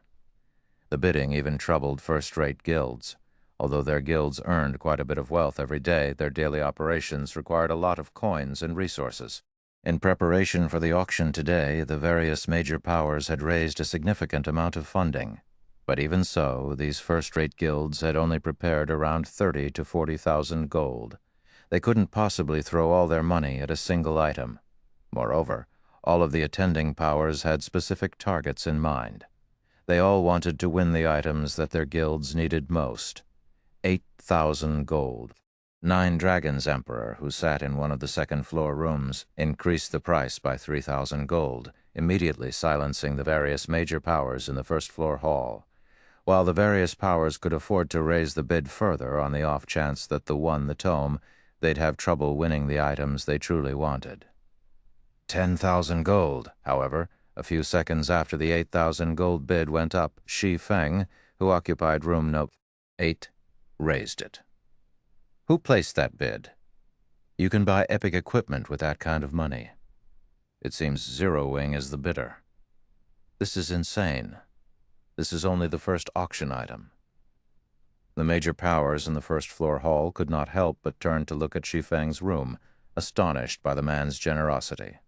What they didn't know, however, was that Shi Feng understood more about the Book of Undying than its current owner. He knew exactly how valuable the item was. On its own, the Book of Undying was only worth around 10,000 gold, roughly as much as an epic weapon, while the Book of Undying was capable of resurrecting NPCs. It wasn't capable of resurrecting all NPCs. The secret pavilion had failed to mention this bit of crucial information. At the end of the day, the Book of Undying for auction was only a dark gold item. Although the skill it possessed was heaven-defying, there was a limit to the skill's effects. At dark gold rank, the Book of Undying could only resurrect Tier 2 NPCs and players. It wouldn't be effective on Tier 3 and above existences. Otherwise, it wouldn't just be a dark gold item. This had been why the secret pavilion had been willing to part with the tome, putting it up for auction. The various major powers had likely guessed the tome's limitations as well, which explained why they weren't enthusiastic to purchase the item. If the Book of Undying were an epic item, the various superpowers would likely bid like madmen. No one would have been surprised to see the tome's price climb to 5 times more than its current bid. However, even though the Book of Undying was only dark gold rank, the fact that it was available was a pleasant surprise for Shi Feng. Although the tome wouldn't help him resurrect Tier 3 NPCs and above, it was enough for Shi Feng's uses right now. At the very least, he could involve Anna and Kite in combat without worrying about them dying. After Shi Feng had raised the bid for the Book of Undying to 10,000 gold, Nine Dragons Emperor gave up on the item. For him, the Book of Undying was a collector's item of sorts. Paying more for it wouldn't be worthwhile. 10,000 gold going once. 10,000 gold going twice. However, just when Yuan Tixin was about to finalize the sale, a new bid appeared. 12,000 gold. Many people turned to the bidder in astonishment. Meanwhile, the person who had placed this new bid was none other than the Starline Corporation's Lu Xingluo. 13,000 gold. Shi Feng raised the bid once more. This surprised everyone further. They never thought that Shi Feng would be so desperate for the Book of Undying. That was 13,000 gold they were talking about. With that kind of money, he could purchase a valuable plot of land in any capital. 13,500 gold. 14,000 gold. 14,500 gold. Whenever Shi Feng placed a new bid, Lu Xinglu quickly added another 500 gold. When the price rose to 20,000 gold, the various major powers were utterly dumbfounded. Paying 20,000 gold for a dark gold item was ridiculous. It'd be far more beneficial to build a town with this money, 24,000 gold. Not wanting to waste time, Shi Feng raised the price by another 4,000 gold. As the price rose, Yuan Tixin's breathing became a little heavier. The bid was already more than double what he had expected. "Forget it, I don't want this item anymore," Lu Xinglu said, chuckling as he relented. Once Lu Xinglu dropped out of the bidding, Shi Feng eventually won the Book of Undying, surprising many of the representatives with Zero Wing's financial strength. They also inwardly ridiculed Zero Wing for spending 24,000 gold on a dark gold item. Even Gentle Snow and Aqua Rose felt that it was excessive to purchase the Book of Undying for such a high price. However, after Shi Feng paid the 24,000 gold by connecting to God's Domain's main God system via his quantum watch and received the Book of Undying from the secret pavilion, his smile was bright. The Book of Undying was a dark gold item, but he knew something the secret pavilion had failed to discover. There wasn't just one Book of Undying in God's domain, but 13.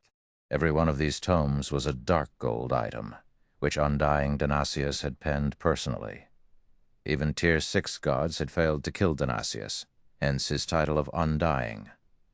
In the end, an ancient god had sealed Dionysius away. Meanwhile, the 13 books of Undying contained all of Dionysius's power, and there were rumors stating that Undying Dionysius had recorded a method of self-resurrection in his books. How could these tomes, written by such a powerful existence, be just ordinary dark gold items? The books of Undying were powerful in the fact that they could be merged. When one combined 2 copies of the Book of Undying, its ability would improve. Only after merging all 13 books of Undying could one display the tome's true power. As for the complete book's rank, no one had known even 10 years after God's Domain's launch. However, most people guessed that it would be a legendary item. This was because only 10 copies had ever been found, and the strongest Book of Undying had only absorbed 2 other copies, reaching epic rank. As an epic item, the Book of Undying could resurrect Tier 3 NPCs.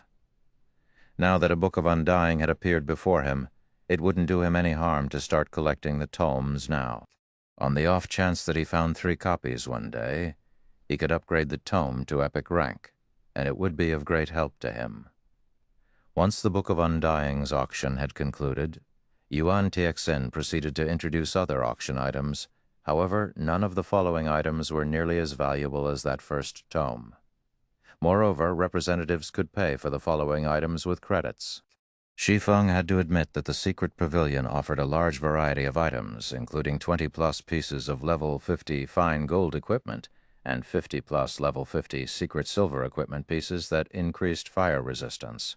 In the end, Shi Feng had spent over 739 gold to acquire all of them. If not for Lu Xinglu's interference raising the price from time to time, he could have easily purchased this equipment for only 4,000 gold. By the time the ordinary items had sold, more than a day had passed. The secret pavilion then hosted a friendly competition to determine how many finale items each of the various powers could purchase. This friendly competition also gave everyone a glimpse of the various superpowers' up-and-coming experts. Finally, we'll start the bidding for our first finale item of the day, Yuan Tixin announced, chuckling as he glanced at the second-floor rooms. I believe that many of you are familiar with this next item. On cue, several images appeared on the display above the stage. When these images had appeared, a commotion tore through the attentive crowd. Even the representatives in the second-floor rooms stared with bloodshot eyes. When Mu Lingsha, who sat beside Aqua Rose, saw these images, her fists balled as excitement lit up her face. She simply couldn't keep her calm. Chapter 1788, Grade 1. Translator, Hellscythe Editor, Lucky Old Cat. When the images appeared above the main stage, the representatives of super first-rate guilds and super guilds in the second-floor rooms became restless. They promptly relayed what they were seeing back to their respective guild leaders. Guild leader, those rumors were true. The secret pavilion really has that thing. The secret pavilion sure knows how to keep a secret. Are you absolutely sure about this? Based on the images, there's no mistaking it. However, there are simply too many major powers and corporations present. I'm afraid acquiring it will be difficult with the money we brought. Good. I'll have someone mail you all the funds we have available.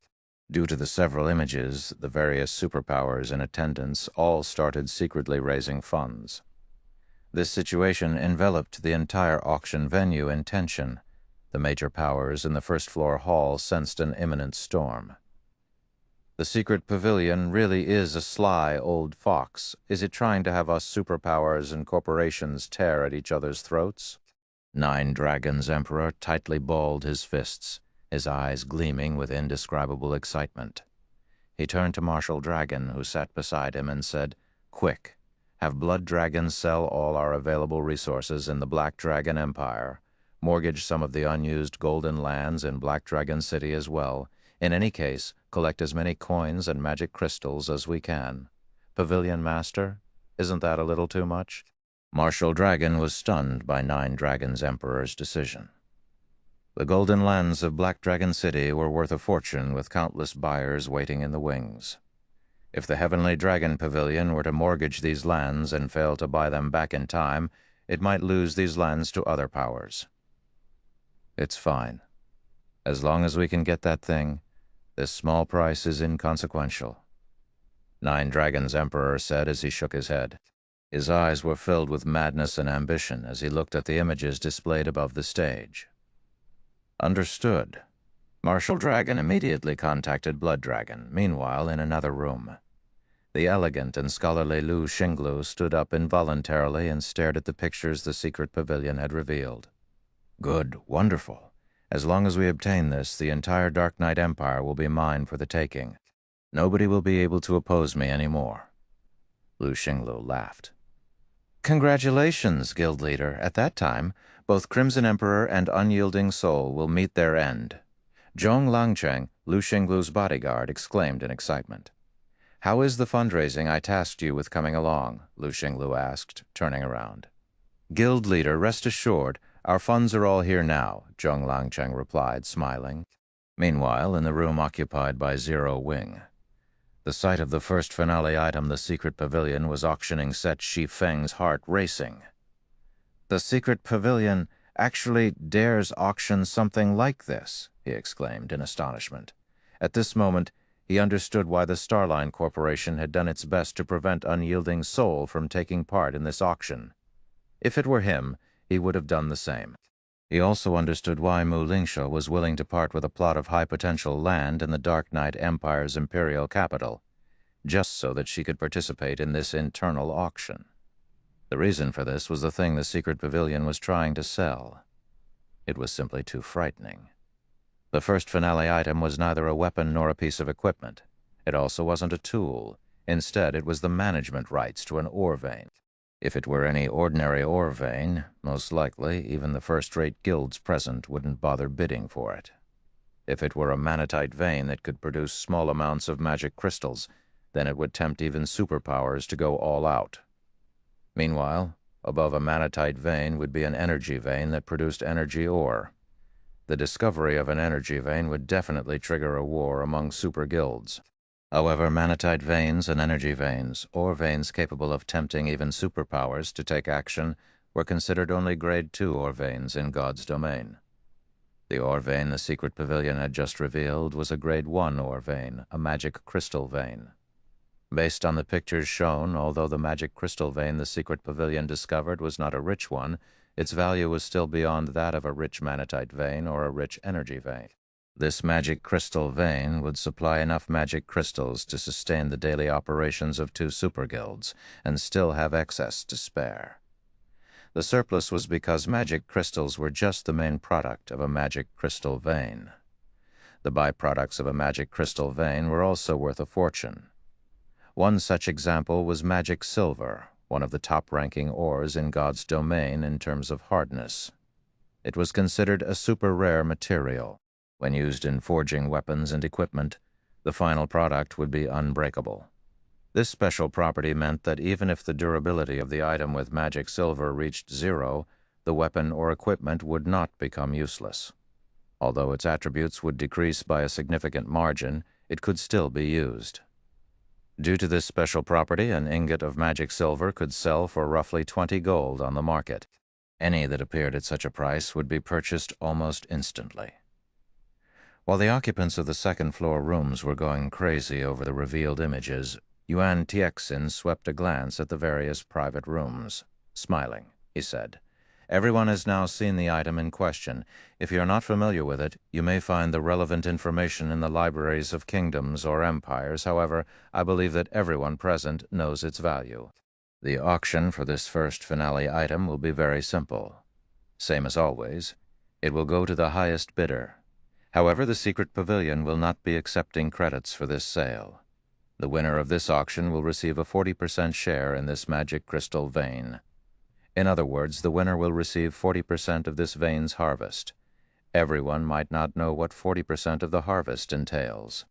I won't go into the specifics, but suffice to say, 40% of this vein's harvest is definitely more than what you can get from an entire energy vein. Moreover, the byproducts of this magic crystal vein are all highly sought-after materials that can help elevate a guild's lifestyle players to a whole new level. However, before we start this auction, the secret pavilion also has to state one thing clearly.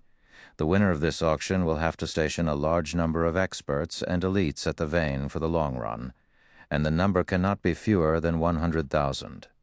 If you are incapable of fulfilling this condition, winning the auction would be pointless. If nobody has any problems, then let us begin the auction for today's first finale item.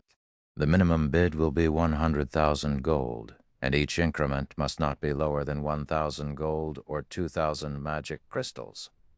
Upon hearing Yuan Tiexin's words, the lively auction venue suddenly fell deathly silent. The upper echelon of the various first-rate guilds seated in the first-floor hall could not help but gape.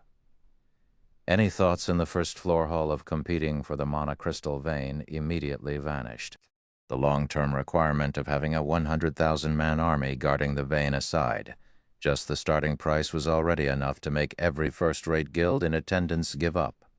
100,000 gold. Although these first-rate guilds understood that this was a very normal price, actually hearing it coming out of Yuan Tiexin's mouth still shocked them. In preparation for this auction, these guilds had gone through plenty of trouble just to collect around 30,000 gold. Yet, now, it was revealed that they were far from qualified to bid on this magic crystal vein. The powers that could rival first-rate guilds were also silent. They finally understood just how wide a gap there was between themselves and the various superpowers who lived in an entirely different world. They weren't even eligible to take part in this auction. All they could do was play the role of a spectator. Chapter 1789. Crazy Struggle. Translator. Hellscythe, Editor, Lucky Old Cat. 100,000 gold. Shi Feng smiled bitterly as he shook his head. In reality, he too was very tempted by the magic crystal vein. However, despite all his efforts, he had managed to raise only a little over 124,000 gold. After deducting the amount he spent on the Book of Undying, fire resistance equipment, and rare materials, he had just a bit more than 90,000 gold left. He didn't have the slightest chance of winning the upcoming auction. As the various major powers in the first-floor hall were marveling over the magic crystal vein's high price, the occupants of the second-floor rooms started calling out bids one after another. 100,000 gold, 110,000 gold, 120,000 gold. After the first bid appeared, the price of the magic crystal vein increased rapidly, the scene stupefying the various first-rate guilds present. Despite the minimum increment being set at 1,000 gold, the various superpowers and major corporations were raising the price in 10,000 gold increments, as if 10,000 gold were no different from 10,000 copper. In less than a minute, the price had already reached a staggering 200,000 gold. Only after the price reached 270,000 gold did the price increases decline to 2,000 or 3,000 gold increments. Even so, this was still plenty frightening to the various first-rate guilds present. "Damn it! Why are there so many people competing for the vein?" Nine Dragons' Emperor frowned as he watched the price ramp up. Turning to Marshal Dragon, he asked, "How are things coming along on Blood's side?" He had prepared only 210,000 gold for this auction. Including the magic crystals he had on hand, his funds came to roughly 250,000 gold. Just now, he had mortgaged several golden lands in Black Dragon City, netting an additional 140,000 gold and putting his total at 390,000 gold. This was already 10 times the amount a first-rate guild could produce in short notice.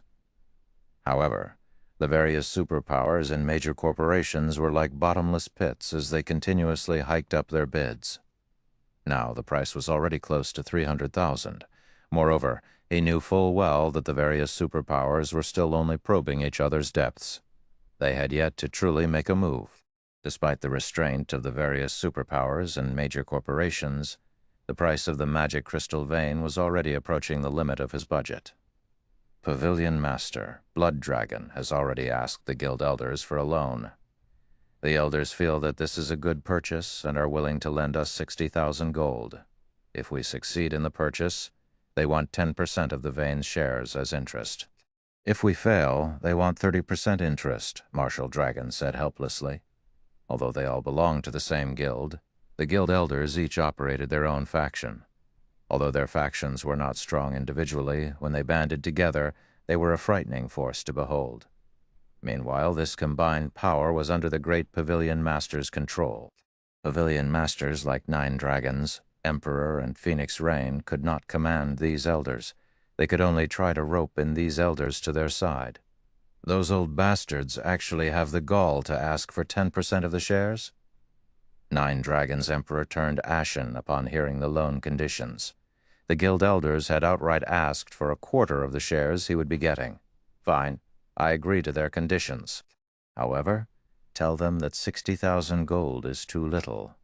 I will also need all of their magic crystals. Otherwise, I'll just give up on the auction. Although 60,000 gold was a significant sum, it was still insufficient for him to compete against the various superpowers. Only after he and the elders pooled everything they had would they stand a chance in the auction. While Nine Dragons' Emperor was raising funds, the price of the magic crystal vein had already increased to 352,000 gold. At the same time, the various superpowers and major corporations were also doing their best to gather more funds. However, this price had already rendered the crowd in the first-floor hall utterly speechless. It seems some guilds and corporations are already approaching their limit. Lu Xingluo smiled when he noticed the rate of bidding slowing down. Turning to his bodyguard, he said, "Let's begin, then." Understood. Zhong Langcheng immediately keyed in a series of zeros on the bidding interface. 500,000 gold. The moment this price appeared, the entire auction venue went into an uproar. Even Shi Feng's mouth twitched involuntarily when he saw this bid. With that kind of money, he could already build 2 cities in Starmoon Kingdom. Seeing this price also allowed him to understand just how frightening the various superpowers were.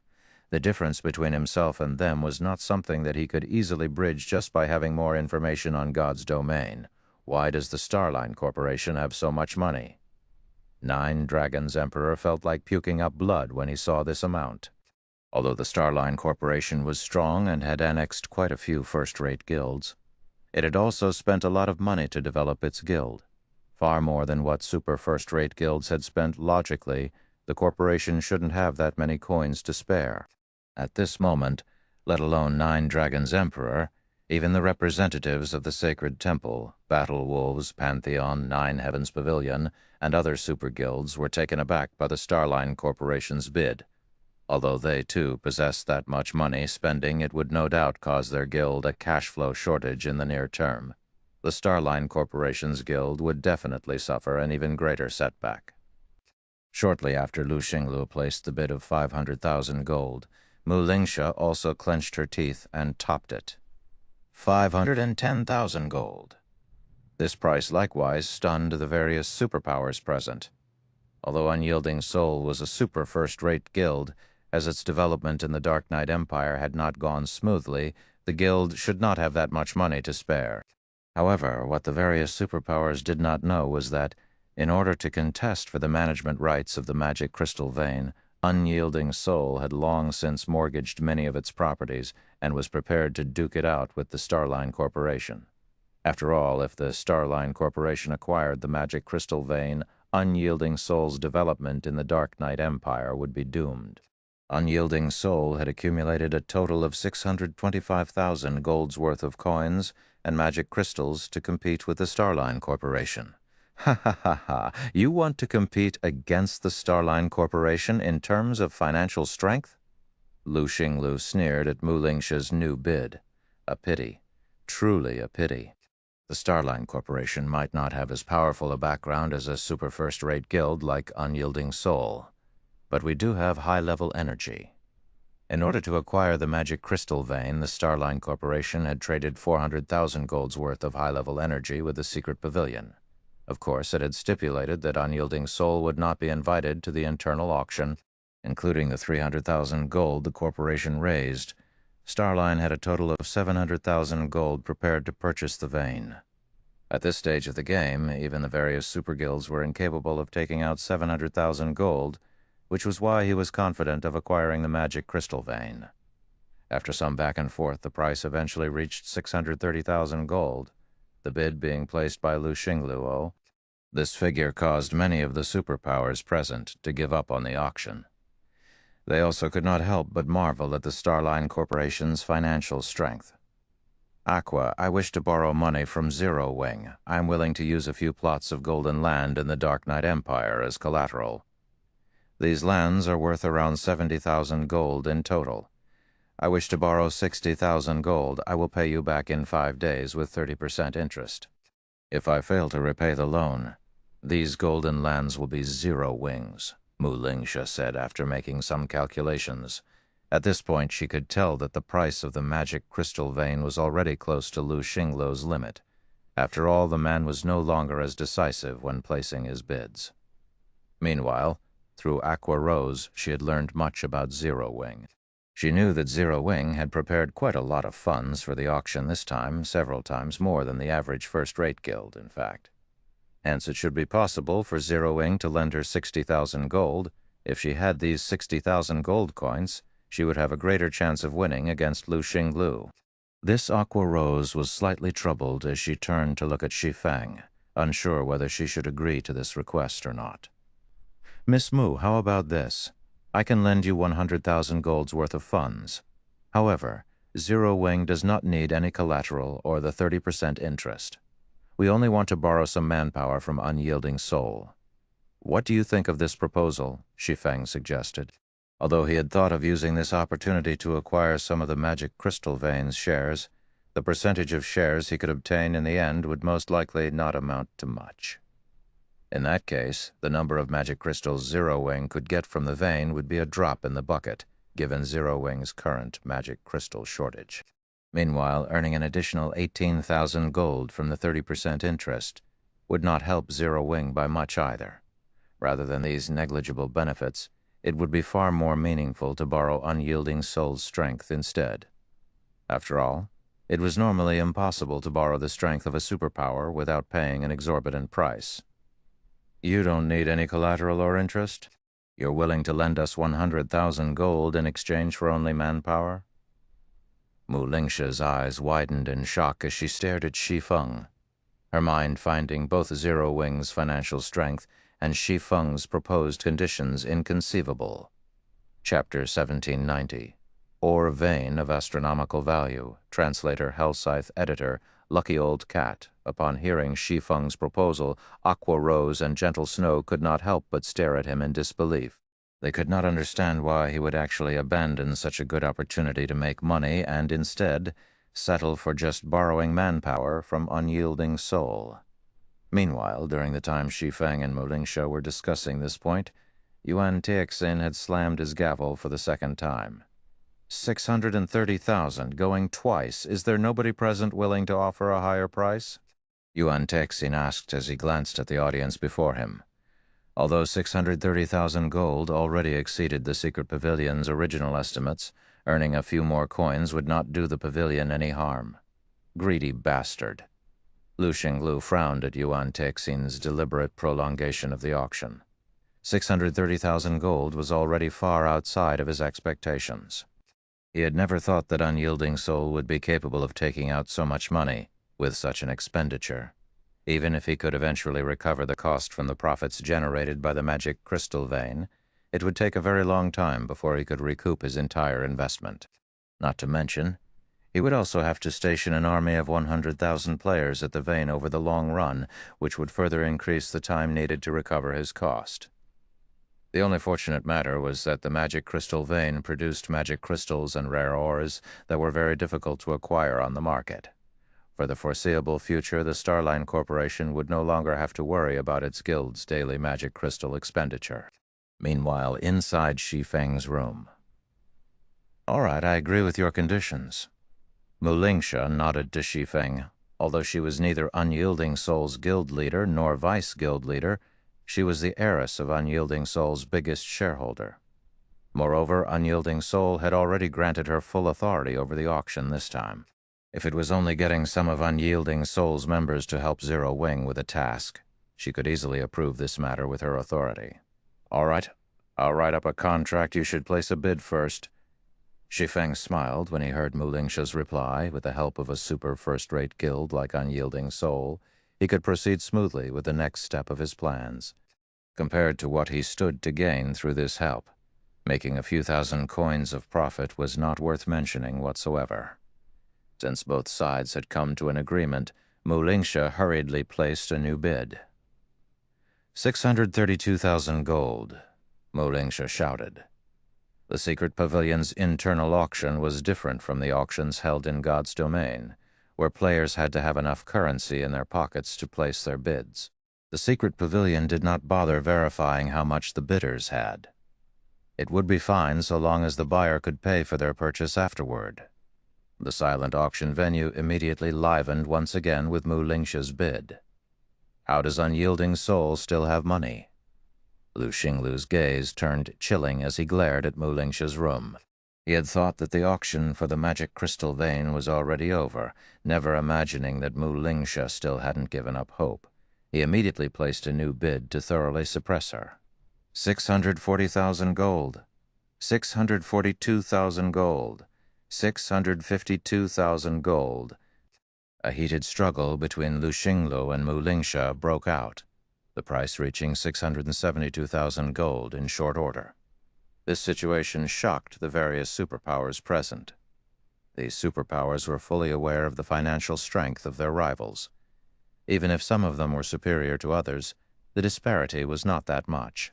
However, the wealth the Starline Corporation and Unyielding Soul were displaying had already exceeded the liquid assets a superpower should wield. This was no longer a competition of liquidity. This was basically an all-out struggle between two superpowers. "This is impossible. Unyielding Soul can't possibly have this much money," Lu Xinglu said as he looked at Mulingsha's room. Just then, he happened to catch sight of Mulingsha signing some kind of contract with Shi Feng. Damn it! That little bug dares to lend money to Unyielding Soul. At this moment, even a fool could tell that Zero Wing had lent Unyielding Soul a lot of coins, hence Super First-Rate Guild was able to persist in this auction. "Mulingsha, do you think you can win against the Starline Corporation just because you borrowed some money from a little bug?" Lu Xinglu placed another bid. 700,000 gold. Although Zero Wing had lent coins to Unyielding Soul, how much could an up-and-coming guild that could rival first-rate guilds possibly have? It would already be plenty amazing if Zero Wing had even 70,000 or 80,000 gold.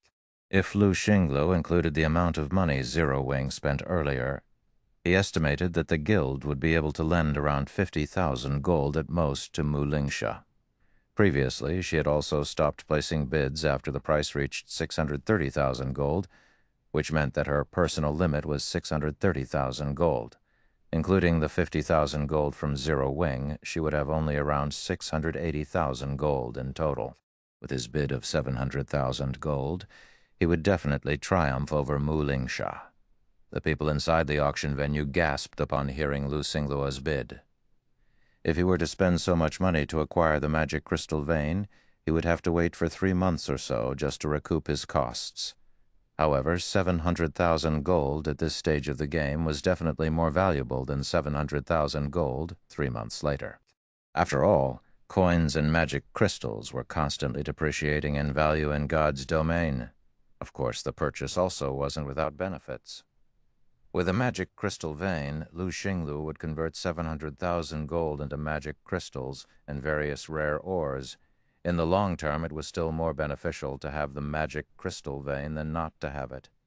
However, before Yuan Teixin could even hammer his gavel once, Mu Lingsha made another bid. 710,000 gold. Are you kidding me? How does unyielding soul have so much money? The people present were dumbfounded at Mu Lingsha's bid. Logically, the increment in price should taper off as the auction approached its end. Yet now, Mu Lingsha had actually raised the size of her increment to 10,000 gold. Impossible! Lu Xingluo could not help but turn to look at Shi Feng, confusion written on his face. How can a new guild like his possibly have so much money? Guild leader, what should we do? We only have a little over 703,000 gold left. We don't have any more money to continue bidding, Zhong Langcheng said anxiously. Good, very good. Lu Xinglu's gaze turned deathly chilling. Contact the secret pavilion and tell them I have some business with them. Understood. Zhong Langcheng immediately contacted a representative from the secret pavilion. Meanwhile, when Mu Lingsha saw that Lu Xinglu had stopped bidding, she could not help but breathe out a sigh of relief. Had Shi Feng lent her only 60,000 gold, she definitely wouldn't have been able to compete with Lu Xingluo. However, with 100,000 gold, she was able to thoroughly suppress him. Moreover, during the time she was competing with Lu Xingluo, as she worried that she wouldn't have enough funds, she had someone in her guild mortgage several plots of golden land in Dark Knight City and gained another 60,000 gold. The coins would be transferred later to her God's domain account. Seeing that nobody was bidding, Yuan Teixin very quickly slammed his gavel once, saying, 710,000 going once. Is there anyone willing to place a higher bid? You should know that this is very likely to be your only chance to see a magic crystal vein. You might not get another chance like this in the future. At this moment, Yuan Teixin was ecstatic. After all, in just under a minute, he had earned nearly 100,000 gold more for the vein. However, despite Yuan Teixin's words, the auction venue remained silent. Nobody was willing to place any more bids. 710,000, going twice. Seeing that nobody was responding even after some time, Yuan Teixin understood that this was the highest price he could sell the vein for. He then readied himself to slam his gavel for the third time and confirm the final owner of the magic crystal vein. When Mu Lingsha saw this, she was thrilled. 720,000 gold at this time, however. Lu Xinglu suddenly broke the silence. How was this possible? Mu Lingsha was astounded as she looked at Lu Xingluo's solemn expression. Nevertheless, she very quickly placed another bid, saying 730,000 gold, 750,000 gold, Lu Xinglu said, sending a chilling glare at Mu Lingsha and Shi Feng. Despite Lu Xingluo's glare, Mu Lingsha showed no intentions of giving up whatsoever. 760,000 gold, 770,000 gold, 780,000 gold, 800,000 gold. In the end, Lu Xinglu directly raised the price by an additional 20,000 gold, causing Mu Lingsha's complexion to darken considerably. That price exceeded the limits of what she could afford. In the end, after Yuan Teixin slammed his gavel 3 times, Lu Xinglu was announced the winner of the Magic Crystal Vein's management rights. This outcome sent the entire auction venue into an uproar. 800,000 gold. This was already double the liquid funds a superpower possessed at this stage of the game. Although Lu Xinglu had acquired the magic crystal vein, throughout the remaining part of the auction, he glared hatefully at Mu Lingsha and Shi Feng, in order to emerge as the final victor. He had been forced to sell a large amount of high-level energy to the secret pavilion, far more than what the corporation had authorized. Although he eventually won the auction, he had to spend nearly 200,000 gold more. How could he possibly be in a mood for celebration? Langcheng, once we return, gather all the information you can find on Zero Wing and pass it to Dark Soul. have Dark Soul mobilize right away. If Dark Soul is lacking in strength, have a portion of our main force support it. I want Zero Wing to disappear from God's domain immediately, Lu Xinglu said. A mere bug dares cause me to lose 200,000 gold. Understood, Zhong Langcheng replied eagerly. The thing he loved doing the most was none other than annihilating small guilds. Chapter 1791, Crazy Actions. Translator, Exodus Tales. Editor, Exodus Tales. The uproar caused by the auction of the magic crystal vein distracted the various powers in attendance from the many excellent finale items appearing after the vein. Most focused their attention on the implications of the magic crystal vein. Now that the Starline Corporation had the magic crystal vein combined with its financial strength and military strength, its development in God's domain would most likely skyrocket in the future. Particularly when it came to magic crystals, the Starline Corporation would have a massive advantage over everyone else. Now that Starline has obtained the magic crystal vein, the Dark Knight Empire will probably belong to Starline from now on. Criminum Emperor and Unyielding Soul sure are pitiful. The two of them going all out was what allowed Starline to annex two former super first-rate guilds in one go. Without the sudden influx of experts and veteran players, Starline wouldn't have developed so quickly and become capable of rivaling Crimson Emperor and Unyielding Soul. Now that Starline has acquired a magic crystal vein as well, it'll be able to nurture more experts through the Divine Colosseum. That's right. Most likely, it won't be long before Crimson Emperor and Unyielding Soul get chased out of the Dark Knight Empire. Unyielding Soul is truly unfortunate. It was just a little bit short of acquiring the magic crystal vein. It really makes you wonder where the Starline Corporation managed to get so much money from. Everyone secretly discussed the matter between the Starline Corporation and Unyielding Soul. The auction of the magic crystal vein had determined the future of the Dark Knight Empire. This situation also prompted some first-rate guilds, which had been developing in the Dark Knight Empire all this time, to draft alternate plans. Meanwhile, inside Zero Wing's private room after this auction, Gentle Snow and Aqua Rose gained newfound recognition of the financial strength of major corporations. Compared to the major corporations, the amount of money Zero Wing possessed was not worth mentioning whatsoever. They also realized just how far Zero Wing was from becoming a superpower in God's domain. The guild was already severely lacking just in the aspect of financial strength. So, this is the Starline Corporation's strength? Mulingsha could not help a bitter smile when she saw Lu Xinglu acquiring the magic crystal vein. Despite all her efforts, she still lost in the end. Fortunately, she did not suffer a total loss in this auction. At the very least, she had forced Starline to spend a large portion of its wealth. With this, Starline would not have the funds to develop rapidly within the short term. Following which, Mulingsha turned to look at Shi Feng and said, "Thank you for your help. As per our agreement, I will have Unyielding Soul help you out once." That's just wonderful. In reality, the thing I need Unyielding Soul's help with is very simple. I need you to lend me 60 Tier 2 experts to raid a team dungeon. I believe that with Unyielding Soul's strength, that should be doable, Shi Feng said, directly revealing the task he wanted Unyielding Soul's help for.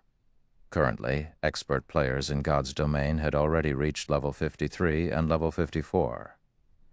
The number of experts that had gone to attempt their Tier 2 promotions was also very high. At this stage of the game, most first-rate guilds already had a dozen or so Tier 2 experts in their ranks, with some having even more than 20. As for super first-rate guilds, they definitely had more than 60 Tier 2 experts. Help with raiding a team dungeon? Mulingsha was slightly surprised by Shi Feng's request. She had expected Shi Feng to have Unyielding Soul act as a deterrence to Beast Emperor in the Orc Empire. She had never thought that Shi Feng would only want to borrow some Tier 2 experts to raid a team dungeon. All right, that won't be a problem. When will the raid be? Where should we meet up? In reality, Mulingsha wasn't the only person surprised by Shi Feng's request. Even Aqua Rose and Gentle Snow were confused at this situation. They had the rare opportunity of getting Unyielding Soul to owe them a favor. Yet Shi Feng was wasting this favor to borrow some experts to raid a team dungeon. Although there were some team dungeons that Zero Wing was currently still incapable of raiding, given enough time, Zero Wing would have more Tier 2 experts of its own. There was simply no need to get the help of other guilds. I hope that we can start tomorrow. The meeting point will be Star Moon Kingdom's White River City. As for the exact time, I'll have Aqua notify you once we enter God's domain. May I know if that is acceptable? Shi Feng asked. Tomorrow? It seems you're quite pressed for time, however, all the better. The sooner this favor is repaid, the sooner Unyielding Soul will be able to relax, Mu Lingsha said, smiling. All right, I'll head back and make the necessary arrangements. I'll be sure to send over the people you asked for on time tomorrow. Big Sis Lingsha. Are you returning so soon? The auction for the finale items is just beginning. There are bound to be some excellent items coming out. Isn't it a waste to leave right now? Aqua Rose asked, surprised, when she noticed Mu Lingsha standing up from her seat. My goal this time is only the magic crystal vein. Now that the Starline Corporation has acquired it, I naturally have no reason to stay. Rather than waste time here, it is much better if I return and start making the necessary preparations, Mu Lingsha explained. However, I must also remind you that Lu Xingluo is a vengeful bastard. Now that you have gone against him, although he won't be able to dispatch his guild's armies after you, he is very likely to send a large number of experts to target Zero Wing. It is best if you all beware. Thank you for your reminder, Shi Feng said. In reality, Shi Feng had a much greater understanding of the Starline Corporation than Mu Lingsha did. During his previous life, the Starline Corporation had quickly become the overlord of the Dark Knight Empire by relying on its advantages from entering God's domain at the game's launch and having a large amount of high-level energy. Moreover, aside from the Empire, Starline had also taken control of several neighboring kingdoms. Eventually, the corporation annihilated Unyielding Soul and developed into a bona fide super guild. Meanwhile, Lu Xingluo, the guild leader of the Starline Corporation's guild, was also famed for being incomparably ruthless. As Lu Xingluo had close ties with dark players, those who became his enemy were often hunted down by dark players. Some first-rate guilds had even gotten wiped out because of this. After Mu Lingsha was done speaking, she promptly left the room. Now only 4 people remained inside. Guild leader, just which dungeon are we going to raid that we actually need Unyielding Soul's strength? Gentle Snow asked quietly, unable to rein in her curiosity. After seeing Mu Lingsha leave, although she wasn't one to self-praise, she believed that Zero Wing's dungeon raiding capabilities were not the slightest bit weaker than those of the superpowers of God's domain. In fact, Zero Wing might be stronger than even some superpowers. Given a little more time, Zero Wing would be capable of raiding even super large-scale team dungeons. Hence, there really wasn't a need to employ the help of a super first-rate guild. No, we're not just going to borrow Unyielding Soul's strength, Shi Feng said, smiling. Afterward, we're going to borrow the Dragon Phoenix Pavilion's strength as well. Borrow the Dragon Phoenix Pavilion's strength? Gentle Snow grew even more confused at Shi Feng's words. She simply could not figure out what Shi Feng intended to do. Shi Feng wasn't satisfied with getting the help of just one super first-rate guild. He was even going to get the help of 2 super first-rate guilds. Aqua Rose was similarly surprised by Shi Feng's declaration. Guild leader, we can't possibly be trying to raid the Flaming Ruins now, right? A hint of shock flashed across Aqua Rose's eyes as she suddenly thought of a possibility. No matter how she tried, the only team dungeon that she could think of that would necessitate the help of Unyielding Soul and the Dragon Phoenix Pavilion would be Star Moon Kingdom's Flaming Ruins, a level 50 super large-scale team dungeon. Up to now, nobody in the game had managed to acquire the first clear of even a level 50 100-man hard-mode team dungeon. Trying to challenge a 200-man team dungeon was simply insane.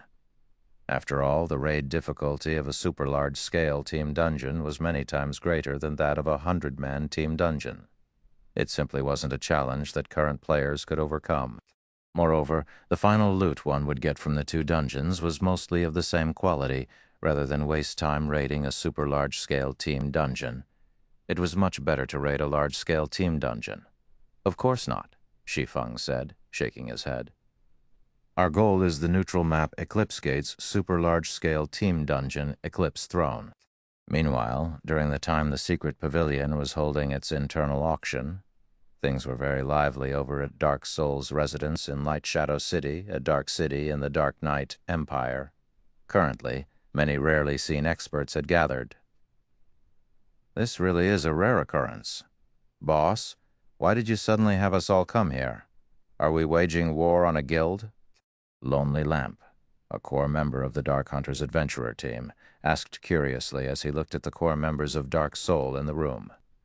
A direct order came from the Starline Corporation, a level 54, Tier 2 male berserker looking to be in his 40s, said, smiling. Which guild is unlucky enough to get targeted by the Starline Corporation? Lonely Lamp asked, laughing. The last time Dark Soul had mobilized such a powerful force was when they were targeting a first-rate guild in the end. Said first-rate guild had very nearly disappeared from God's domain. Fortunately, though, the first-rate guild managed to pack up and leave the Dark Knight Empire in time, rubbing his beard. The Tier 2 berserker thought back to the message he received a while ago before replying. It seems it's a guild called Zero Wing.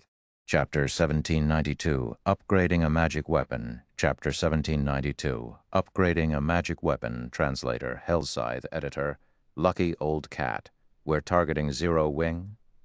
Lonely Lamp could not help his surprise when he heard the Tier 2 berserker's words. Could it be Star Moon Kingdom's Zero Wing? That's right, looking at Lonely Lamp curiously. The Tier 2 berserker asked, Is there a problem? No? Lonely Lamp shook his head, his complexion darkening slightly. He had never thought that the various adventurer teams belonging to Dark Soul had actually been gathered this time to deal with Zero Wing. This is interesting. A soldierly man seated before Lonely Lamp said, his lips curling up slightly. Originally, I was planning to take care of this Zero Wing sometime in the future. Now, it seems that won't be necessary. Commander Shark, does Dark Hunters have some kind of grudge against Zero Wing? A beautiful, womanly lady wearing dark blue robes asked, a faint smile on her face. We crossed paths when carrying out a client's commission. Although we managed to complete the commission, our side suffered quite a loss as well, the soldierly man named Black Shark replied, a cold glint flashing in his eyes. To be able to make your Dark Hunters eat a loss, Zero Wing must be quite capable. It's no wonder the Alliance Master has gathered us here today, the beautiful lady said.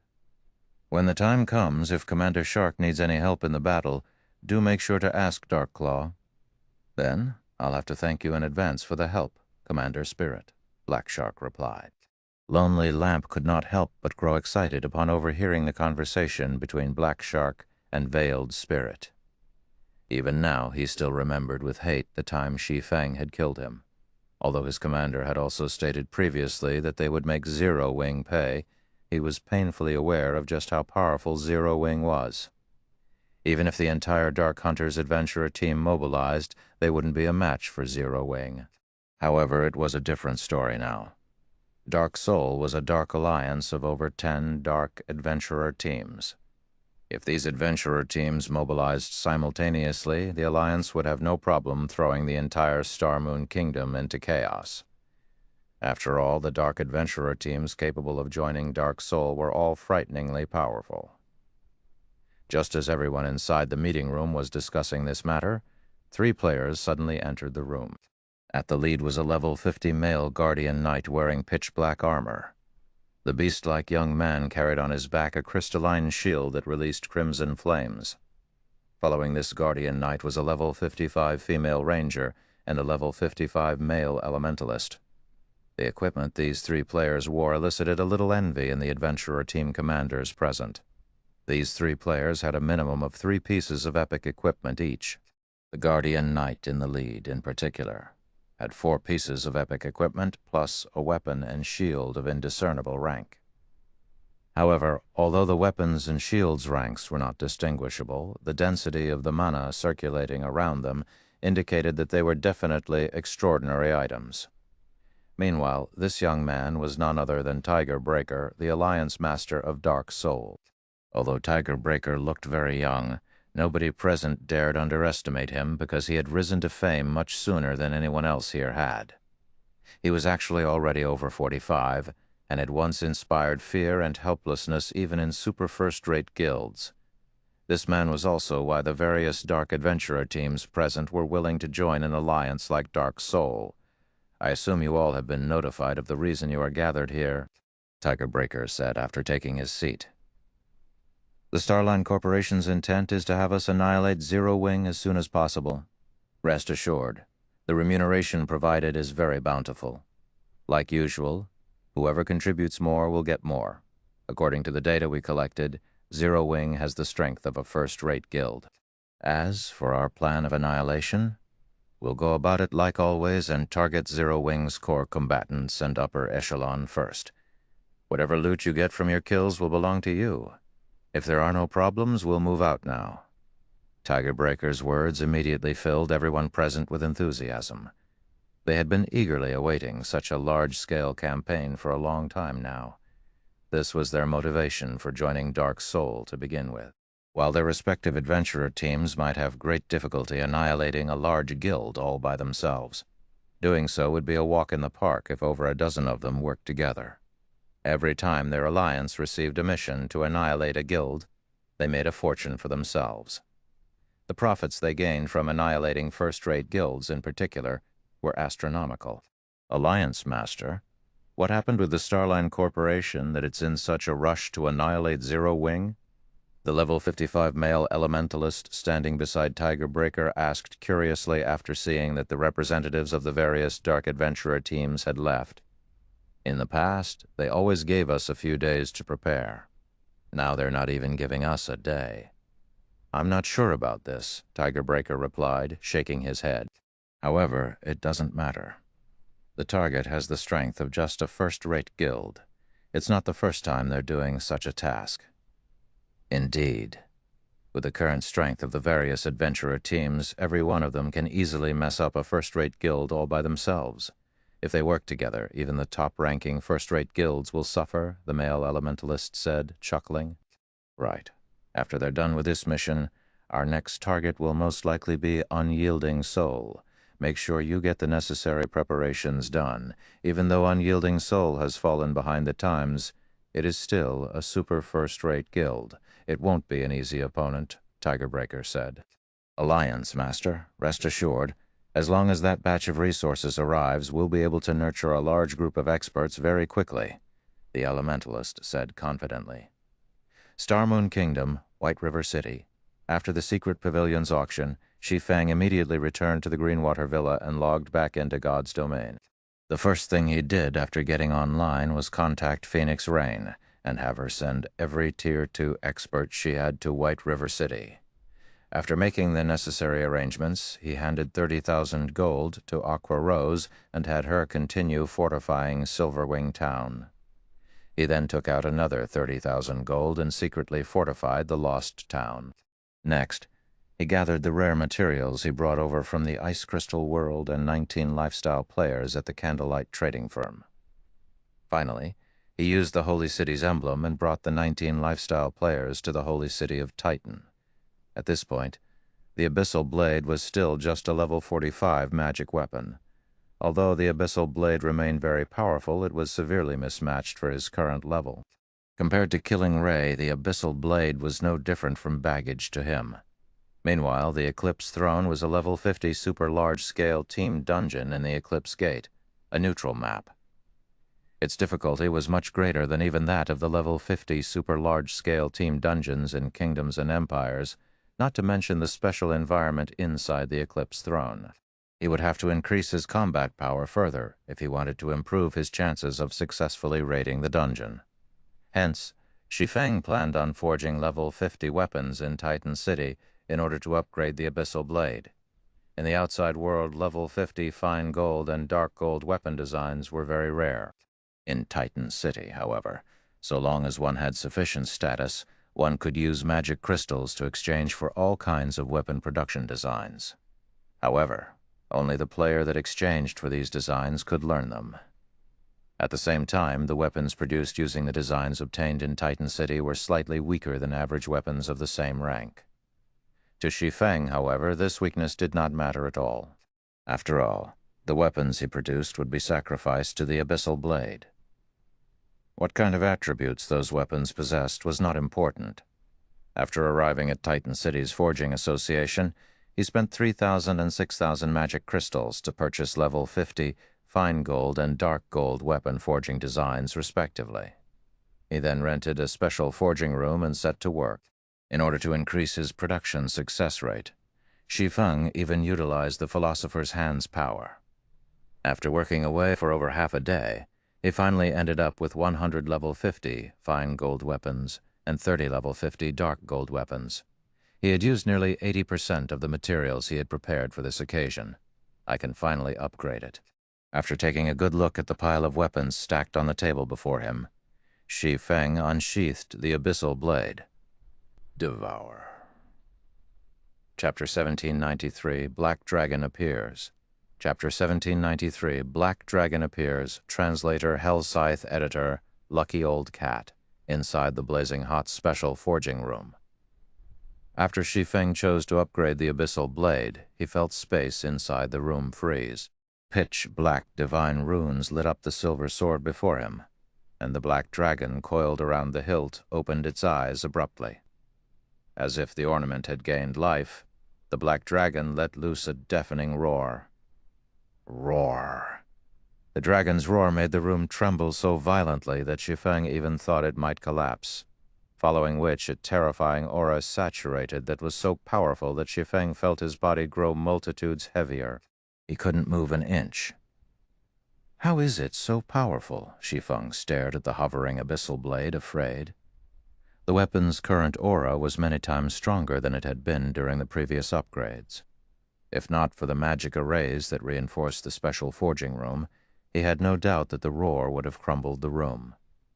The dragon's roar hadn't only affected the special forging room Shi Feng occupied. Candlelight's lifestyle players, who practiced forging techniques in their own rooms, heard the deafening announcement and felt the world quake. They all felt a horrific pressure weigh on them the moment after the roar, preventing them from moving. What's going on? Why can't I move? Everyone was afraid of the sudden pressure. They could all sense death linger as if they stood before the opened mouth of some ferocious beast. When the abyssal blade's aura reached its peak, even the Forging Association's Tier 2 NPCs dropped to the ground. Only the patrolling Tier 3 NPCs remained standing, but when these NPCs turned to the Forging Association, they did so with grim expressions. They felt as if they were staring at a live dragon, not a building. After another 10 seconds, the aura disappeared, and everything returned to normal. However, Shi Feng, who stood before this phenomenon's cause, looked decidedly less than pleased. He no longer stood in the special forging room. In fact, it seemed as if he had been transported to some kind of dusky world. Only he and the gigantic magic array he stood on seemed to occupy this world. So this is a magic weapon's backlash, Shi Feng thought as he looked at the pitch-black dragon that stood over 10 meters tall before him. The black dragon quietly observed him in return. Although it didn't move, it radiated a horrific aura that even made Katie Green, a Tier 5 sacred magic knight, look like a joke. A dragon. Shi Feng was absolutely certain that the black dragon before him was a bona fide dragon, although it was much smaller than ordinary dragons. However, its aura was several times stronger than an ordinary dragon's. Human, give me your body. The black dragon uttered in the human language as it watched Shi Feng with crimson eyes. Saying so, the black dragon widened its mouth and bit down on Shi Feng with lightning speed. Its head only needed an instant to reach the swordsman, and the attack caught Shi Feng off guard. Is this it for me? Shi Feng panicked. But when the black dragon's maw was only 10 centimeters away from Shi Feng, it suddenly stopped. Before Shi Feng knew it, silver chains had appeared around the black dragon's body, binding the creature. Damnable magic array. The black dragon roared and struggled fiercely against the chains. Regardless, the chains refused to budge. On the contrary, they steadily sapped away the black dragon's power, shrinking its body. The chains only disappeared after they had reduced the black dragon to 6 meters in height. Meanwhile, Shi Feng had noticed the dragon's attributes. Black Dragon King. Dragon. Lord level 50. HP. 32 million. 32 million. What a high HP. Shi Feng could not help but gasp. when he saw the Black Dragon King's statistics. An ordinary level 50 lord would only have around 10 million HP, with the high HP ones having around 15 million yet. The Black Dragon King had 32 million HP. Before Shi Feng could say anything, the Black Dragon King charged at him, one of its scaly claws transforming into a streak of light as it swiped at him. The Black Dragon King was only slightly slower than a Tier 3 Great Lord of the same level, human food with each step. The ground below the dragon's feet sank. Its immense strength could even put great lords of the same level to shame. The dragon race was an apex race in God's domain. They were even capable of slaughtering gods. Their superior life ratings allowed them to challenge opponents above their own tiers. Although the Black Dragon King was only a Tier 2 lord, a Tier 2 dragon was much stronger than an ordinary Great Lord. If it came down to a fight, the Black Dragon King could easily kill a Tier 3 Great Lord. As a mountain-like claw descended on Shi Feng, explosions rang out as it tore apart space itself. A Lord-ranked dragon. Shi Feng smiled as he watched the Black Dragon King. He then swung Killing Ray to block the dragon's claw. Boom! When the pitch-claw claw collided with Killing Ray, sparks scattered, and the earth beneath the collision sunk slightly. Yet, despite the impact, Shi Feng hadn't moved. He didn't even receive a single point of damage. Human, the Black Dragon King was momentarily stunned to find Shi Feng unharmed. Although Shi Feng was over 10 levels higher, the difference in life ratings could easily make up for the gap and more. Normally, it should be able to send Shi Feng flying with a single slap. However, the human had stopped the dragon's attack with relative ease, taking no damage. It's no wonder why so many experts were devoured by their magic weapons. The backlash is actually so powerful. Shi Feng smiled at the stunned Black Dragon King. It's a pity that I have the heavenly dragon's breath. Although I haven't fully repaired the ring yet, it still gives me an advantage against dragons. Following which, Shi Feng activated Shadow Blade, sending 1 sword light and 9 shadows at the Black Dragon King, responding quickly. The Black Dragon King swiped its claws and blocked 3 attacks, but the remaining 7 struck the monster, each dealing over -20,000 damage, over -40,000 with critical hits. Not giving the Black Dragon King an opportunity to react, Shi Feng followed up with Chop, forcing the Black Dragon King to take a step back. He then used Thundering Flash, and damages exceeding -30,000 appeared above the Black Dragon King's head one after another. A dragon might be a troublesome foe for others, but it was no problem for Shi Feng.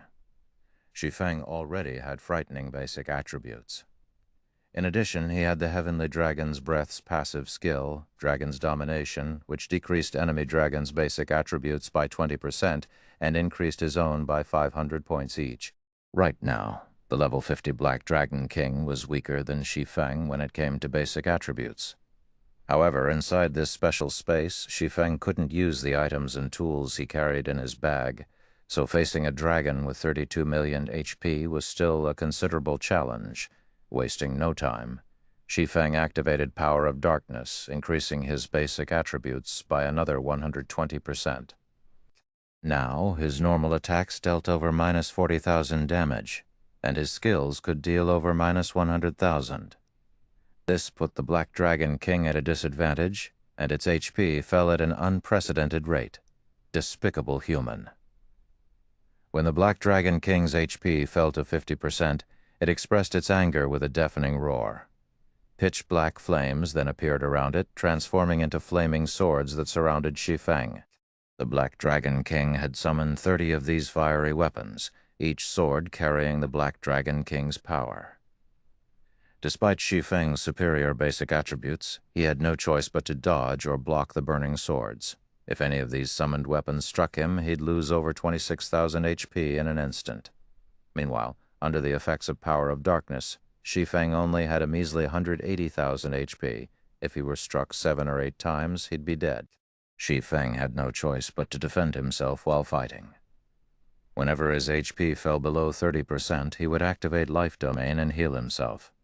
However, once Shi Feng's berserk skill ended, the 2 combatants entered a stalemate.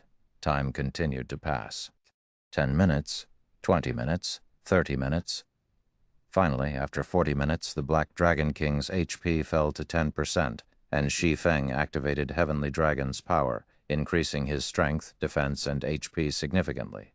With Heavenly Dragon's power, Shi Feng could completely suppress the dragon. He turned some of his focus away from defense, enduring the Flaming Sword's attacks to strike the Black Dragon King's chest. The hit was a critical, dealing more than minus 100,000 damage to the Lord, following which the Black Dragon King's HP began to decrease much faster than before. 8%, 6%, 3%. Shi Feng also steadily lost HP. Despite Heavenly Dragon's powers buffs, each Flaming Sword shaved off over 10,000 HP.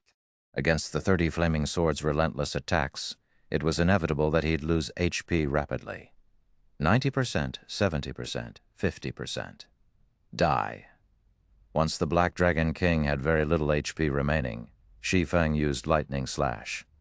Suddenly, a damage of over minus 400,000 appeared above the Black Dragon King's head and devoured of the Lord's last strand of HP. By the time the Black Dragon King's body disappeared, Shi Feng had less than 1/3 of his HP remaining. Chapter 1794, Dragon Soul. Chapter 1794, Dragon Soul.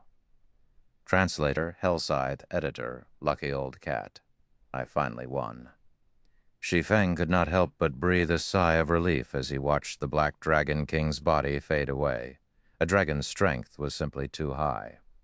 If Heavenly Dragon's power hadn't suppressed the monster while boosting Shi Feng's basic attributes, the battle might have ended differently. Fortunately, the Black Dragon King had only been a level 50 lord, the same level that Shi Feng was trying to upgrade the Abyssal Blade to. Had the Black Dragon King been the same level as Shi Feng, the battle would have definitely been far more difficult. With this knowledge, Shi Feng would have to be more careful during future upgrades. Without preparing for such a battle, upgrading the Abyssal Blade would be extremely dangerous. Once the Black Dragon King was gone, the gigantic magic array under Shi Feng's feet compressed, transforming into a new Abyssal Blade. The new Abyssal Blade was a fully silver sword with pitch-black divine runes etched on the blade. Gray mist circled the weapon, and it gave off a chilling aura. This is the newly upgraded Abyssal Blade. When Shi Feng gripped the new Abyssal Blade, he could clearly feel the sword pulsate. It felt as if the sword had become an extension of his body. What truly surprised Shi Feng, however, was the new information in the weapon's attribute panel. Abyssal Blade, one-handed sword magic weapon, attack power plus 2070, all attributes plus 170 attack speed plus 27, ignore levels plus 20 attacks have 70% chance to cause 220% damage, 30% chance to cause 300% damage. Every attack increases damage by 2% to a maximum of 24%. If wielder belongs to a swordsman-related class, all skill levels plus 5. Increase free ability points received for every increase in level by 2 points. Equipment level 50.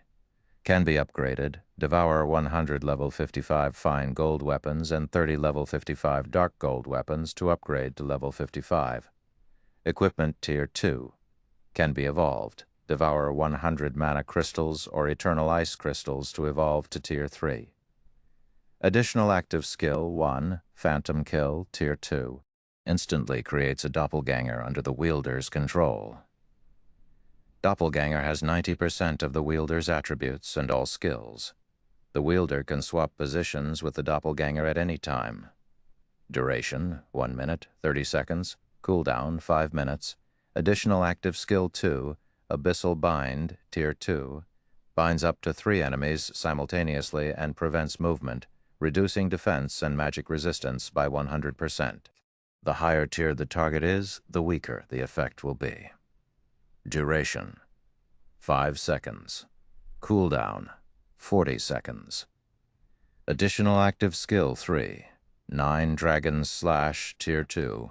Instantly creates 16 phantoms of the Abyssal Blade for wielder's use. Each phantom sword deals up to 80% damage. Duration, 30 seconds.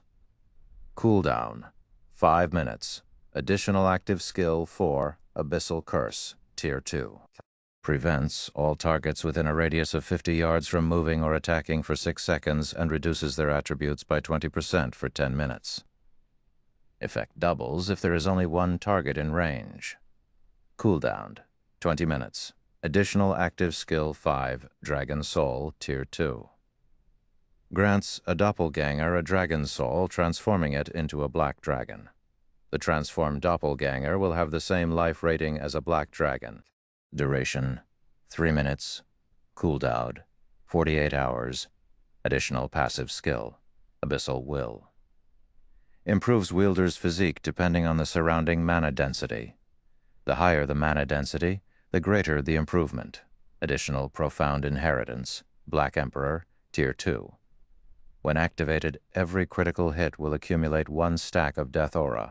Each stack can be used to increase all attributes by 2% and attack speed and movement speed by 1% for 12 seconds, or to reduce the cooldown of a skill by 4 seconds. Maximum of 30 stacks of Death Aura. Duration, 10 minutes. Cooldown, 8 hours. The famed smith Ulysses personally created the Abyssal Blade using the Black Dragon King's fangs as material. It is one of 36 famed swords, ranking 31st. However, the Black Dragon King himself has cursed this sword. Beyond the immense strength the blade offers, the wielder must face a backlash after a certain amount of time. However, after Jack had remodeled the Abyssal Blade with a star crystal, the strength of the backlash has been reduced greatly. If the wielder is unable to suppress the backlash, the wielder will receive the Black Dragon King's curse, permanently reducing all attributes by 50%. Unable to be dropped, unable to be traded, unable to be destroyed. After this latest upgrade, the Abyssal Blade's attack power was on par with a two-handed epic weapon of the same level, although it wasn't quite as strong as Killing Ray. After all, the Abyssal Blade was only level 50, whereas Killing Ray's level automatically increased to match its user's level.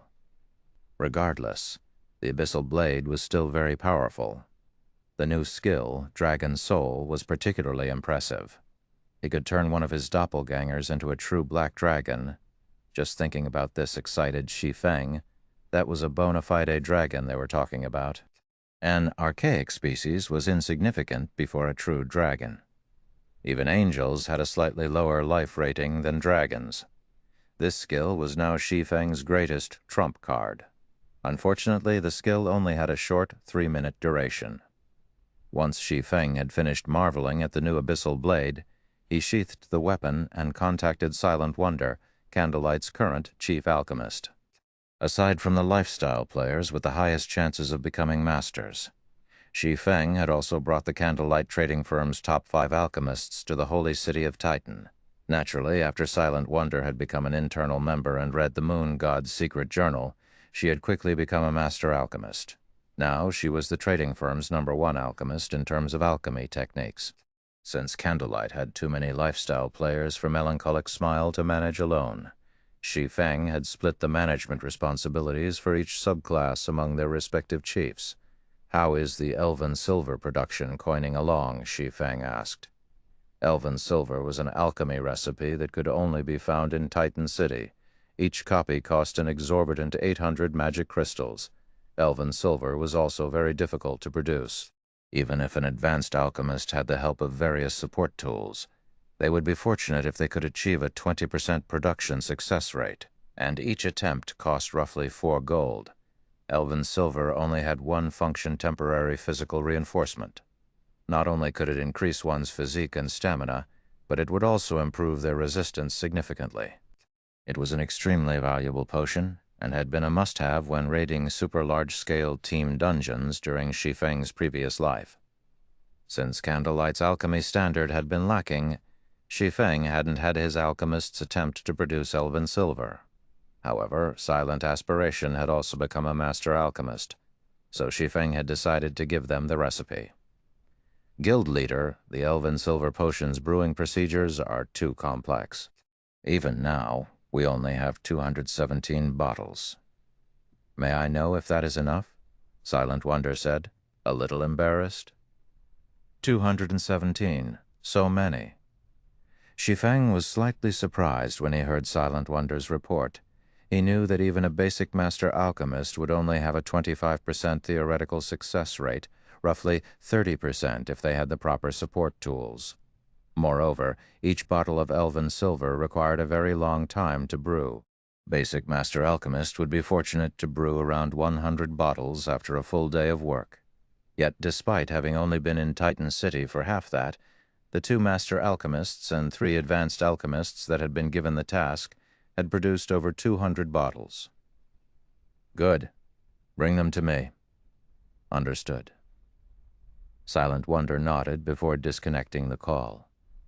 Shi Feng then turned his attention to crafting all-rounded devices. The Eclipse Throne had a chance of dropping top-tier fire resistance equipment.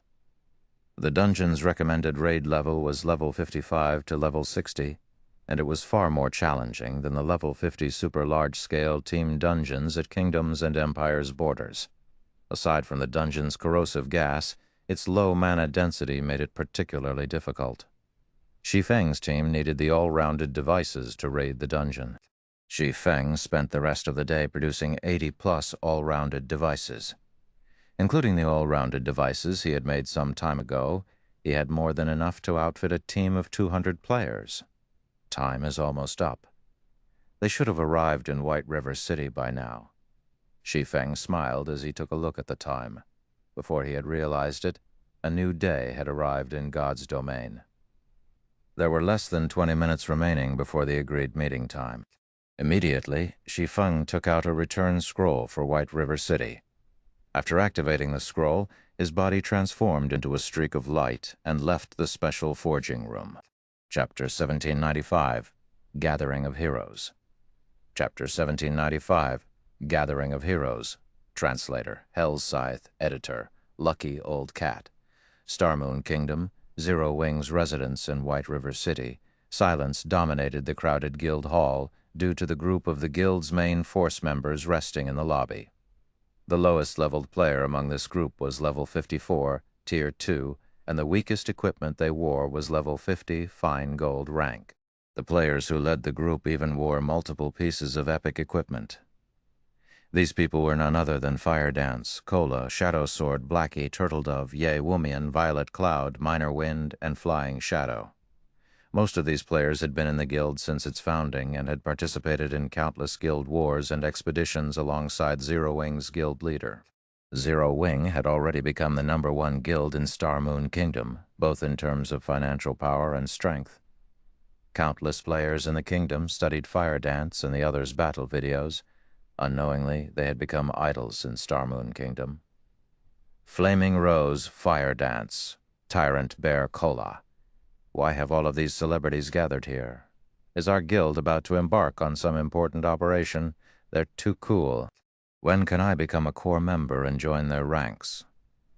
Our guild has recruited a lot of new members recently. As a result, the requirements to become a core member have become stricter.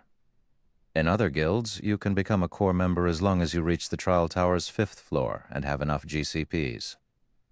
In Zero Wing, however, I've heard that you need to reach the Trial Tower's 6th floor at minimum.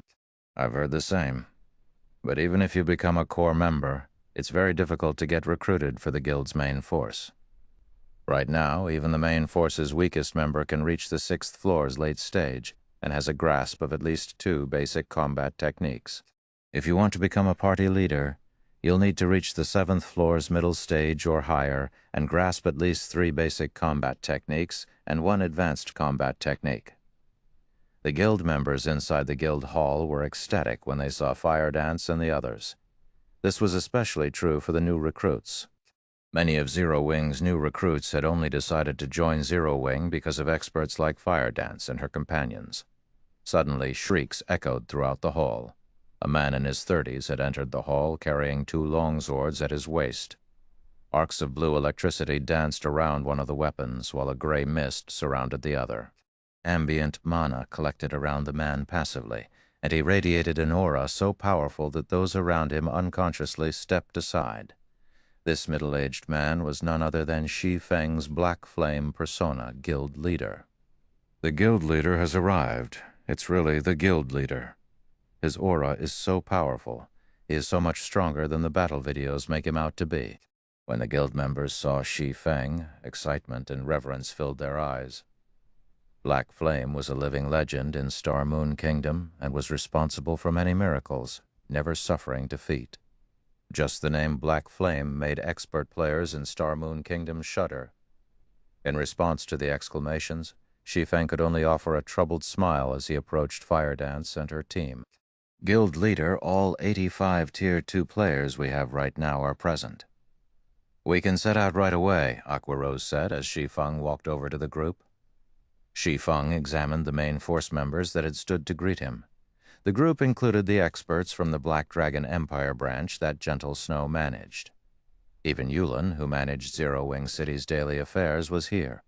Silent Blade, U-Zipping, who had recently been promoted to Tier 2, was also present. Some of these players had been incredibly famous during his previous life. In this life, however, these people had gathered in the guild he had created.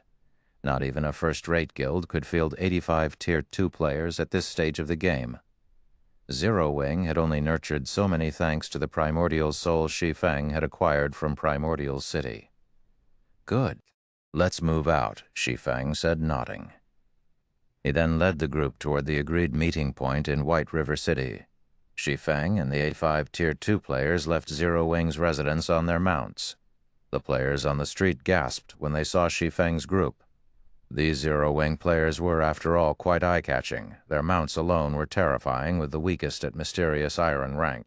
Meanwhile, the players' statistics were simply horrific. When Shi Feng's group had taken to the street, the various powers in White River City began to panic. They all feared that Zero Wing had targeted them. White River City Airport, due to the appearance of the Eclipse Gate, the airport had become one of the most popular hubs in White River City, especially for the city's various guilds and adventurer teams. Not only was the Eclipse Gate a high-resource map, but the map also produced plenty of rare herbs and ores. There was also the precious energy essence, which could be used to nurture guild mounts. The Eclipse Gate was undoubtedly the best option to grind and earn money for players who didn't want to travel to the distant Ore Empire. Currently, the players from the Dragon Phoenix Pavilion and Unyielding Soul had gathered in the airport's rest area. These two guilds' presence made the other players in the rest area nervous, feeling a great pressure weigh on them. The teams were frightening, with each made up of around 60 Tier 2 players.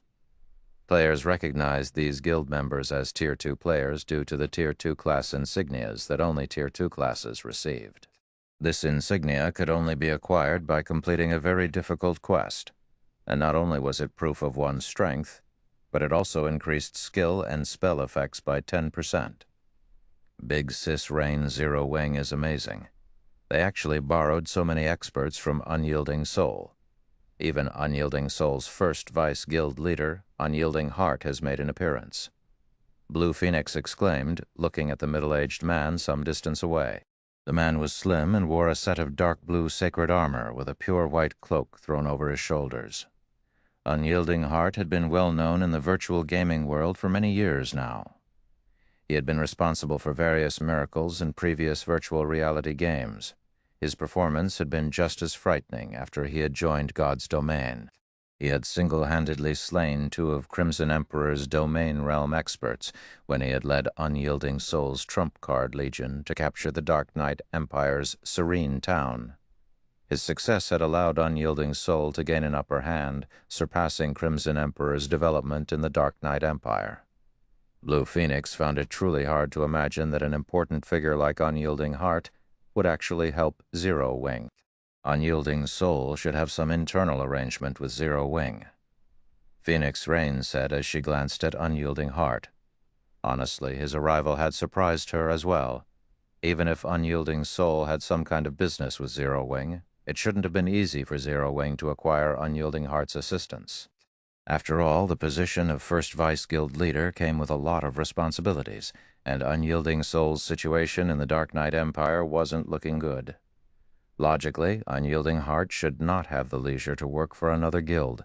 On the other side, Unyielding Soul's members were just as surprised to see the Dragon Phoenix Pavilion's members in the airport. Vice Guild leader. That woman over there seems to be Pavilion Master Phoenix Rain from the Dragon Phoenix Pavilion. A level 54, Tier 2 male cleric whispered to Unyielding Heart. Moreover, the genius Blue Phoenix is here. It seems Zero Wing isn't as simple as we thought, indeed. Although rumors have mentioned that the Dragon Phoenix Pavilion has a good relationship with Zero Wing. I didn't expect the pavilion to dispatch one of its pavilion masters for a request for help.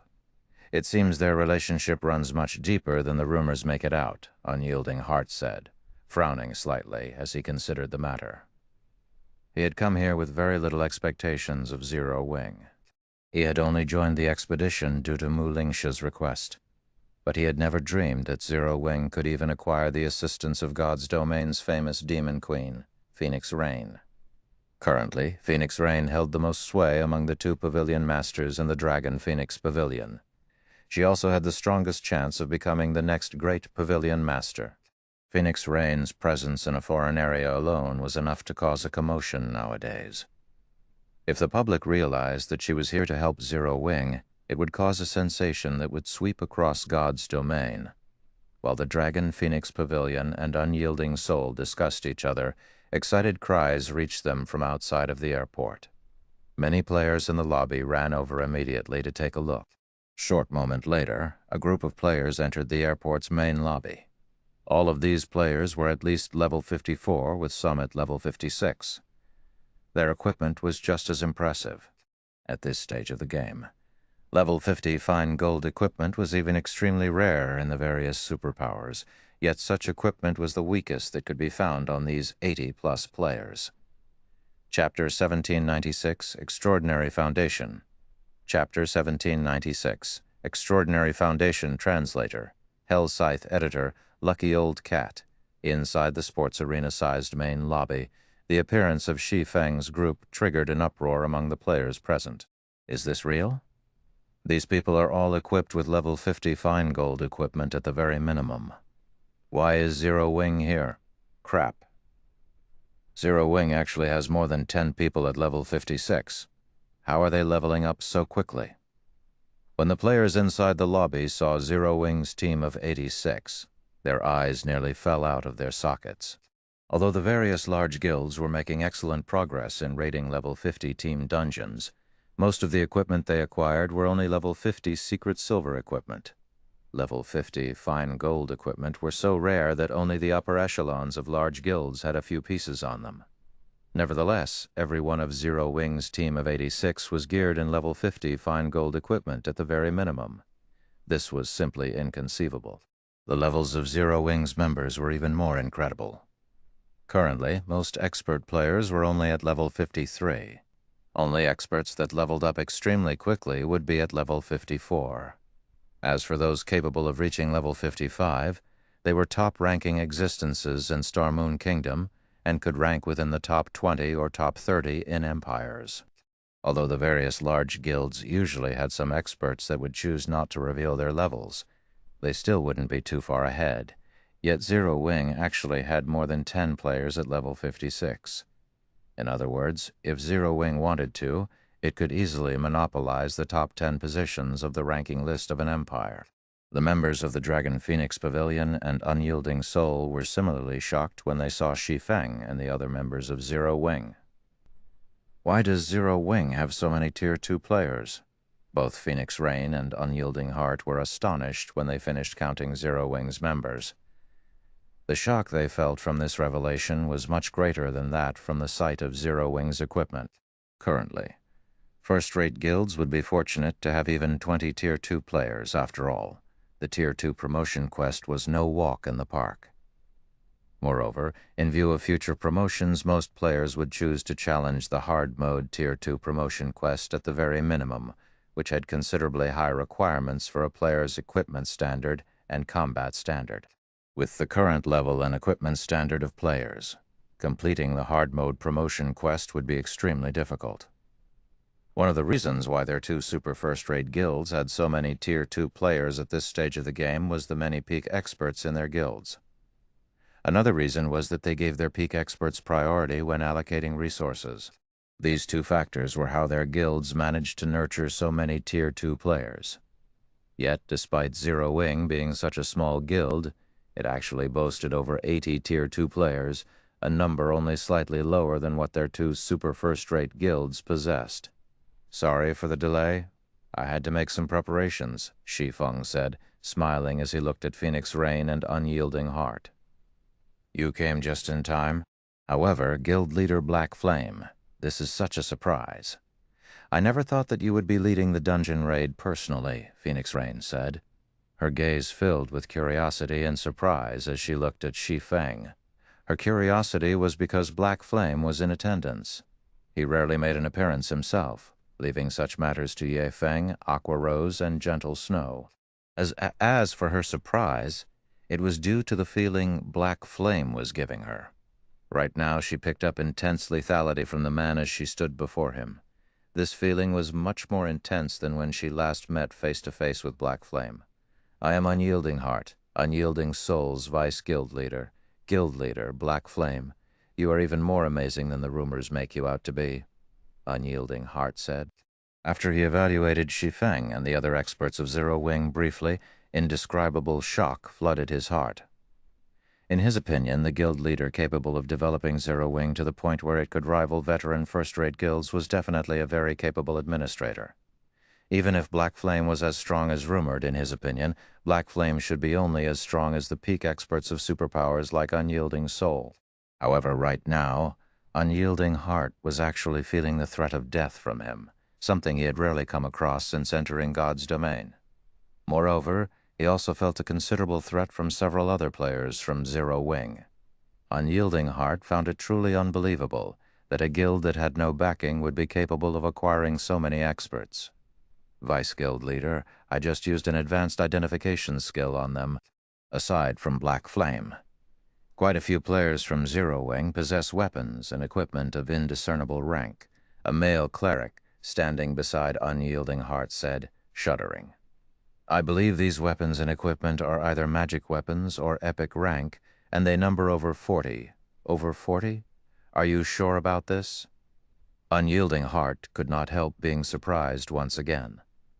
Unyielding Soul was a super first-rate guild. However, thus far, it only had roughly 40 epic weapons, epic equipment, and magic weapons in total. Zero Wing actually surpassed Unyielding Soul in this aspect.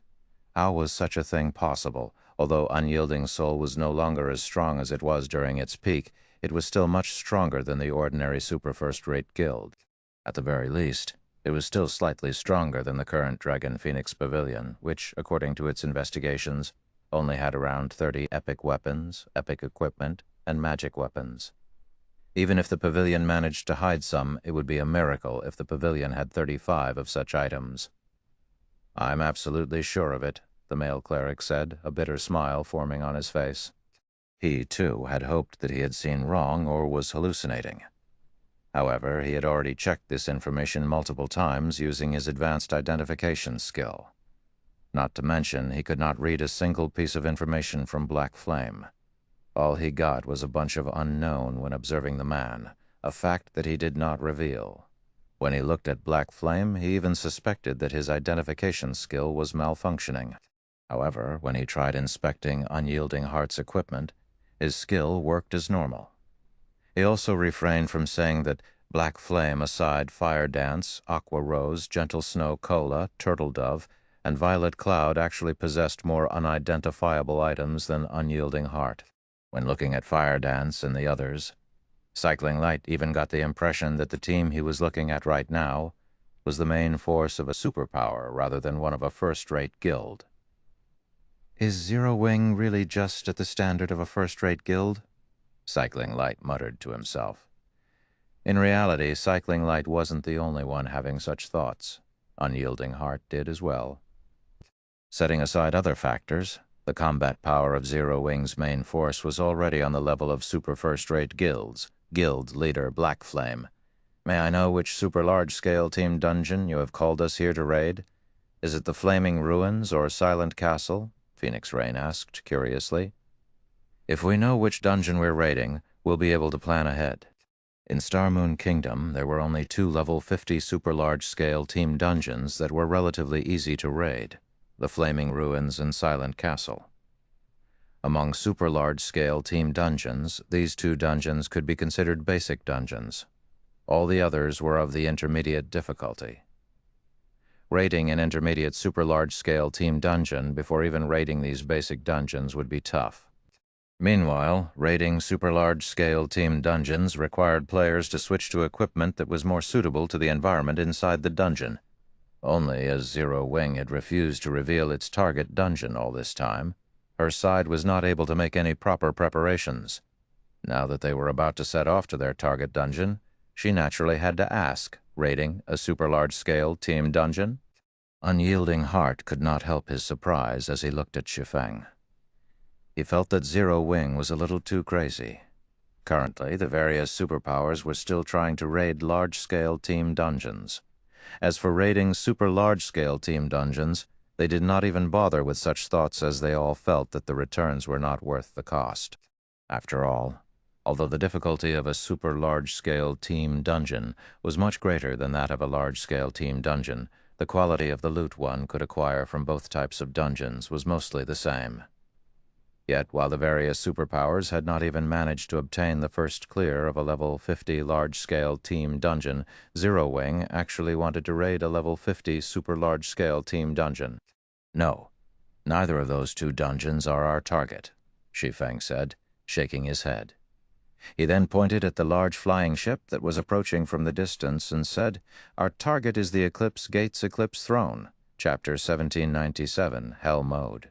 Chapter 1797, Hell Mode Translator, Hell Scythe Editor, Lucky Old Cat. The Eclipse Gate?" Phoenix Rain's eyes widened in shock as she stared at Shi Feng. "That's a neutral map's super-large-scale team dungeon." Although she did not have a particularly good understanding of the Eclipse Gate, she knew that super-large-scale team dungeons found in neutral maps were generally far more challenging than their counterparts in kingdoms and empires. If the super-large-scale team dungeons were ranked based on difficulty, then neutral maps team dungeons would be intermediate rank or higher. None of the current superpowers even dared to harbor thoughts of raiding such an arduous team dungeon. Guild leader Black Flame, although Unyielding Soul has agreed to help Zero Wing, I must make it clear that Unyielding Soul has dispatched our best experts to do so. If you wish to raid a super-large-scale team dungeon, we are willing to make the attempt twice at most anymore, and it would affect our leveling speed too much. Unyielding Heart stated the bottom line for his assistance. Shi Feng's declaration had left him similarly astonished. Even raiding the super-large-scale team dungeons within a kingdom's borders was problematic. Trying to raid a neutral map super-large-scale team dungeon was simply ludicrous. At this point, the various superpowers had only succeeded in killing the first few bosses in level 50 large-scale dungeons. They had failed to clear the dungeon itself. However, if they tried to raid a kingdom's super-large-scale team dungeon, they'd likely fail to defeat the first boss. Even if they had a full team of Tier 2 players, they had less than a 20% chance of getting past the first boss in a neutral map's large-scale team dungeon. Although players wouldn't lose an entire level of EXP when they died in a dungeon, they would lose 10% of their EXP if they die inside a super-large-scale team dungeon. After reaching their levels, even expert players who had an impressive leveling speed would need 7 or 8 hours to earn 10% EXP. If Unyielding Soul accompanied Zero Wing into Death's Embrace 3 to 5 times, Unyielding Soul's main force would fall behind the other superpower's main forces by 1 or 2 days. That's fine, Shi Feng nodded. Naturally, no guild would lend its Tier 2 players to another team unconditionally. It was understandable that Unyielding Heart had set certain limits. In fact, Phoenix Rain had already informed Shi Feng of her bottom line. "It's fine." Shi Feng's composure surprised Unyielding Heart a little. The point of his statement regarding his limits was to inform Shi Feng that he wouldn't tolerate meaningless ventures, and that Zero Wing's guild leader should cherish this opportunity. However, Shi Feng's response was utterly void of anxiety. The man hadn't even frowned. It was as if this limitation wasn't a problem at all. Even Phoenix Rain carefully observed Shi Feng's reactions. She was curious as to why Shi Feng was wasting such a good opportunity on such an impossible task. With their 3 guilds' combined strength, They'd have very high chances of success even in a level 50 100-man team dungeon, yet Shi Feng had decided to attempt the impossible. Since everyone's here, I'll reform the team.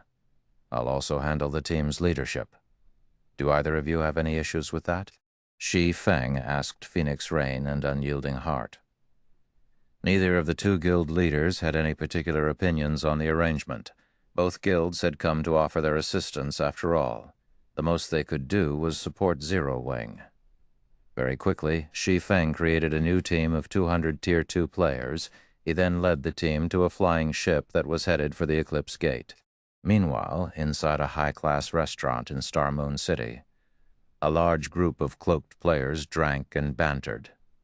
Intense killing intent wafted from every one of these players, and some even radiated a dense bloodlust. Commander, our scouts have just reported back, stating that Zero Wing's main force members and upper echelons have boarded a flying ship for the Eclipse Gate. Should we move out, or should we notify the other adventurer teams?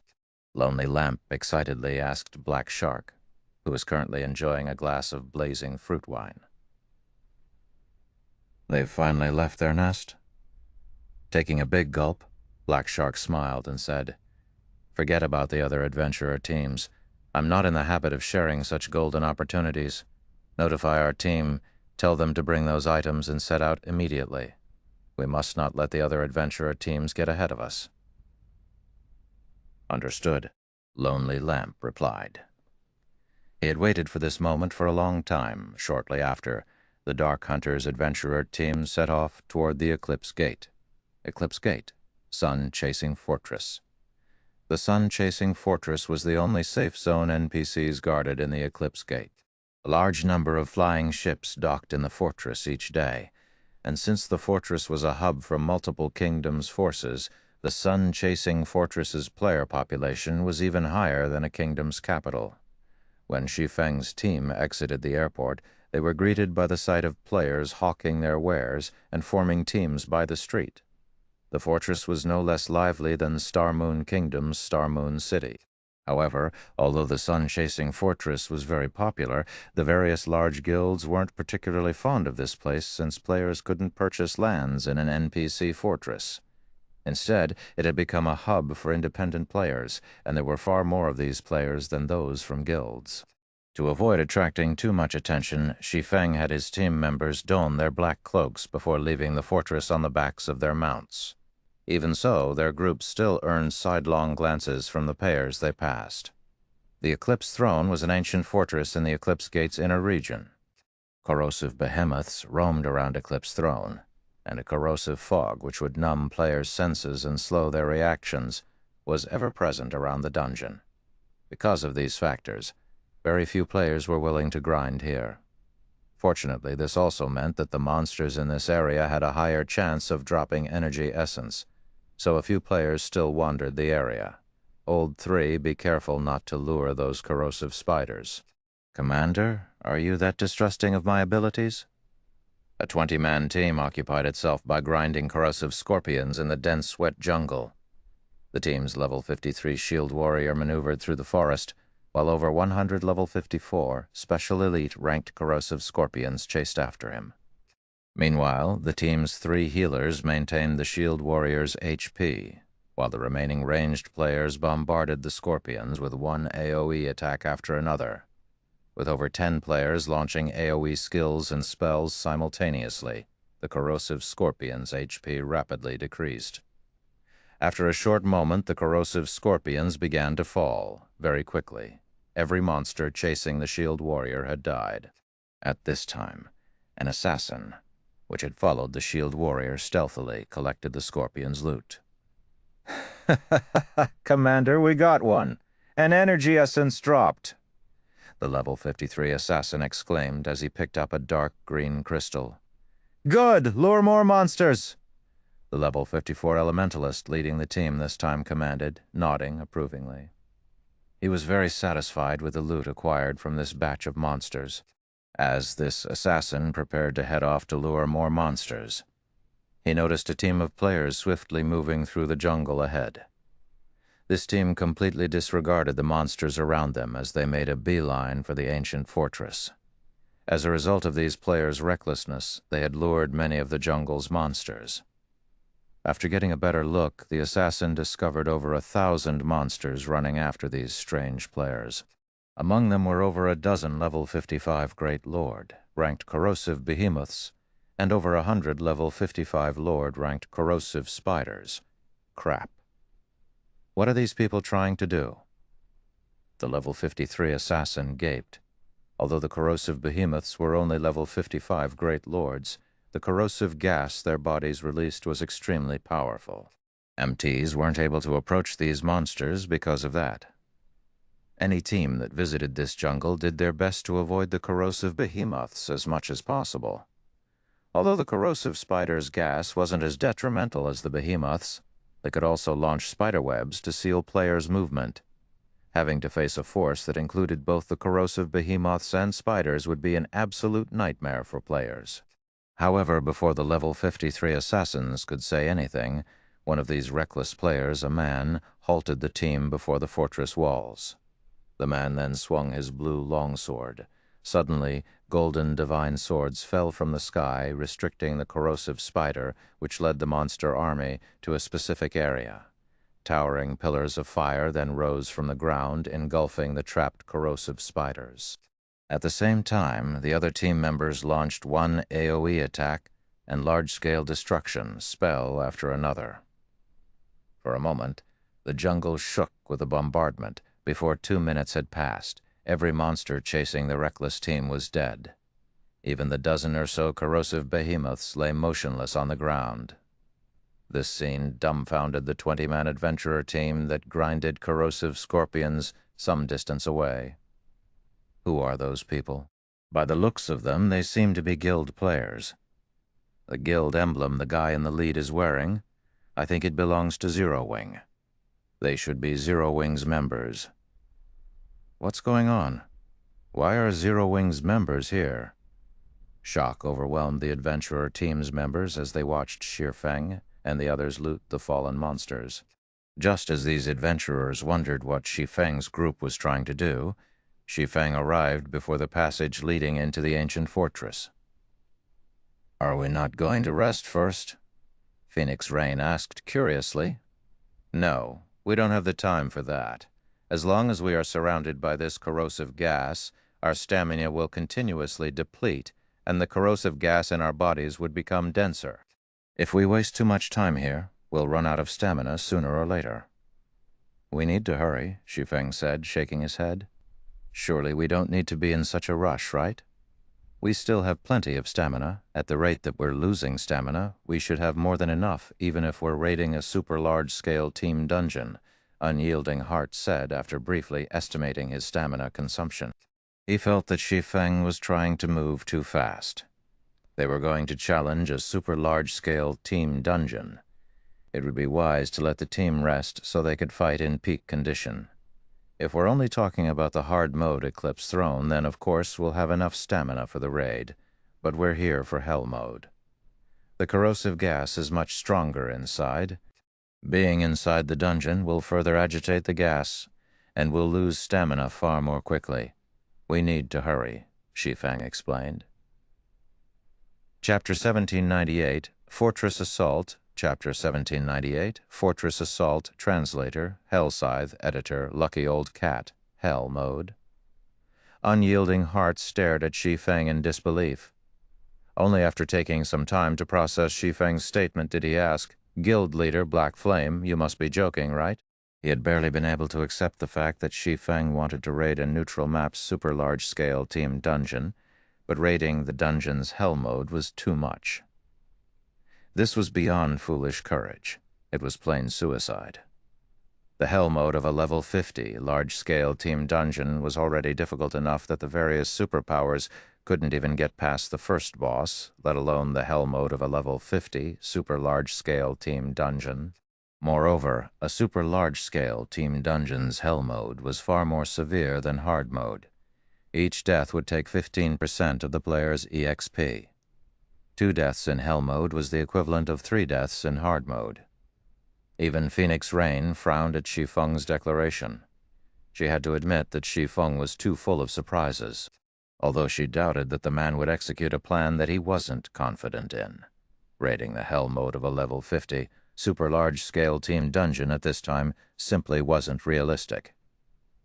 Hell mode might seem difficult, but it isn't impossible. As long as we cooperate well enough and react quickly enough, the dungeon won't pose much of a threat, Shi Feng explained. He was very familiar with the Eclipse Throne. It was one of the few dungeons that dropped top-tier fire resistance equipment. He had raided the dungeon more than 20 times in his previous life, and he had raided the Hell mode roughly 7 or 8 times. He knew how to dominate this dungeon. Moreover, he had specifically invited the experts from 2 super first-rate guilds. How could he possibly settle for the hard-mode Eclipse Throne with such a rare opportunity? Not much of a problem? Phoenix Rain was at a loss for words. It seemed as if Shi Feng were treating the Eclipse Throne like some 6-man party dungeon. However, with things as they were, she couldn't really argue with Shi Feng's decision.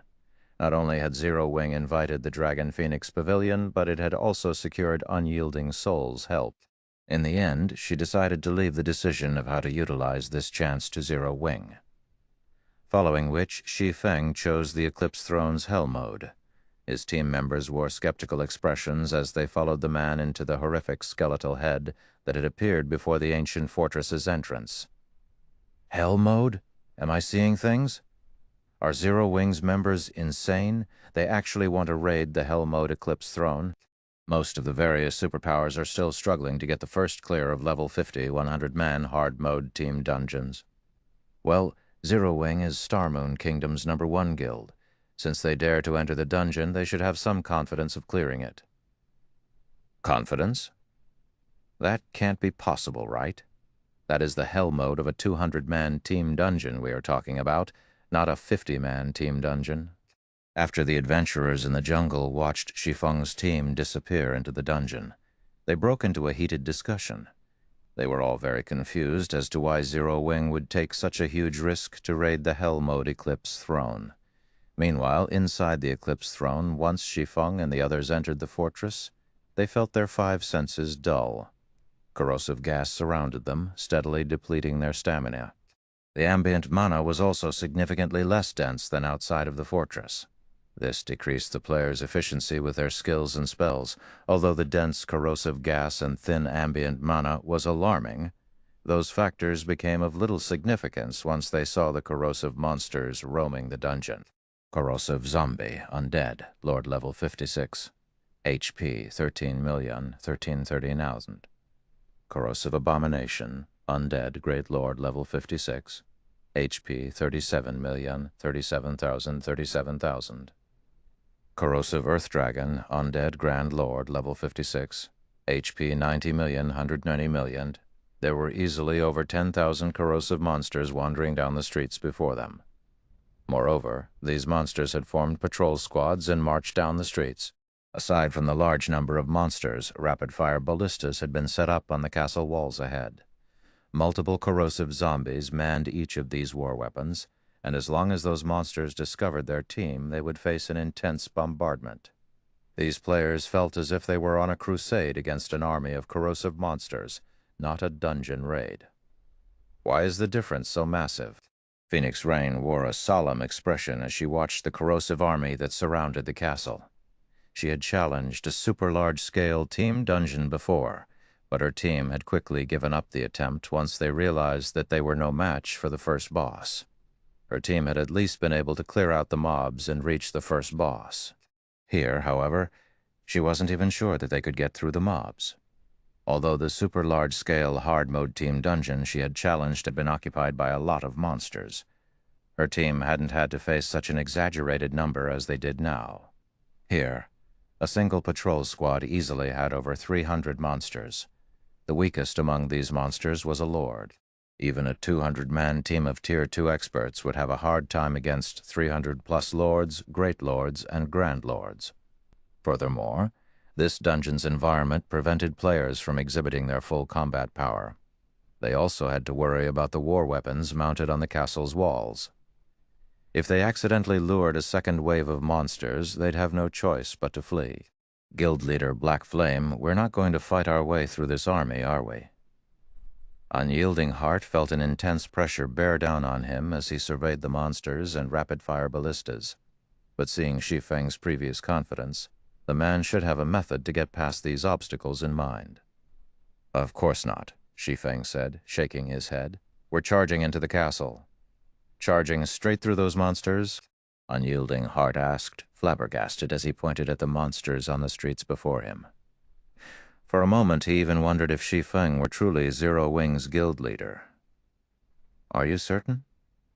"Yes. If we try to clear out these monsters slowly, we'll run out of stamina before we even get to the first boss," Shi Feng said, determined. "But before we move out, I want everyone to use these items." Saying so, Shi Feng took out the all-rounded devices and elven silver potions he had prepared and distributed them to every member on the team. If players wished to raid the Hell Mode Eclipse Throne, they needed to restore their 5 senses, mana, and stamina. Otherwise, they'd be annihilated before they even met the first boss. Raiding a super large-scale team dungeon was different from a large-scale team dungeon, rather than a dungeon raid. It was more appropriate to call it a miniature war. Most importantly, a team was limited to 200 players. Trying to clear the dungeon with brute force while at such a massive numerical disadvantage would be nearly impossible. At the very least, such a feat was impossible with his team's current standard. When brute force wasn't a viable option, a team would have to raid the dungeon by using their numbers and making appropriate sacrifices at the right times. By doing so, clearing the dungeon was possible, albeit a little cruel. This time, though, Shi Feng did not intend to use such a method. Rather, his plan was a little more forceful. Although Phoenix Rain and Unyielding Heart were still willing to believe in Shi Feng's confidence, they couldn't help but wonder if they were as safe as Shi Feng claimed as they watched the monsters cover the streets. "What's this?" When Phoenix Rain, Unyielding Heart, and the other team members received the all-rounded devices and elven silver, they didn't understand what Shi Feng intended. However, gasps escaped them after they inspected the 2 items' attribute panels. Chapter 1799, Another Magic Crystal Treasure Chest, Translator Hell's Scythe Editor, Lucky Old Cat, Guild Leader Black Flame. "Do you have more of these items?" Unyielding Heart could not help but ask after inspecting the all-rounded device and elven silver in his hands. "If you have extras, I'd like to buy some." Ordinary players might not recognize the value of the all-rounded device and elven silver, but they were absolute treasures to superpowers. As players reached higher levels, they would encounter environments with low mana density more often. Some severe environments even inflicted debuffs. Yet these locations were often high-resource maps or the sites of high-ranked quests. Dealing with such maps would often give the various superpowers painful headaches. Yet even now they hadn't found a solution. The all-rounded device and elven silver Shi Feng had just handed out just so happened to solve all of those problems. Aside from the increased mana density the all-rounded device offered its user, it also provided a 5% increase attributes. "I still have some left, but as they are very rare, they won't be cheap," Shi Feng said, smiling. "If you want to buy them, it'll be 300 magic crystals for each all-rounded device and 100 magic crystals for each bottle of elven silver. How many do you want?" Unyielding Heart's interest in purchasing the all-rounded devices and elven silver potions didn't surprise Shi Feng, and the slightest superpowers had an extensive sphere of influence. They would encounter low-mana environments more frequently than ordinary guilds. If Unyielding Heart wanted to buy them, he could also use this opportunity to make a small fortune. They're so expensive. Unyielding Soul's members were astonished when they heard the 2 items' prices. They were also surprised that Zero Wing had prepared so many all-rounded devices and elven silver just to raid the Eclipse Throne. "All right. I want 100 all-rounded devices and 100 bottles of elven silver," Unyielding Heart answered without hesitation. "You want that many?" Shi Feng was surprised by Unyielding Heart's generosity. This transaction was actually worth 40,000 magic crystals. "You don't have that many?" Unyielding Heart's brows furrowed slightly as he looked at Shi Feng. Unyielding Soul had a great use for the all-rounded device and elven silver, and Unyielding Heart judged that 100s of each should be enough for his guild's purpose. I don't have that many in stock right now. I'm sure you recognize how valuable these items are. It isn't so easy to acquire them.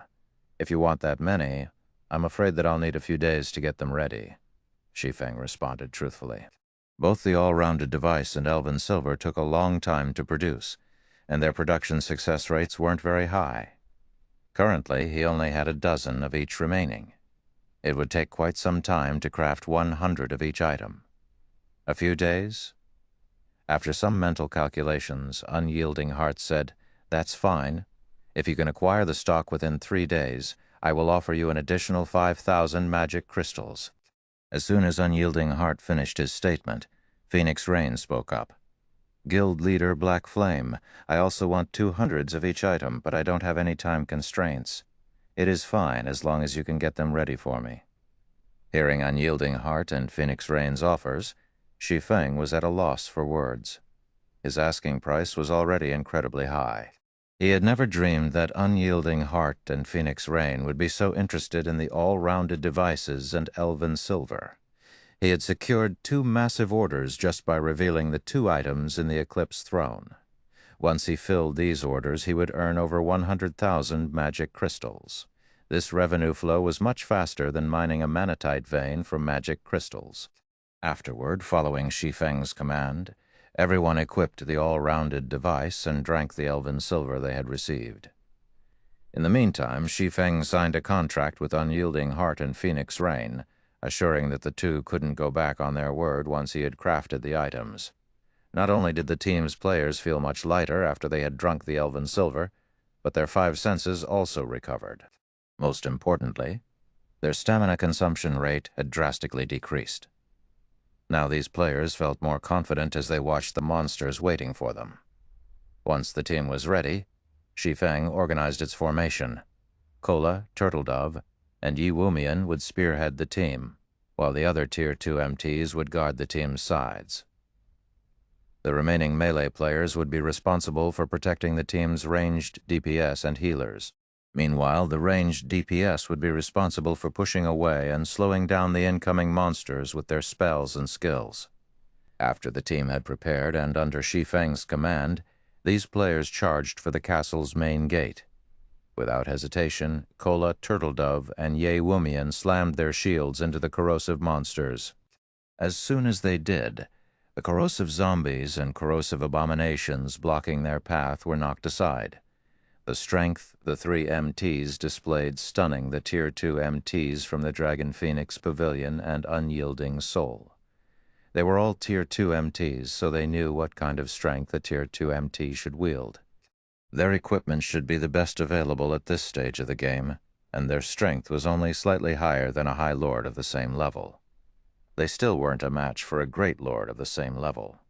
Yet Zero Wing's MT trio easily shoved aside the Great Lord-ranked corrosive abominations. This proved how high the MT trio's strength was, much higher than the other MTs. A moment later, one Grand Lord-ranked corrosive Earth Dragon charged towards the team, but despite the monster's approach, Kola accelerated as silver divine runes lit up along his saber. He swung the blade to counter the Grand Lord's approaching claw. Boom! As the sound of an explosion echoed throughout the fortress, sparks scattered, dancing around Kola and his foe. The corrosive Earth Dragon stumbled back by 3 steps, while Kola remained unharmed and in place, standing steady. This scene stupefied the Dragon Phoenix Pavilion and Unyielding Soul members, watching with dropped jaws. Who is this Guardian Knight? Unyielding Heart could not believe his eyes. Unyielding Heart wore multiple pieces of epic equipment and wielded a magic weapon.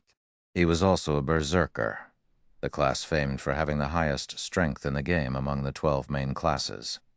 However, despite all these factors, his strength was only a match for a Great Lord of the same level even after he used an offensive skill. Yet Kola had just forced back a level 56 Grand Lord. Moreover, he had done so without using a berserk skill. This was the first time Unyielding Heart had met such a powerful Guardian Knight since joining God's domain. However, this was a common occurrence for Zero Wing's members. Kola held a Tier 3 mana weapon, and if he activated the weapon's skill, suppressing a level 56 Grand Lord would be child's play. After the corrosive earth dragon stumbled backward, the team followed after Kola and the others, steadily advancing. Fortunately, the rapid-fire ballista's attacks didn't pose any threat to the team. Every member was an expert, and now that they had recovered their 5 senses, dodging the ballista attacks was easy. Trailing after the empty trio, the team reached the castle's main entrance in less than 10 minutes. Surprisingly, when they reached the gate, the corrosive beasts that had chased after them turned and fled. The monsters seemed oddly terrified of something. We reached the castle just like that. When everyone turned around to look at the thousands of retreating corrosive beasts, they found it hard to believe what was happening. It felt like some strange dream. So this is the Sword King's strength? When Unyielding Heart glanced around the perfectly intact team, he, more or less, realized that Shi Feng hadn't come to the Eclipse Throne to get himself killed. He was actually confident of succeeding here. By Unyielding Heart's estimates, it might have taken the team more than 5 hours to reach the castle gates if they had attempted to carve a path towards the castle, yet Shi Feng had shortened that time to 7 minutes. Moreover, the team had reached the gates without a single casualty. Unyielding Heart finally realized how Zero Wing had grown to the standard of a first-rate guild so quickly without any background or support. "All right, that's enough rest. We should continue forward," Shi Feng stated after the team had mostly recovered from their brief run. After entering the castle, the team had encountered far fewer monsters, although these monsters were of significantly higher quality. Most of the monsters inside the castle were great lords, with frequent appearances from grand lords. However, against 200 Tier 2 experts that were unaffected by the low-mana environment and corrosive gas, these monsters were no trouble. The Grand Lords didn't even last more than 5 minutes. Naturally, the monsters' loot was extraordinary. The most inferior items that had dropped were rare materials for crafting fire resistance items. If the team were lucky, the monsters would even drop level 55 fine gold fire resistance equipment. By the time the team had reached the first boss, a total of 6 such equipment pieces had dropped, inciting the Dragon Phoenix Pavilion and Unyielding Soul's envy. Level 55 fine gold equipment was the equivalent of level 50 dark gold equipment. Despite these players' position as their superpowers Tier 2 experts, they only had a few pieces of level 50 dark gold equipment, much less dark gold equipment that increased fire resistance. After fighting and advancing for over an hour, the team reached a large arena inside the castle. Tall walls and steel cages lined the arena, and standing in its center was a 5-meter-tall humanoid monster. The monster was geared in crimson armor and wielded a one-handed axe in each of its 2 hands. Despite the monster's immobile state, it radiated an intense aura that made the watching players afraid. Troll Hero, humanoid creature, mythic, level 57, HP 500,500,000. Everyone involuntarily gulped upon seeing the Troll Hero's statistics, permeated by their fear. Not only was the Troll Hero a bona fide mythic monster, but it also had an attribute boost due to its home being a team dungeon. After the team members examined the Troll Hero for a moment, they noticed the steel cage hanging above the boss's head. "What's that? A treasure chest?" "That should be a treasure chest, though I can't tell its rank." "That's not right. An ordinary treasure chest is either made of wood or metal, but that treasure chest is made entirely of magic crystals." The Dragon Phoenix Pavilion and Unyielding Soul members fell into a heated discussion after discovering the treasure chest within the steel cage. But when Shi Feng noticed the treasure chest, his eyes glowed with excitement. A magic crystal treasure chest. Chapter 1800. Violent Mount, Chapter 1800. Violent MT, Translator, Hellscythe Editor, Lucky Old Cat. This is the first time I've ever seen such a treasure chest. What rank is it? This is a super large-scale Hell Mode team dungeon. No matter how you look at it, that treasure chest should be dark gold rank. It might even be an epic treasure chest. The team started to discuss their guesses as they gazed at the magic crystal treasure chest with bloodshot eyes. Even Phoenix Rain and Unyielding Heart felt a pang of envy when they glanced towards the treasure chest. Although they didn't know the treasure chest's exact rank, it shouldn't be anything insignificant. treasure chests often offered better loot than the items that dropped from a boss. In other words, securing that treasure chest was on par with killing an additional boss in this super large-scale team dungeon. Of course, Shi Feng was ecstatic. Unlike his teammates, he knew just how valuable a magic crystal treasure chest was. It was definitely far more valuable than an epic treasure chest. Moreover, this magic crystal treasure chest glowed with golden light. Even superpowers would go mad over the items inside. Could this be a reward for being the first team to raid the Eclipse Throne? Shi Feng wondered as he looked at the magic crystal treasure chest. He hadn't seen a treasure chest in the dungeon during his visits in the past, even when he had raided the Hell Mode version. After the team finished its debate about the magic crystal treasure chest, they shifted their attention to the troll hero standing in the arena. No matter how much they desired the treasure chest, they couldn't reach it since it had been locked away in a cage.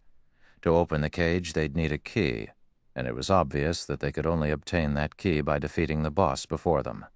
However, when the Dragon Phoenix Pavilion and Unyielding Souls members looked at the motionless troll hero, they couldn't help but gulp audibly, fear returning to their gazes. Despite having reached Tier 2, they still had an instinctive fear of mythic monsters. Their previous encounters had been traumatizing. Monsters at this rank were simply undefeatable. Moreover, as one of a Hell Mode dungeon's bosses, every aspect of the troll hero had been boosted, especially its HP. Compared to Hard Mode, the Hell Mode troll hero should have at least an additional 40% HP. This increased the pressure the team had to face by a considerable margin. However, in contrast to the reactions of the Dragon Phoenix Pavilion and Unyielding Souls members, Zero Wings members seemed relatively relaxed before the troll hero. They were as calm as usual. Unyielding Heart was surprised to see such a lack of reaction from Zero Wings members. All of Unyielding Souls members present had their fair share of tough battle experiences. But despite the wealth of experience, they couldn't help their anxiety about facing the troll hero. And yet, Zero Wings members were so calm. Do they think they can beat the troll hero? Examining Zero Wings members for a moment, Unyielding Heart realized that not only weren't they anxious, but they even watched the boss like hunters tracking prey. Guild leader Black Flame, how should we go about raiding this boss? Should we test its skills and combat method first? Phoenix Rain asked. Normally, when going up against a boss monster that could potentially annihilate an entire team in a single attack, players would send in a small number of players to probe the boss for its combat method and skills so that they could set up a better foundation for the actual raid. It's best that we don't do that. This is a mythic boss. If we send in too few players, we won't learn anything at all. Instead, we'd be wasting EXP. Let's just start the raid, Shi Feng said, shaking his head.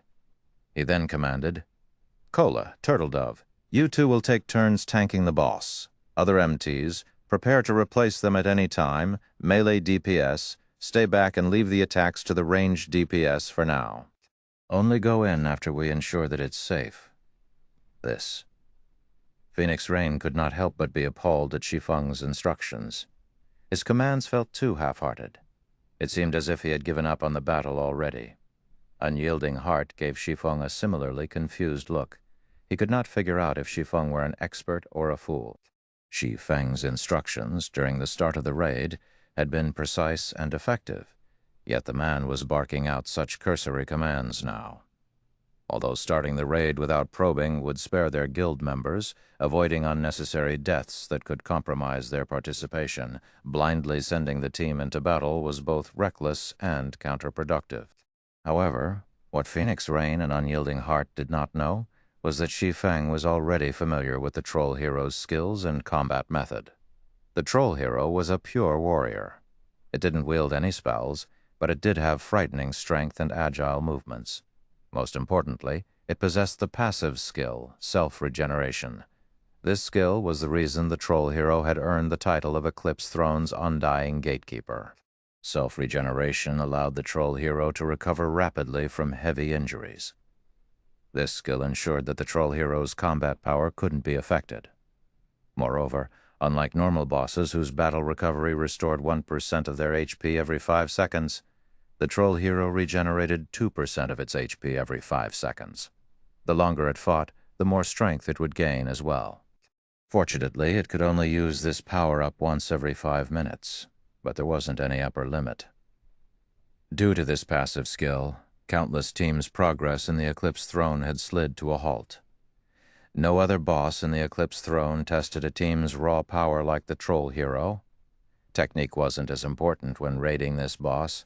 Players simply had to attack with everything they had and pray that they had enough DPS. Without waiting for Unyielding Heart and Phoenix Rain's comments, Cola and Turtledove charged forward. Seeing this, the Dragon Phoenix Pavilion and Unyielding Soul's MTs exchanged a few hesitant glances before helplessly following after the two Zero-Wing MTs. When Cola and Turtledove were less than 100 yards away from the Troll Hero, the latter abruptly opened its eyes. When its gaze landed on the two MTs, the boss revealed a sneer and roared, "Foolish challengers! Do you believe you can defeat the strongest warrior in Lord Armus's army?" The Troll Hero then threw its axes at Cola and Turtledove. Shua, shua. The two 4-meter-long axes flew from the Troll Hero's hands, transforming into spinning blades as they soared towards Cola and Turtledove. As the axes sliced through the air, they left behind long, pitch-black lines. Dodge. Unyielding Heart shouted in panic. Attacks that caused spatial tears could even threaten mythic monsters of the same level. If current players received such an attack, even powerful MTs like Cola and Turtledove, they'd likely die instantly. However, just before the axes reached these MTs, Turtledove slid in front of Cola, releasing a black aura. Her attributes skyrocketed as she activated Power of Darkness, following which she swung her sword at the two flying axes. Silver divine runes illuminated Turtledove's longsword, which formed a dazzling arc as it cut the two colossal axes down. Boom, boom. With two explosions, the axes crashed to the ground. As for Turtledove, she had been forced to take 3 steps back to stabilize her stance. At the same time, 2 damages exceeding -20,000 appeared above her head. However, to Turtledove, who had 140,000 HP after activating Power of Darkness, the damage was tolerable. Meanwhile, the rear-line healers, who had long since prepared for this moment, released several healing spells, instantly restoring Turtledove's HP to full. "Ding! Is this... What is going on? She blocked both attacks all by herself? I'm not seeing things, right?" How did she stop those attacks so easily? Is that really a mythic monster? Didn't you notice that she activated her Berserk skill? Even if that's the case, she shouldn't be able to stand against a mythic monster. Moreover, the boss used a skill. Those attacks had definitely been enhanced. Both the Dragon Phoenix Pavilion and Unyielding Soul's members gaped at Turtledove, who had resumed her charge towards the boss. When the Troll Hero charged at her in return, Turtledove smiled brightly. "Come." When less than 30 yards separated both sides, Turtledove activated the Steel Crown's additional skill, Steel Impact. Suddenly, her speed doubled. Raising her shield, she transformed into an afterimage. A moment later, she appeared before the Troll Hero and slammed her shield into the boss. Immediately, the Troll Hero flew back by over 20 yards.